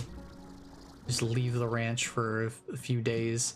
You come back, it's completely overrun with chickens. Just like, ooh. Oops, I think maybe I was gone for too long. Chicken and ranch. I mean, close enough, right? And hunting for these treasure pods is gonna be interesting. Maybe I should come back to this later and just keep exploring the new area for now. Because I'm gonna need to go over all of this area again to find these treasure pods. I think I'm gonna go back to I'm gonna go to the new area. We've already got, you know, what do we have, like 8 more to find there? Something like that. And we've already got our work cut out for us just there alone. I just need to remember that we are still missing a marking on this map. So I think we can come back to this. So here's a question. Do we want to do the treasure pod hunting on a stream again? Or is that something that I should take care of in between streams? Because I have no idea how long that's gonna take to find the treasure pods. 1, 2, 3, 4, 5, 6, 7, 8, 9, 10. I think I could take... No, I don't have room for them. Let me dump them in here. Playing dolls with my daughter and have my earpiece on and listening to this stream when the apple bottom jeans came on. Yeah, that does tend to kind of like... kind of hit out of left field. Because there's like no build up to it either. It just is like boom boom. What? Where am I hearing that? Oh, you're like tucked away in the corner. That was really hard to see. Okay, so 1, 2, 3, 4, 5, 6, and then 1, 2, 3, 4, and then 1, 2. And then 1, 2, and 1, 2, 3, 4. You go over there. Okay, I think we're all set there. I think I need to do upkeep again. Because we've been away for a bit. Enjoy watching you lose your mind over the last one. Oh, I bet you did. It was fun. It was fun looking for him. I think we will just need to dedicate some time on the stream to... We'll dedicate another stream specifically to looking for treasure pods, because judging by how long it took last time, and considering that there are now at least 6 new treasure pods for me to find, since I found 2 of the 4 new ones in the Ember Valley already, just by sheer coincidence, I think it could still take a while. Because it's not like I know generally where the new ones were added in or anything. So it's like, we have the entire Starlight Strand and Ember Valley to look through again. So it's like looking through the entirety of each area again. So yeah, I'd hazard to say that it could take a full stream, potentially. Depends on how well they're hidden, and how good of a job I do looking for them. But I have the maps this time. I have my marked maps, so I know where the treasure pods we found last time all are. So, at the very least, I won't accidentally stumble across already opened treasure pods without knowing that they're already there. So at least there's that. I do need to find the one treasure pod in the Starlight Strand that I apparently didn't mark. So I still need to go back and do that. But other than that, everything should be up to date map-wise. And there's no new ones in the...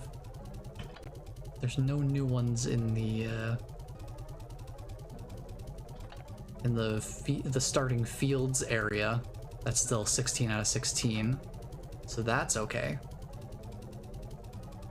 It's just the other extended areas that have new ones, by the looks of it. Plus the ones in the Powderfall Bluffs that I want to go back to. I want to see how many of those we can grab before we end for today. Because I also want to figure out how to grab where to get Sun Sap. Because that's a new resource, and it's going to be in a similar tier of rarity to the strange diamonds by the looks of it, because only needing one of them for a recipe seems like it's gonna be hard to find. So I want to see if we can figure out where to get them.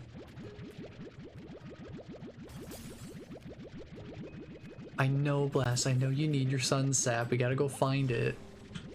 'Cause I don't know where it is yet. We gotta find it. We'll find it as soon as I'm done with the upkeep here. I'll try to find it, try to find some other treasure pods along the way, perhaps.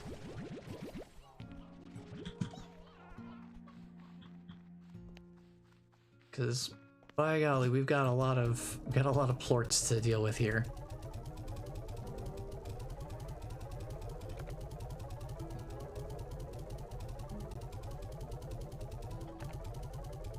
And squishy blueberries. You talking about the the rock crystal slimes that I have set up over there?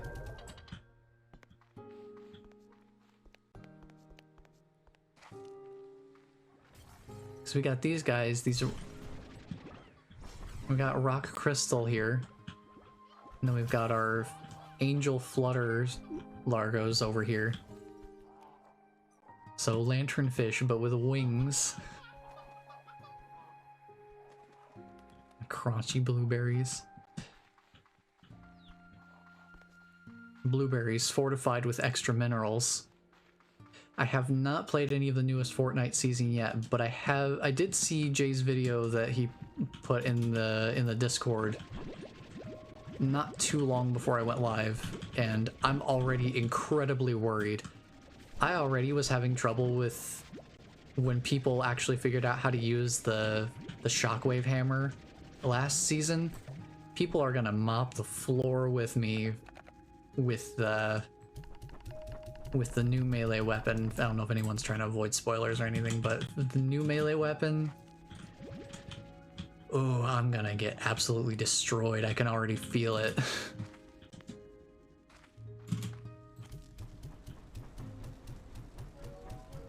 I had to give these guys a bunch of stuff. There we go.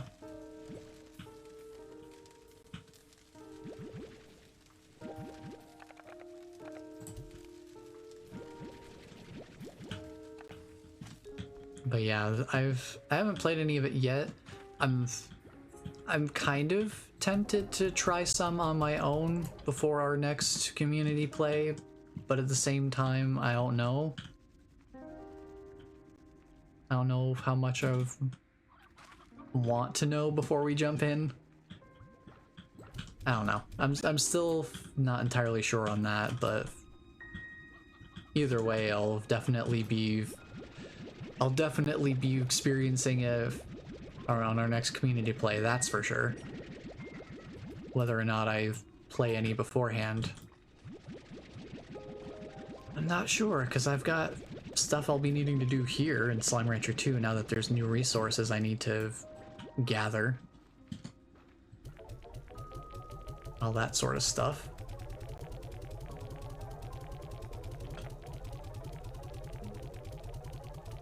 But yeah, I can see it being nerfed in the next patch.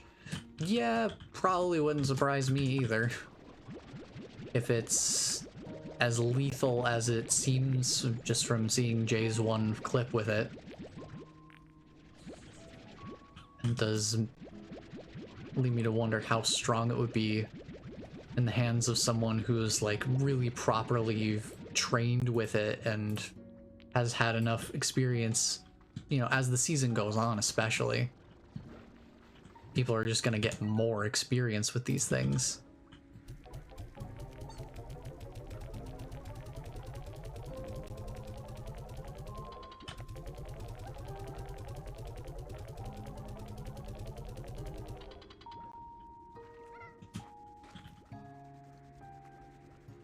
Let's see.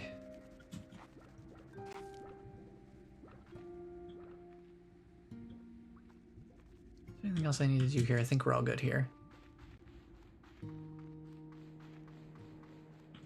But yeah, I'm just trying to think, like, usually whenever I end up playing Fortnite,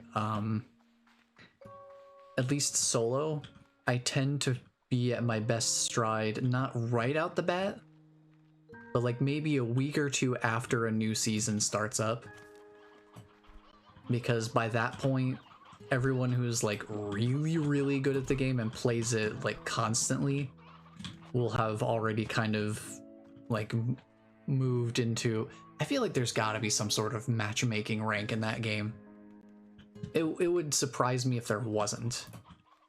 But I feel like the people who are like really good at the game and really play and put a ton of hours into it have already kind of been shuffled into their own tier of matchmaking by that point. But it's still early enough in the season that the people who don't play it super regularly haven't figured out the best loadout and weapons and strategies and everything for the new season. So I'm kind of on a similar playing field to everybody at that point.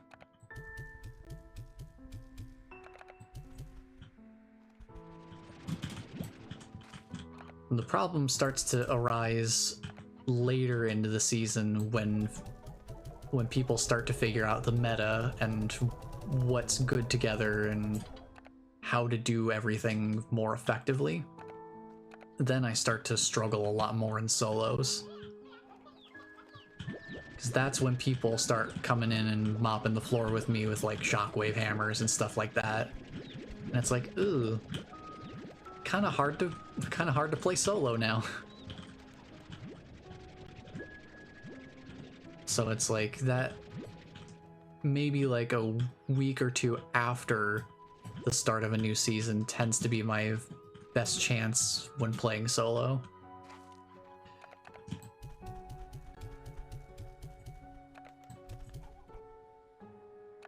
Actually, I've got a lot of Thundercluck chicks. I just leave those in here, because these just need to mature. Someone yesterday was already over level 100 and they must be buying them. It wouldn't surprise me. It wouldn't surprise me in the slightest. Because people definitely do that. And I mean, the option is there. It doesn't technically affect... Like, it doesn't technically confer any in-game advantage, per se. It's not like being a higher level makes you stronger. So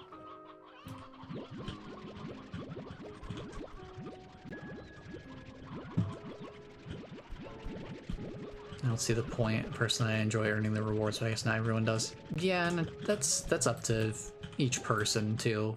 Like, not everybody is huge on going through and unlocking everything manually.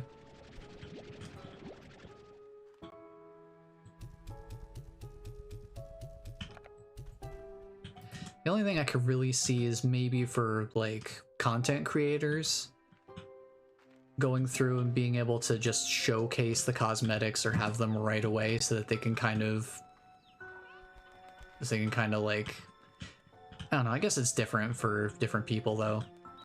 Because for some people it would be like, yeah, I want to flex on people and be like, look, I already have the cosmetics, look how cool these are, kind of things. Because maybe it's those kind of people too? I don't know.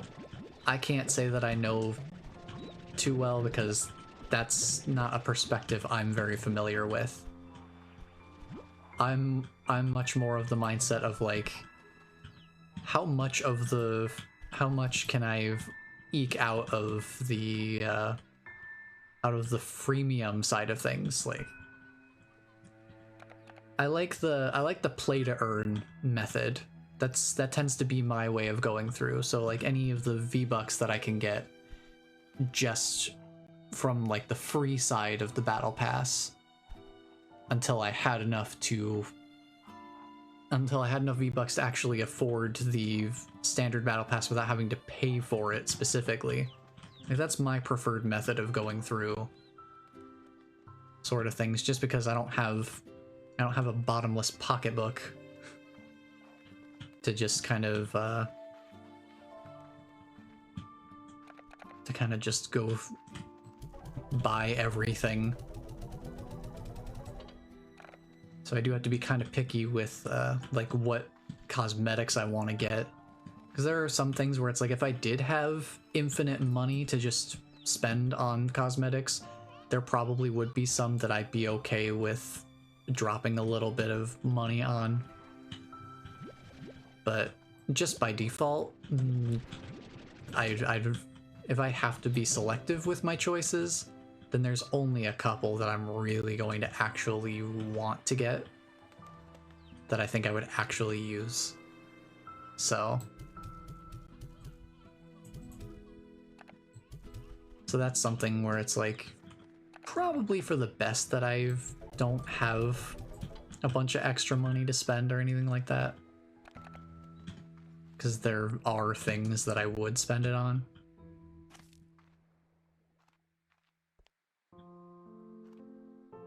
I have fun playing a couple of matches before I fall asleep from sitting still.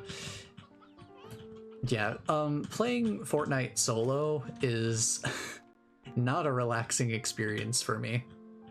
So I genuinely cannot play that game.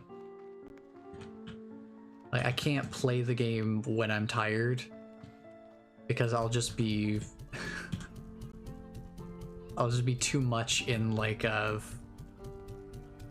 anxious mode, because playing solo is very stressful in its own way for me. But that's just me. I've gotten to a point where there are some quests that are like, yeah, I don't really want to do this quest, thanks. There are some quests that are really just like, I take one look at them now and it's like, I'm fine not doing this quest. I'd be just as happy to not do this quest right now or ever.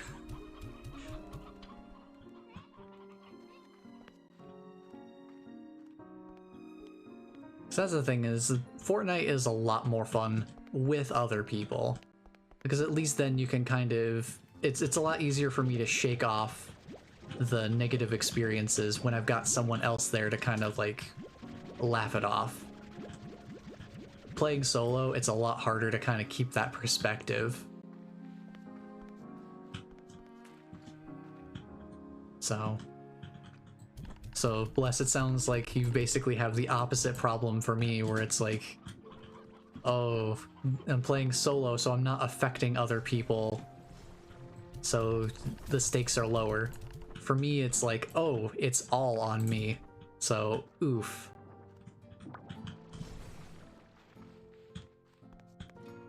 I think it is partially the framing of the game too, because there are some games where it's like, I don't have as much of a problem playing solo if it's just me alone, because then I'm not impacting other people with my decision making. But if it's a game where I have to play solo and I'm on a team with other people, then it feels more like I don't have a way of communicating with them very easily. It's like trying to get a read on new people every match, and it's just like it gets difficult for me to want to try to keep that up. Like trying to get a read on random matchmaking every match.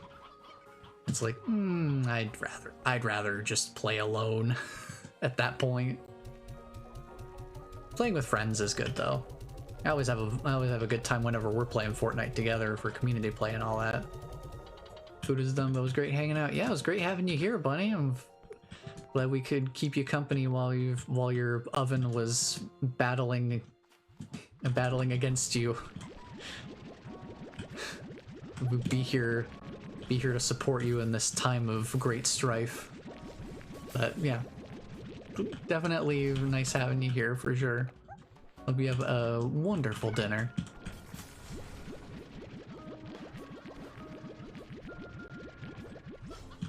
Yeah, honestly, community night really takes the sting out of any real negativity that a game can kind of bring into the equation. Because, like, it is kind of a bummer whenever you get taken out in Fortnite. To some extent.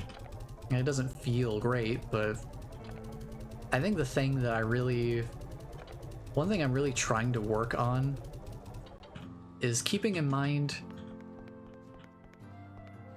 the grand perspective of things is really difficult to keep in mind, but it's so relieving when you're able to do that.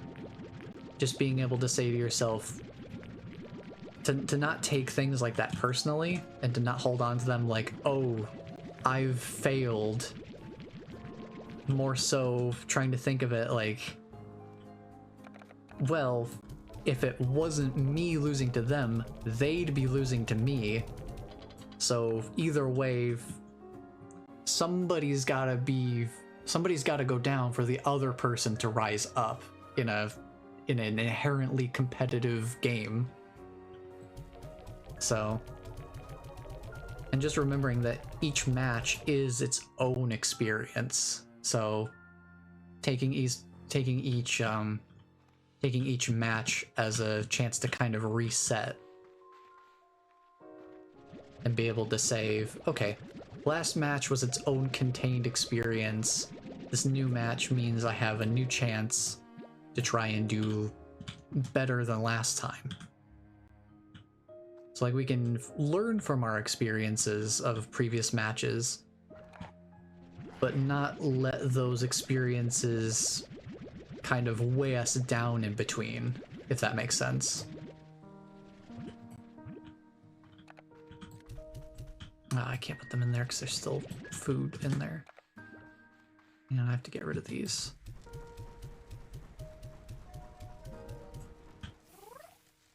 That's something I definitely need a lot more practice on. I still haven't gotten to that point where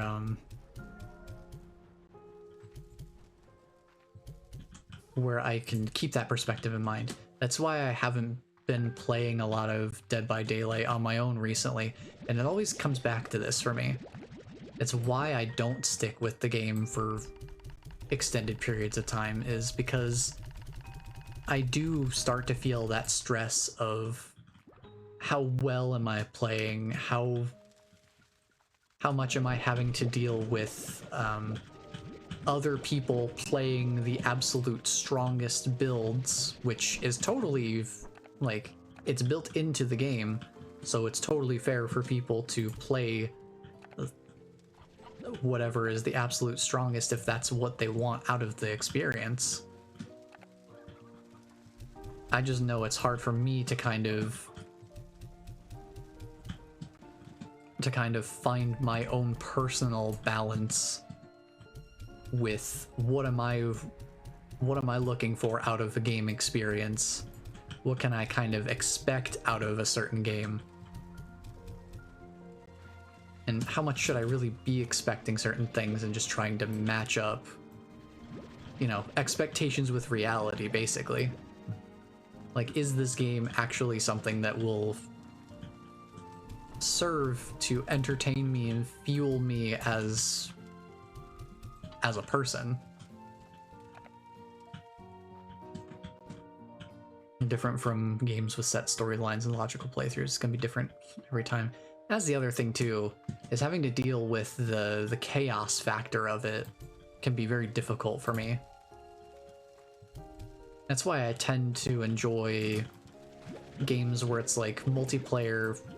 If it's anything competitive, doing it, like, I can be cooperative with other people. I don't have a problem cooperating with other people. It's competing against other people that doesn't really fit into my natural comfort zone. I'm not a very competitive person most of the time. I usually prefer to work alongside other people. I'm more of like a get along with other people type of person rather than a who's better than the other kind of person. So I don't really... Mastery over other people isn't really the drive for me. It's mastery of the game itself more so than, like, am I doing well at the game versus am I doing better than these people at the game? Kind of hard to keep that perspective with when a game has a format that's specifically competitive against other players, you know? I think that's where it's hard for me to play games like Fortnite and Dead by Daylight solo, just on my own, because it's very hard for me to not have like that feeling of how much of it is interpersonal kind of interactions versus just the straight up game interaction. Because if I'm losing a game to just like NPCs that the game itself is running, that's one thing. You come across other people and it's like you have no idea of how good at the game they may or may not be, so you don't know how best to approach the situation. That's a lot harder for me. And that's why games like Slime Rancher 2 are great for me, because the game functions a certain way, and there is certain expectations around how everything generally functions, how you can go about approaching certain goals. And it definitely makes a lot more sense that way. But competitive multiplayer games definitely bend and twist those expectations around a lot more, because they're not steady, they're not stable, because people are different. You're dealing with individuals interacting with the game's systems rather than just interacting with the game's systems themselves just on their own. So that's why I don't play many multiplayer games, because of that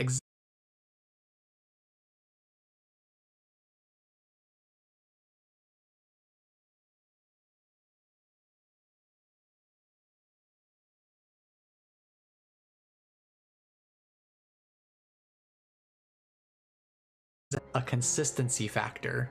You have the friends that you know them, you trust them, and you all can kind of agree to a certain set of expectations beforehand so that you're not having to worry about, am I performing up to expectations? Because you already know what the expectations are. So I think that's a really, really valuable part of the experience for sure. I cannot fathom playing with strangers. Yeah, and that's the thing. I've never tried to do that with Fortnite, and I know Fortnite has a voice chat system built into it, but I just play games to have a good time. I don't go into games looking for a specific social experience per se. Pokemon Unite was hard for me in that aspect. Yeah, I'm just not a big MOBA player anyway. So like dealing with, you know, League of Legends, Smite, Pokemon Unite, those kind of games just never really appealed to me. Like they're very heavily tactically driven. And tactics is something where I feel like it's got to be a very specific game. Tactics is not really like something where you could just say, oh, it's a game that revolves around tactics, sign me up. It's like I kind of have to be in for a specific experience. It's not like an open genre interest for me like it with other games.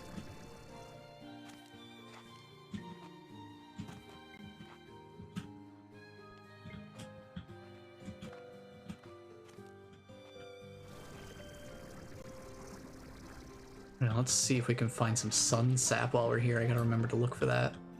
I feel like if sun sap were to exist somewhere, it would maybe be on one of these trees or something. Also, it just occurred to me that, you know, a saber slime Gordo, yes, exists over there. I should probably keep that in mind. Yeah, finding chill groups, that would definitely make more sense. Playing Monster Hunter and WoW. Yeah, it's like, Monster Hunter is one of those games where I love the idea of it. And I enjoyed playing. I played some Monster Hunter Worlds, some of the early game. But I got to like maybe the second new area. And it's just like to do every hunt and have it be this like this super extensive experience where it's like you have to have so much time to dedicate to a hunt. After a while, it just felt like maybe I don't have quite the dedication to this kind of long play experience. Like you can't really bite-size Monster Hunter too easily from my experience. Like there are certain hunts that are a more brief experience. But generally, you're going to be looking at long adventures. And less so, like, just little brief experiences. You're not really getting bite-sized kind of stuff in Monster Hunter. Most of the time.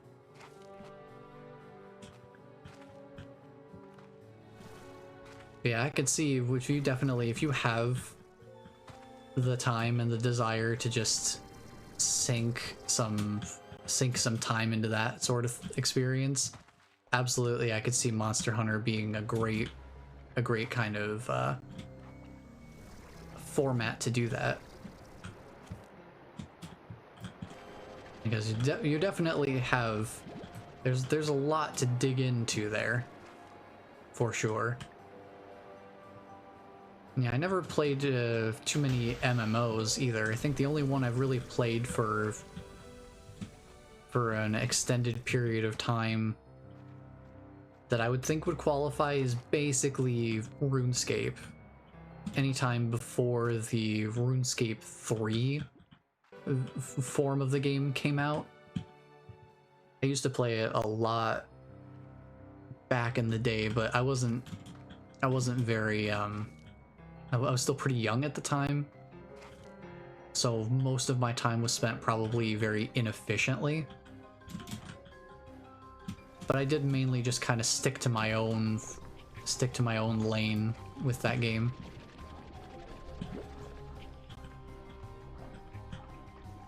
And I don't really count Warframe in terms of MMOs that I've played because I've never engaged with other players in that game, and it's very easy to not engage with other players. So I don't feel like it's quite the same as RuneScape, where you're going to have communal areas like the Grand Exchange where you're going to run into other players basically no matter what.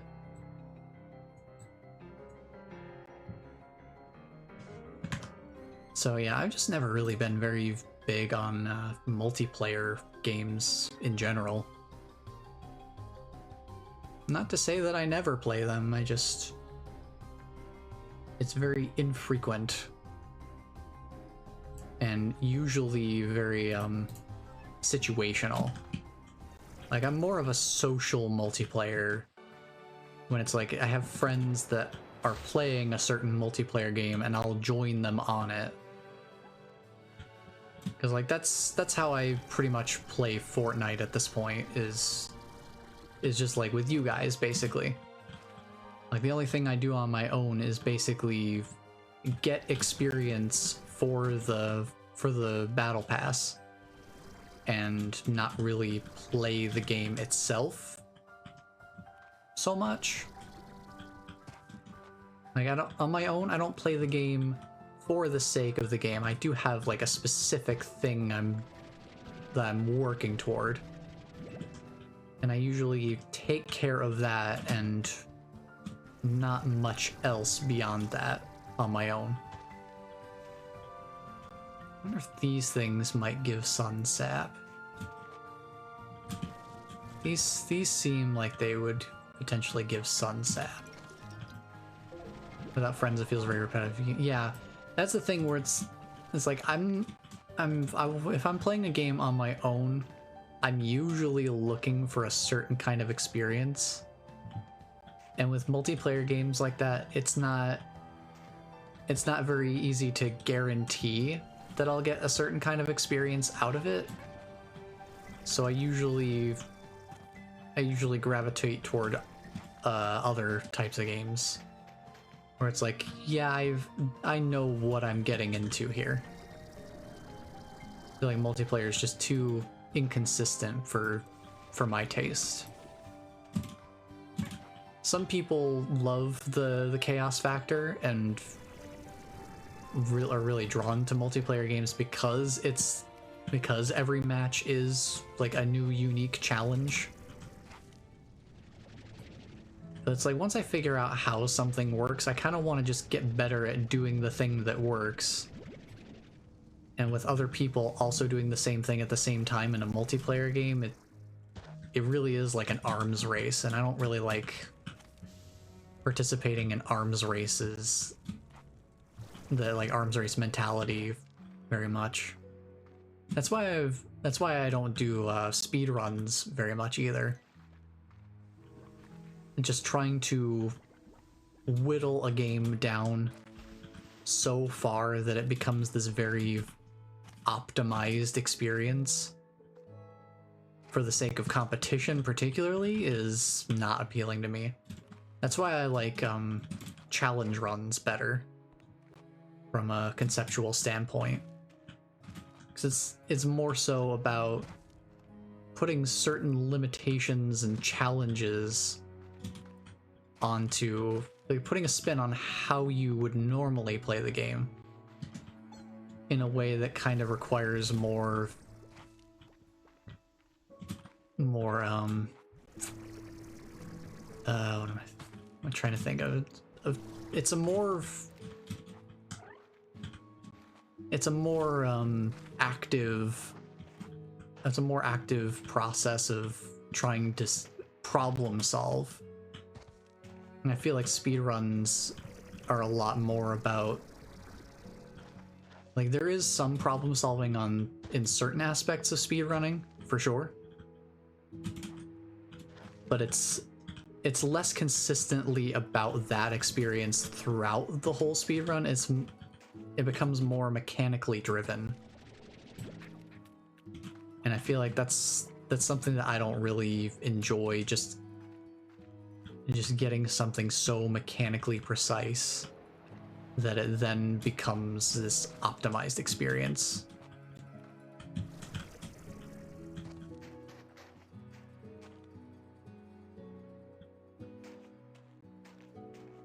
But yeah, that's just kind of like where I come from with games. I tend to not be too far into multiplayer realms for that specific reason. I'm just like, normal single player games are consistent, usually designed to be a consistent experience. And so I know what to expect, and as such, I can turn to certain games when I know I want certain things at certain times. But yes, Treasure Pod. And it's a storage module too. We have the storage cell, so we can get more. We can upgrade the tank booster even more, so we can hold more stuff. So it's very, very nice to have that taken care of. So let's see, we have only 4 more pods to find here. So we've got 4 treasure pods here, 4 treasure pods in the Starlight Strand, and I think they added 4 to the Ember Valley, but we found 2 of those already. So I'm thinking we will end up finding more of those. So there'll just be 2 more there, basically, for all intents and purposes. So I'm thinking the next stream we'll probably start looking for treasure pods more specifically. Yeah, this is a really aesthetically pleasing area in particular. Trying to grab these for the Largo. Have I been out to there yet? I don't know that I have.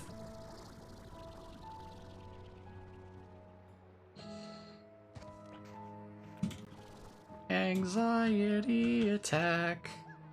I did it to myself. Nearly fell into the ocean there. We've been out there. But we haven't been out here yet. Where is it? So we went out to there. This area we haven't, I don't think.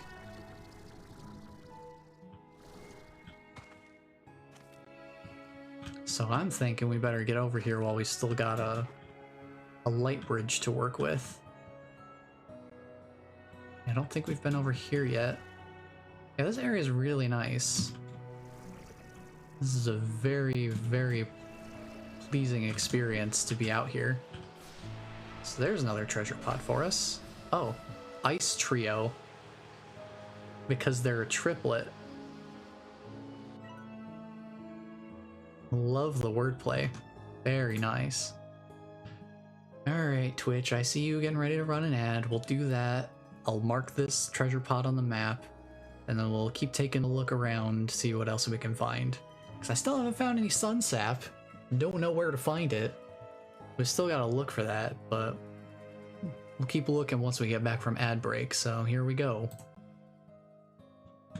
Mark this on the map here. I'll just circle this entire little outcropping here. Okay. Good, good.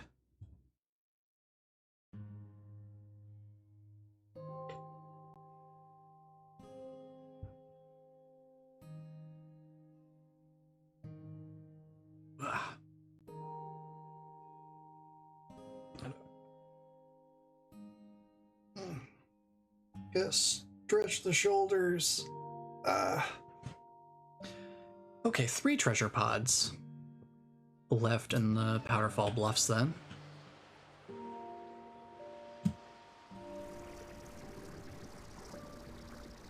So let me just take a quick look around here, see if there's anything else going on.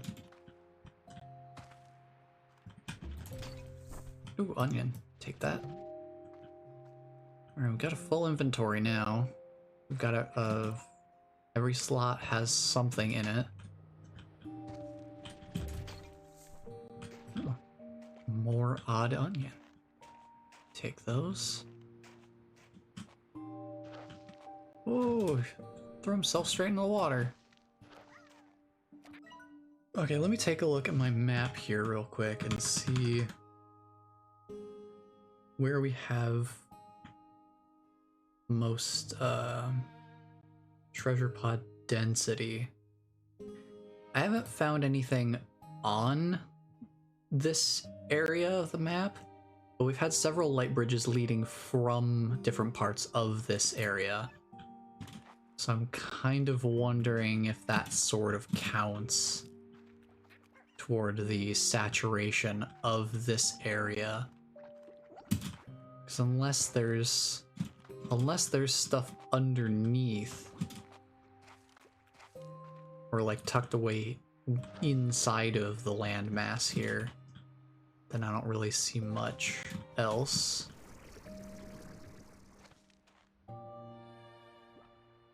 It's mainly been the light bridges that I've seen here.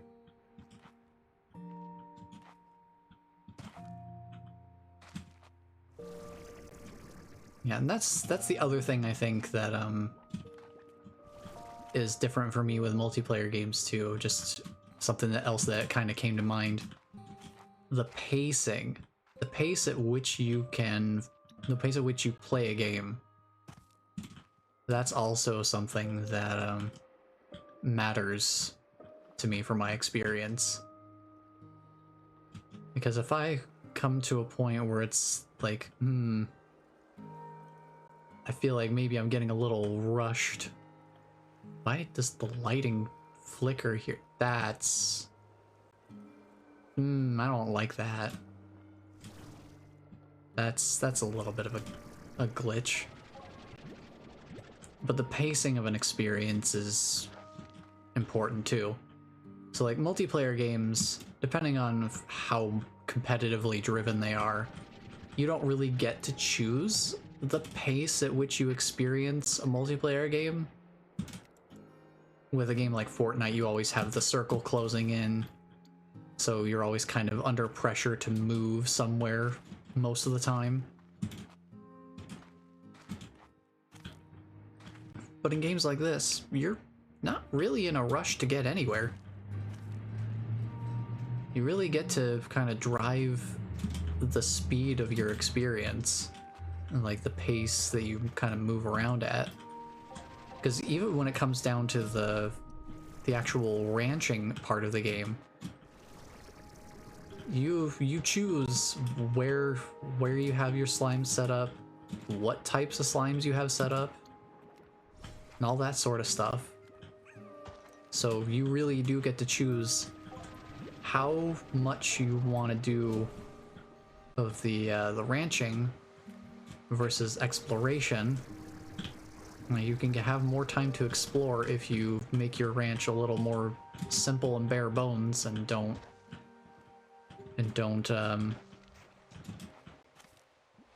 jam pack it full of all these different types of slimes with all these different types of foods to feed them, all that kind of stuff.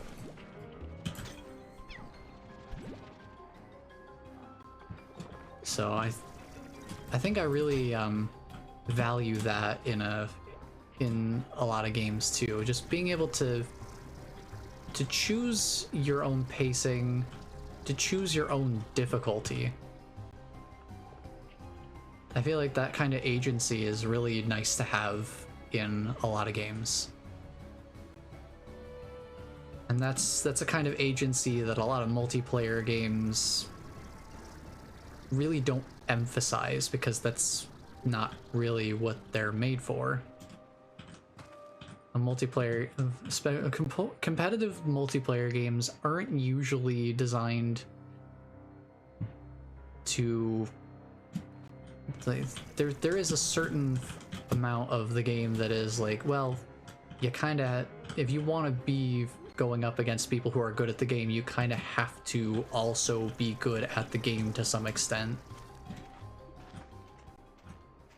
It's not often that you can just kind of luck your way into a win in most multiplayer games like that. So there are some games like that, like Fortnite. You can kind of do that to a certain extent depending on like how you play the game. I know there are times where I've come through and like I can win in solo just by being in the right place at the right time. And that's something that you can only somewhat control because everyone else is also, you know, moving in ways that you may not be able to predict. But it is not often that I get a win like that, so it is golden sure shot to the vac. Huh. Wonder what that does. Super shot module, that, or sure shot module, that's different. I don't recognize that at all. That leaves us with just 2 treasure pods. So that's something I gotta think about, is the cavern side of things. I'm gonna keep going this way, because I haven't seen any treasure pods in that general direction. In front of us here. So like this area here is pretty blank for the most part. So I want to take a look down there.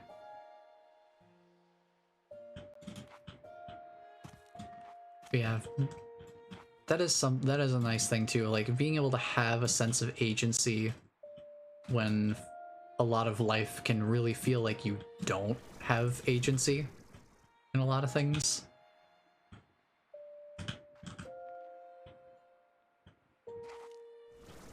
I think that's it too, is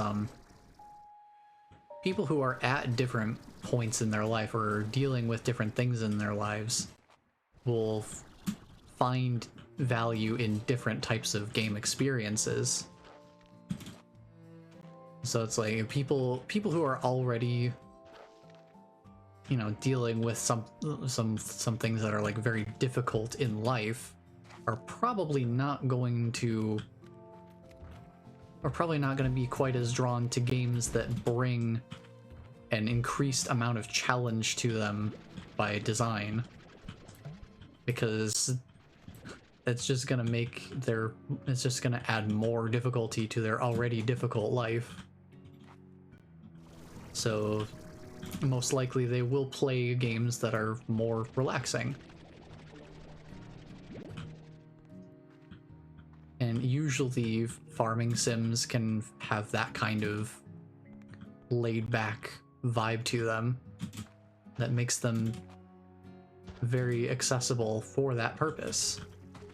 To just kind of have something where you can relax and have a good degree of control over your experience. People who have more free time or things like that, or maybe aren't feeling like they have enough of a challenge in life or certain things like that. I don't know for sure. This isn't kind of like my mindset, but people who are open to having more challenge in their life, competitive multiplayer might be a good way for them to get that challenge in a way that's, you know, measurable. Being able to say for sure, yes, I've done better or worse this time around, and being able to, you know, have a way to kind of mark and track their progress and have that sort of tangible feedback. Whereas with a game like this that's a lot more open, there are certain things that are trackable, but the game isn't really trying to drive you toward how do you make the most efficient slime ranch. That's not really the purpose of the game by design. It's something personally, as a player, you can choose to strive for. But the game itself isn't specifically saying, okay, you're earning this amount of money per day. Your slime rancher rank is this. They don't really do that. They don't have this. They haven't designed the game around a grading or ranking system for that kind of purpose. Maybe you'll be able to tell a lot about a person by the games they play. Absolutely, I would think so. And I mean, I think that goes for a lot of different types of media as well. Like the type of books a person reads, the type of videos or movies they watch, type of music they listen to. And of course, if one piece of media alone does not necessarily define an entire person. So like, just because I play Slime Rancher doesn't mean I don't also enjoy, you know, games like Doom Eternal, which are very, very tonally opposite of each other. This game is incredibly laid back and chill and fun and pleasant, and Doom Eternal is I mean, for lack of a better term, hell on earth is like, that is basically the theme of the game. It is very upfront, aggressive, very, very precise and mechanically driven. One of the few games I play that's very, you know, it's very, you know, mechanically precise, or really demanding. That's the word I'm looking for, demanding. But like, that's the thing, is like, I enjoy both games for different reasons at different times. And it is very much the same way. It's very much the same way for me with the music I listen to. I don't have like super specific music tastes where it's like, oh, I like this genre of music just overall. I usually have specific artists that I kind of listen to, or even, you know, specific songs. Like, maybe I don't listen to a certain artist very much, but they'll have like one or two specific tracks that I'll listen to when the mood strikes, because it's like, okay, I know I need this kind of feeling from music right now, and I know that this song can provide that. So I think that's more so the kind of approach and mindset that I naturally have with games and music and that sort of thing.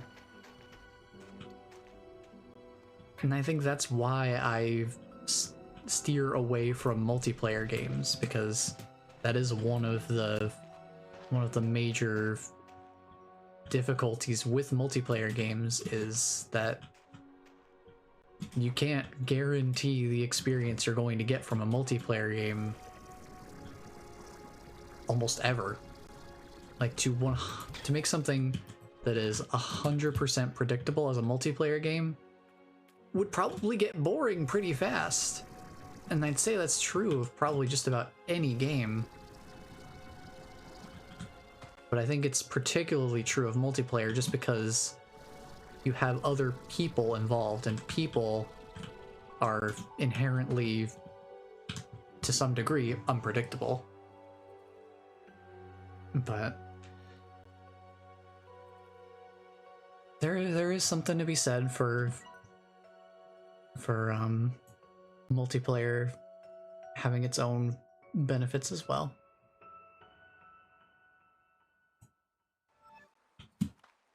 It's just not the way that I tend to lean.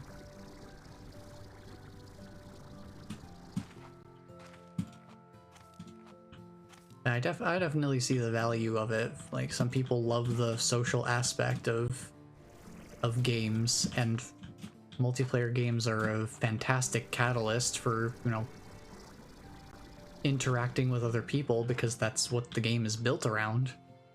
It's built around interactions with others. So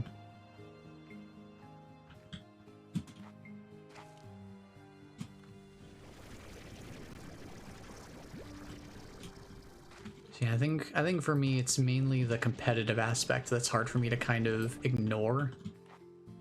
It's like, I don't want it's not the reason I play a game, but if it's like if it's designed into the game, it's kind of hard for me to just ignore it.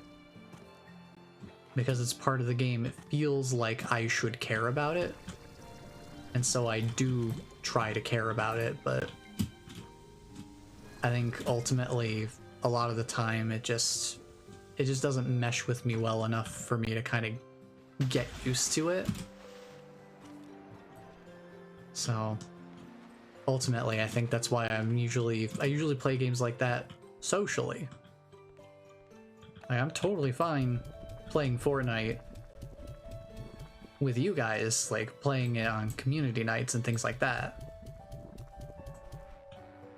But when it comes to playing games like that on my own, whoa, they just gave me 3 sun sap.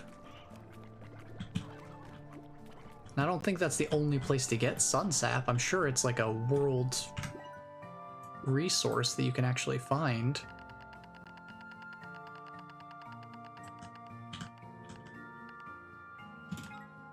But maybe now that we have some from the Gordo, we could actually get some information about where it is, maybe? Despite its name, Sunsap is actually made of hardened amber whose strikingly golden hue is sure to brighten a rancher's day. Some say if you find one with a bug encased inside, it's even more valuable, but come on, it's a bug. What could you possibly do with that? Now, bless, you missed it earlier, but the Saber slime actually has, in its description, there is a reference, like a pretty direct reference to Jurassic Park. And I'm sure this would be a similar realm. So 2 references to Jurassic Park at this point, I'd say. Deposit sunsap, used for crafting things. It doesn't tell me where to find it, which is unfortunate. I was kind of hoping it would. But hey, we have a teleporter now. Where does that take us? Oh! Oh, it takes us there. Oh, it takes us to the other side of the Ember Valley. So check this out. This is how you're supposed to get up here, I think. So you remember this area that had like almost no real purpose besides just having some slimes and some resources around? We did find a treasure pod up here. I have marked this one already.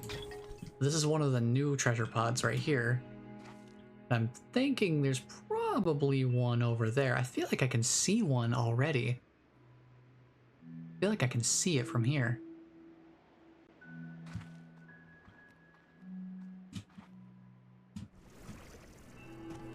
But yeah, we found 2 treasure pods here already. The other one that we found was over here at the oasis behind the waterfall. So that's what this teleporter pad is for. Okay, so it does serve a purpose. We have to activate it from this side because the Gordo is on top of it. That makes sense. And it's pretty nifty.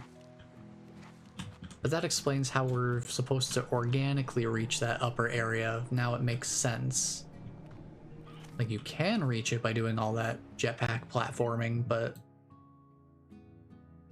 it makes more sense to go around this way. Now I want to get up there if I can. I wonder if I can get up there. Up to that area. Okay, squeak my way up here. Nice. And there's jars up here, so that makes me think we're supposed to be up here in some capacity. They don't usually spawn things like that in areas that you're not supposed to be. Oh, go away, go away, go away. Stop. Okay, let's take a look around.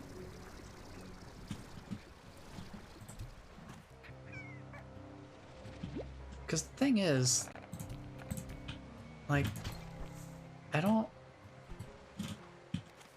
haven't found any treasure pods over on this, like, area at all. So I feel like there's gotta be something around here. In some capacity. I think I was working on trying to get up here. But I was having some issues getting far up enough to get up there. I feel like there might be something up there if I can reach it.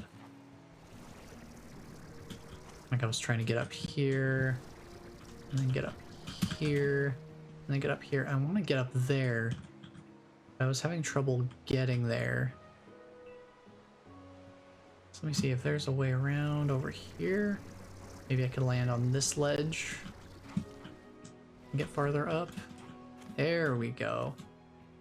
Now we're getting somewhere.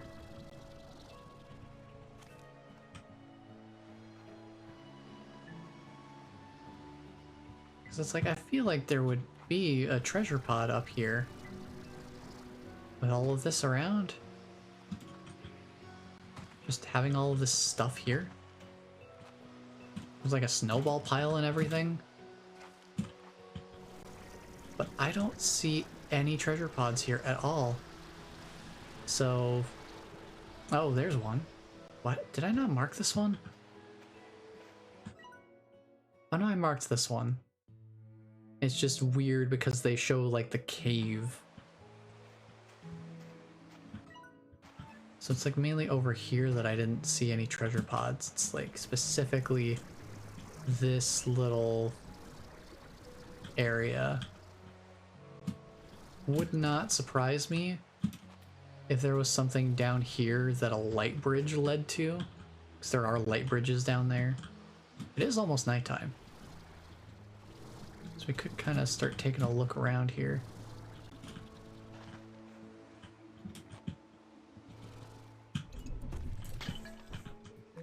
I'll take the onion.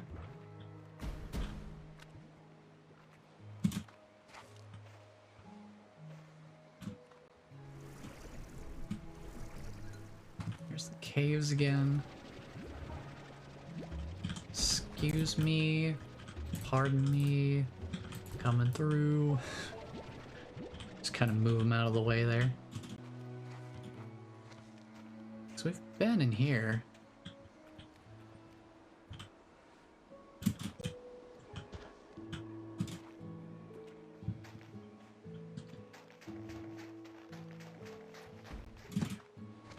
I think the light bridges are on again, so let me head over here and try and see where these go. Feel like these would lead to, yep, there we go. So that's the trick to this area, is the light bridges lead you to a lot of different treasure pods. So let me mark this one. That one was like right here.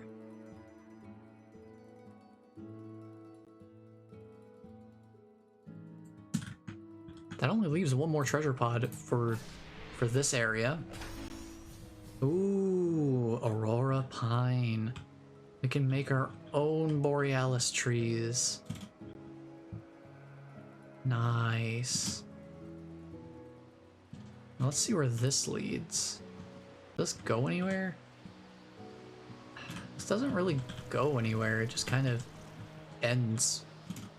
That's interesting. I wonder if they're gonna add something there later, or if that's just kind of like meant to be a visual eye catcher from the side there, where it's like, oh, there's a path there. Let's go see where it leads. That sort of thing. I don't see an easy way of getting around here. Maybe I can wrap around the other side here. But only one more treasure pod in this area, and then we'll have them all for the time being. Until they update the game again and potentially add more. Because they can do that. And now that's a reality I have to be prepared for.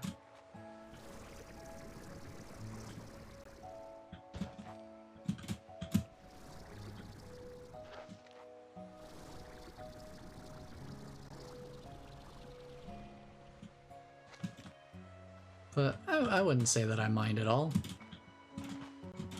Gives me a reason to go back to previous areas that we've already basically cleared out. And you know, means more time playing this game, which is never a bad thing.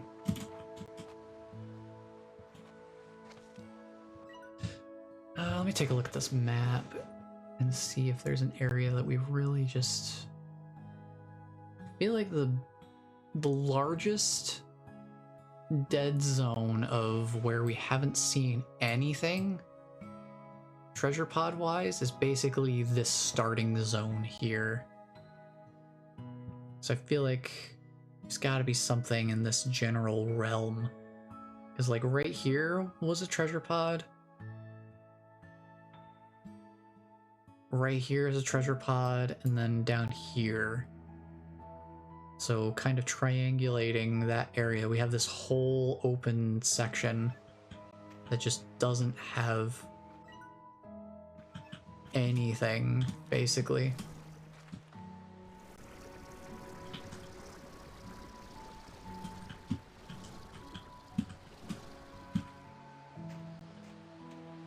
So I feel inclined to go explore this one more time. See if we can spot anything.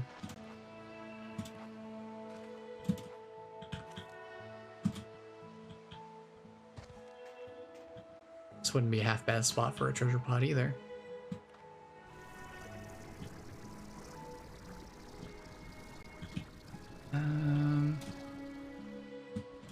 Nothing shiny really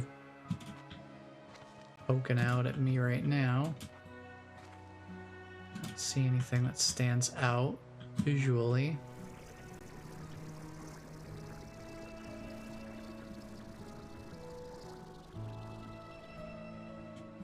I feel like this would be a spot for a treasure pod here. There's definitely some areas where I could see them adding treasure pods in the future. 100%.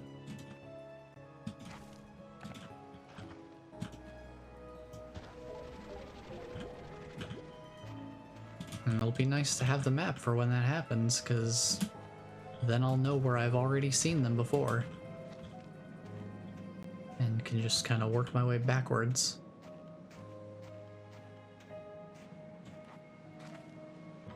So let's see. See if we can't find something here. Because we found one. Where was it in relation to here? It's like back there. So yeah, there's this one back here that we found.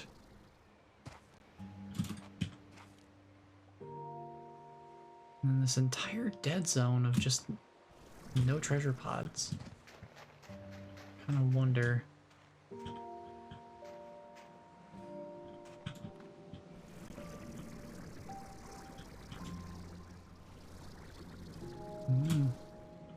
Not really seeing anything else though. No,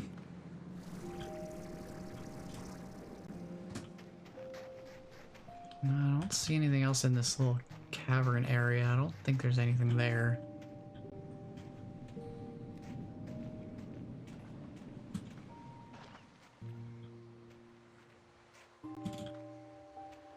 The thing is, going based off of the treasure pod density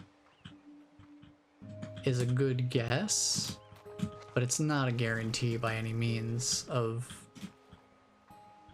where treasure pods can be, because as far as the map is concerned, there could be two treasure pods that on the map look like they're directly on top of each other or, you know, next to each other. But they're actually, you know, vertically located in very different spots. Like one will be on top of a mountain and the other one will be in a cave that's inside of the same mountain. So like spatially they'll be far away from each other, but visually they'd be on the map, they'd be directly on top of each other basically.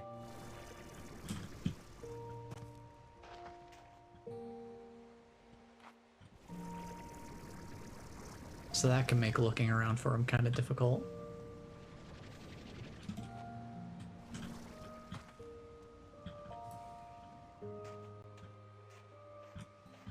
So now we got the one there. So this is this.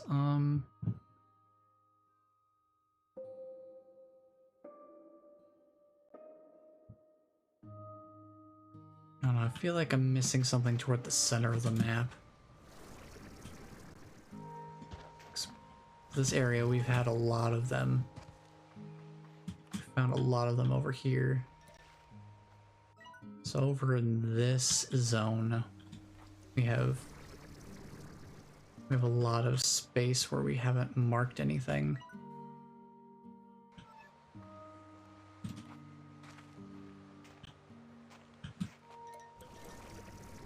There's that one from the drop down again. I don't want to go there.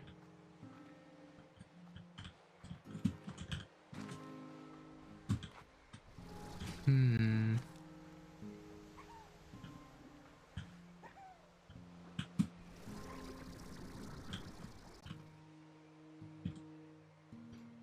not entirely sure where else to search.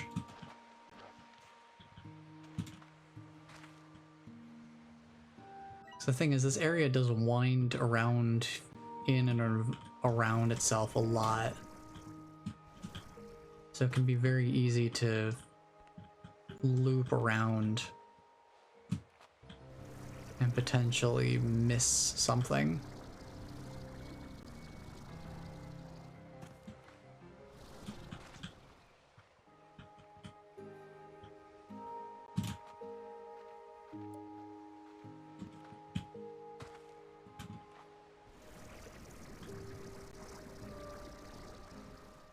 Now, the fact that I've not seen a treasure pod in this whole island area, this feels like there's got to be something around here. And not just the trails leading off to other outcroppings where treasure pods are. I feel like there's should be something actually here.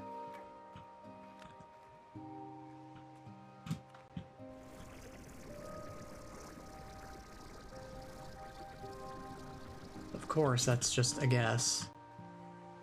Because until we actually see the treasure pod, we have no way of knowing where it is.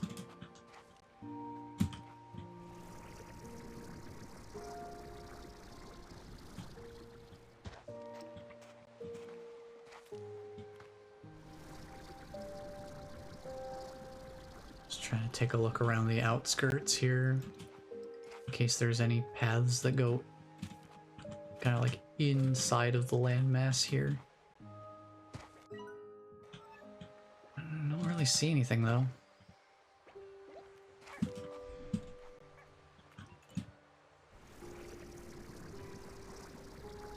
And we're probably overdue to head back to the ranch anyway. So I'll probably call it here pretty soon. Go check out the gadgets that we got, see what they do, and then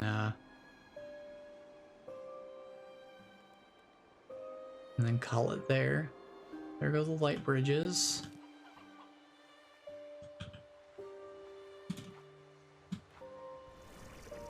So I do want to see what we got in terms of the gadgets.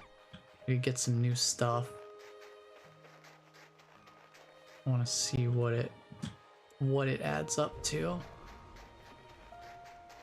And then I can handle upkeep and all that sort of stuff in between streams. And then the next time we do this, we'll do a treasure pod hunting stream. Because we've still got 1 in the Powderfall Bluffs, we've got 2 in the Ember Valley, and then we've got 4 in the Starlight Strand. So we've definitely got some stuff to look for. 100%, we've got some work cut out for us.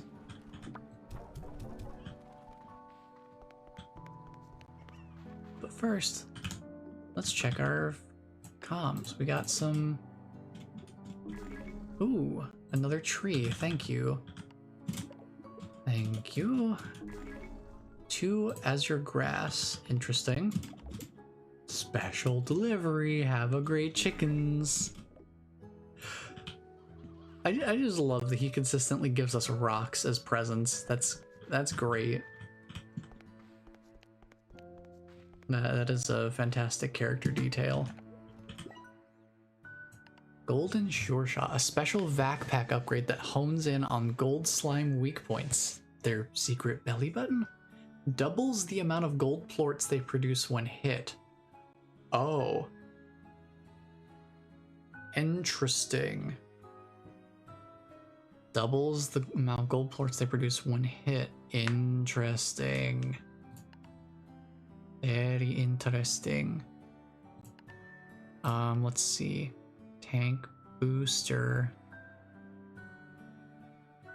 The secret best vac tank available using experimental nano storage technology that's absolutely, probably, maybe illegal. Maybe it's legal. Who knows?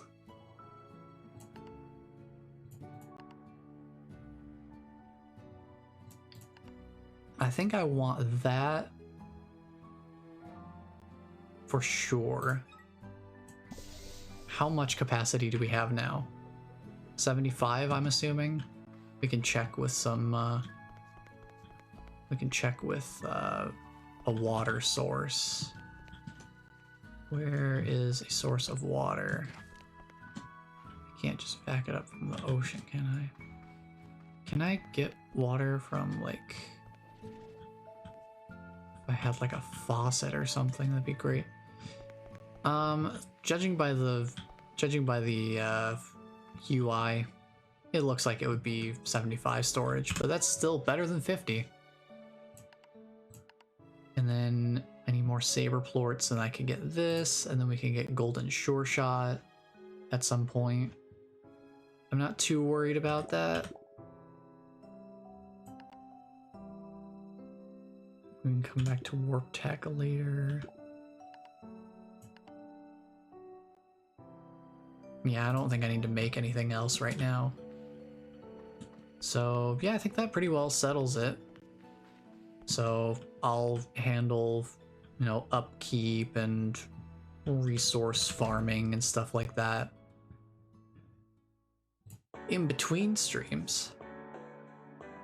But for now, I think that will be it for me for today. Oh boy.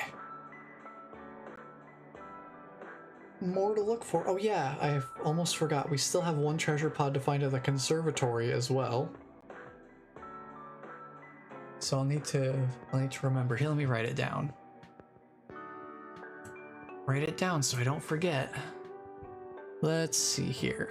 So, one pod at conservatory.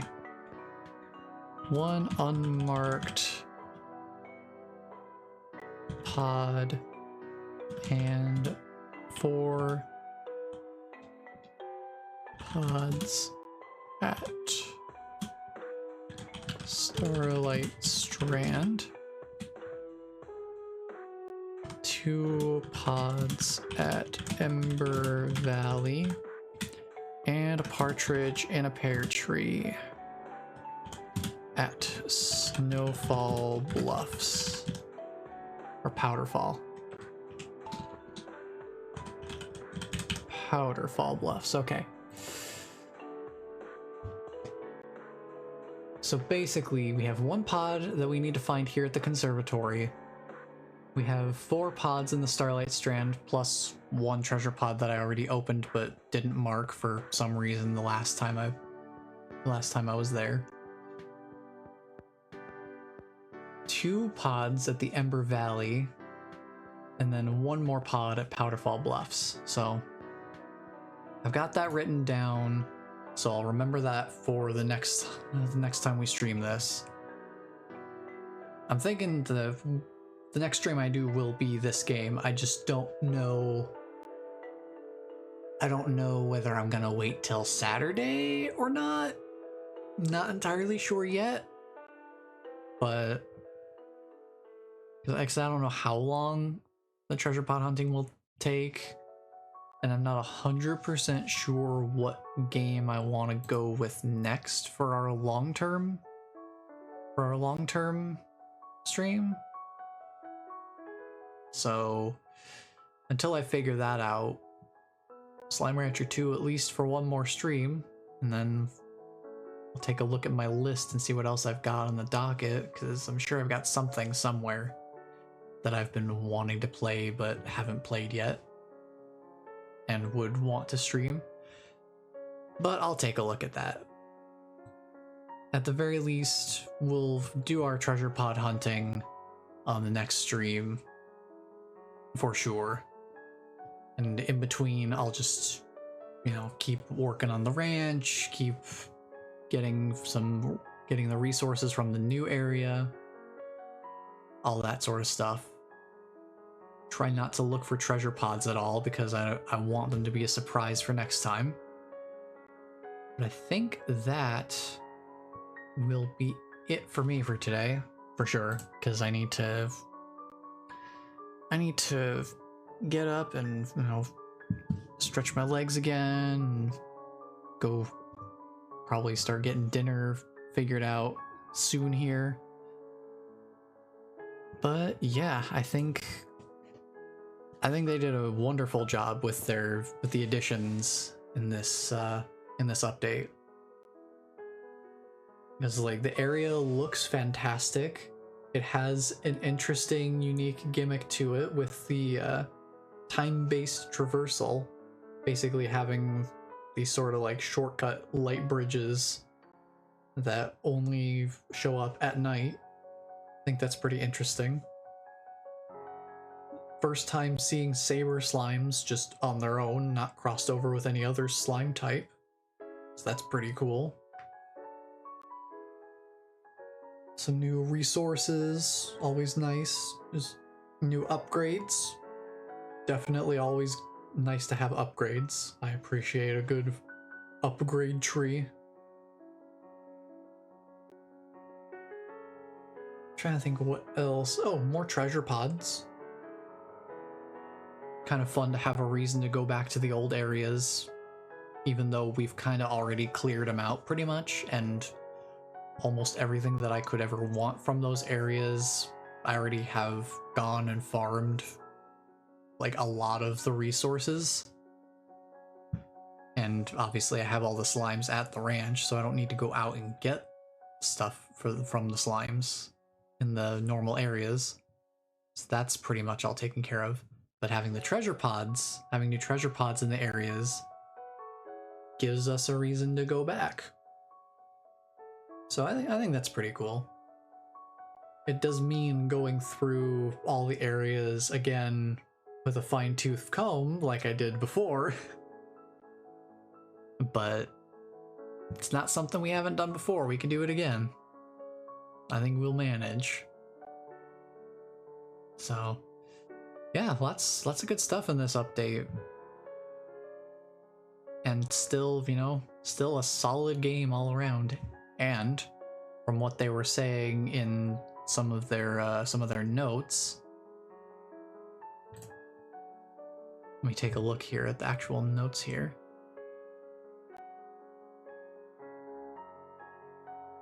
Oh yeah, the snowball fights were new too.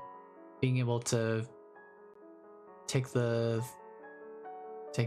snowballs from the area and throw them at the slimes, and then they would start also throwing snowballs. That's interesting.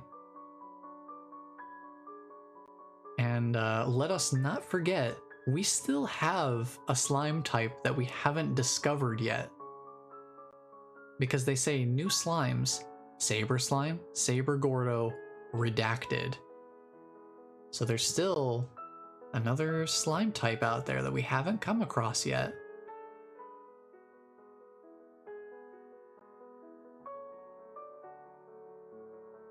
So we still gotta look for that next time too.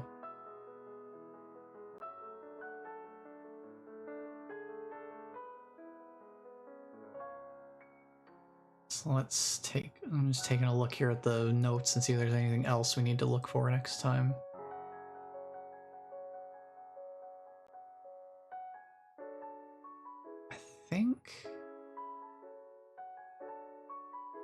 I think that's it, basically it.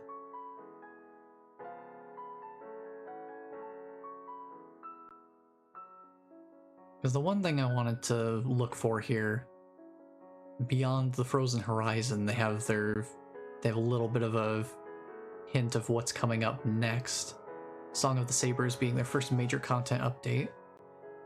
Following this update, we will be developing new features that build upon the core activities and game systems of Slime Rancher.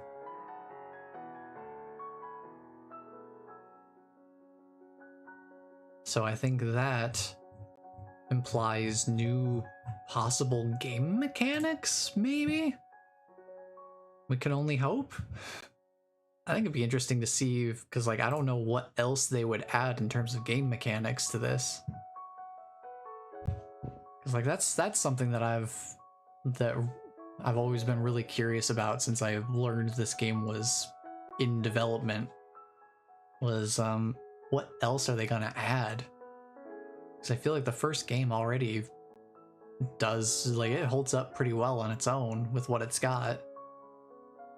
I'm trying to think of what else they could add that isn't already, you know, part of the standard Slime Rancher experience.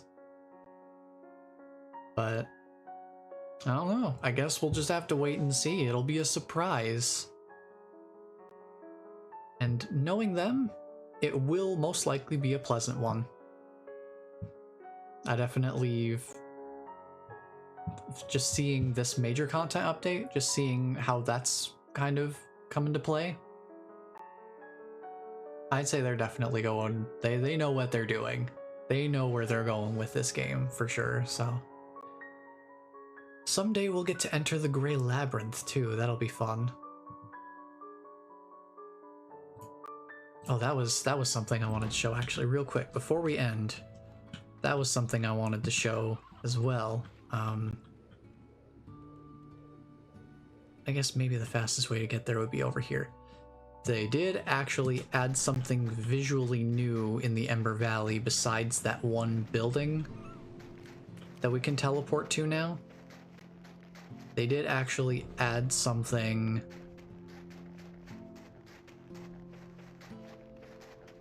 I can add a couple things too. So yeah, this area. Where's a good gadget spot around maybe I have to go up here. So I have to go up here to get to this. Grab this while I'm here. There's one more visual thing I wanted to share that I forgot about until just now, because they were mentioning the Gray Labyrinth is something that we've been having sort of hints about in the different logs that we've been able to read up to this point. And so that's kind of like one of the main major mysteries that's still left to kind of explore, that's generating intrigue for the time being. We have the Gray Labyrinth that we're eventually going to go to. And that ties into what I wanted to show, because I wasn't expecting to see it when I went to the Ember Valley. But real quick, I want to show it off before we end here. Because now, in the Ember Valley, I don't think this was visible before. I don't think there was anything beyond the gate, but now we actually have this entire, like, gray structure that kind of wraps around behind this, behind the area. So I'm assuming this is what's going to contain the Gray Labyrinth when it actually releases. And the gate is just right over there, we know that. But it's going to be interesting to see what lies within this very large section of fog that's left. There's a lot of world that we haven't seen yet. We're only seeing like maybe a fifth of it? Something like that? Something like a fifth of it? I think this might be another entrance to the Gray Labyrinth at some point. I think it might be large enough that it wraps all the way around. But this definitely wasn't here before. I would have remembered something like this being here. So that's pretty interesting to see that there.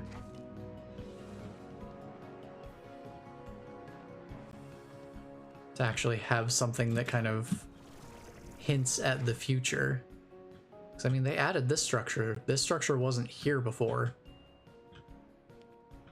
So definitely don't be surprised if we start seeing some other new things cropping up in between updates.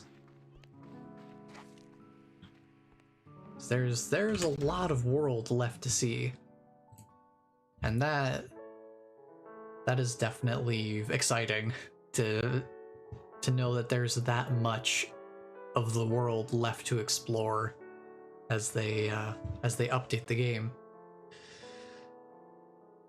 Man, considering that I'm probably going to do a fresh save file whenever the full game releases, whenever we get like an actual 1.0 release.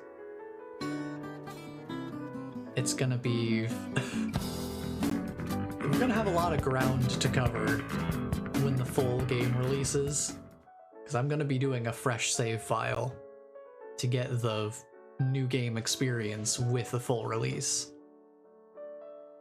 But for the time being, we'll just see how it kind of progresses on, and see how they've added to things with each update, and see how it all comes together over time, so we can have our full appreciation of the complete experience when it finally releases. But yeah, that will be it for me for today. So thank you all for joining me on this very chill stream. Definitely chill vibes today, for sure. And I like chill vibes are good. Definitely a well-suited game for chill vibes, that's for sure. But yeah, that will be it for me for today. So, thank you all for being here and hanging out. And until the next stream, take care, everyone.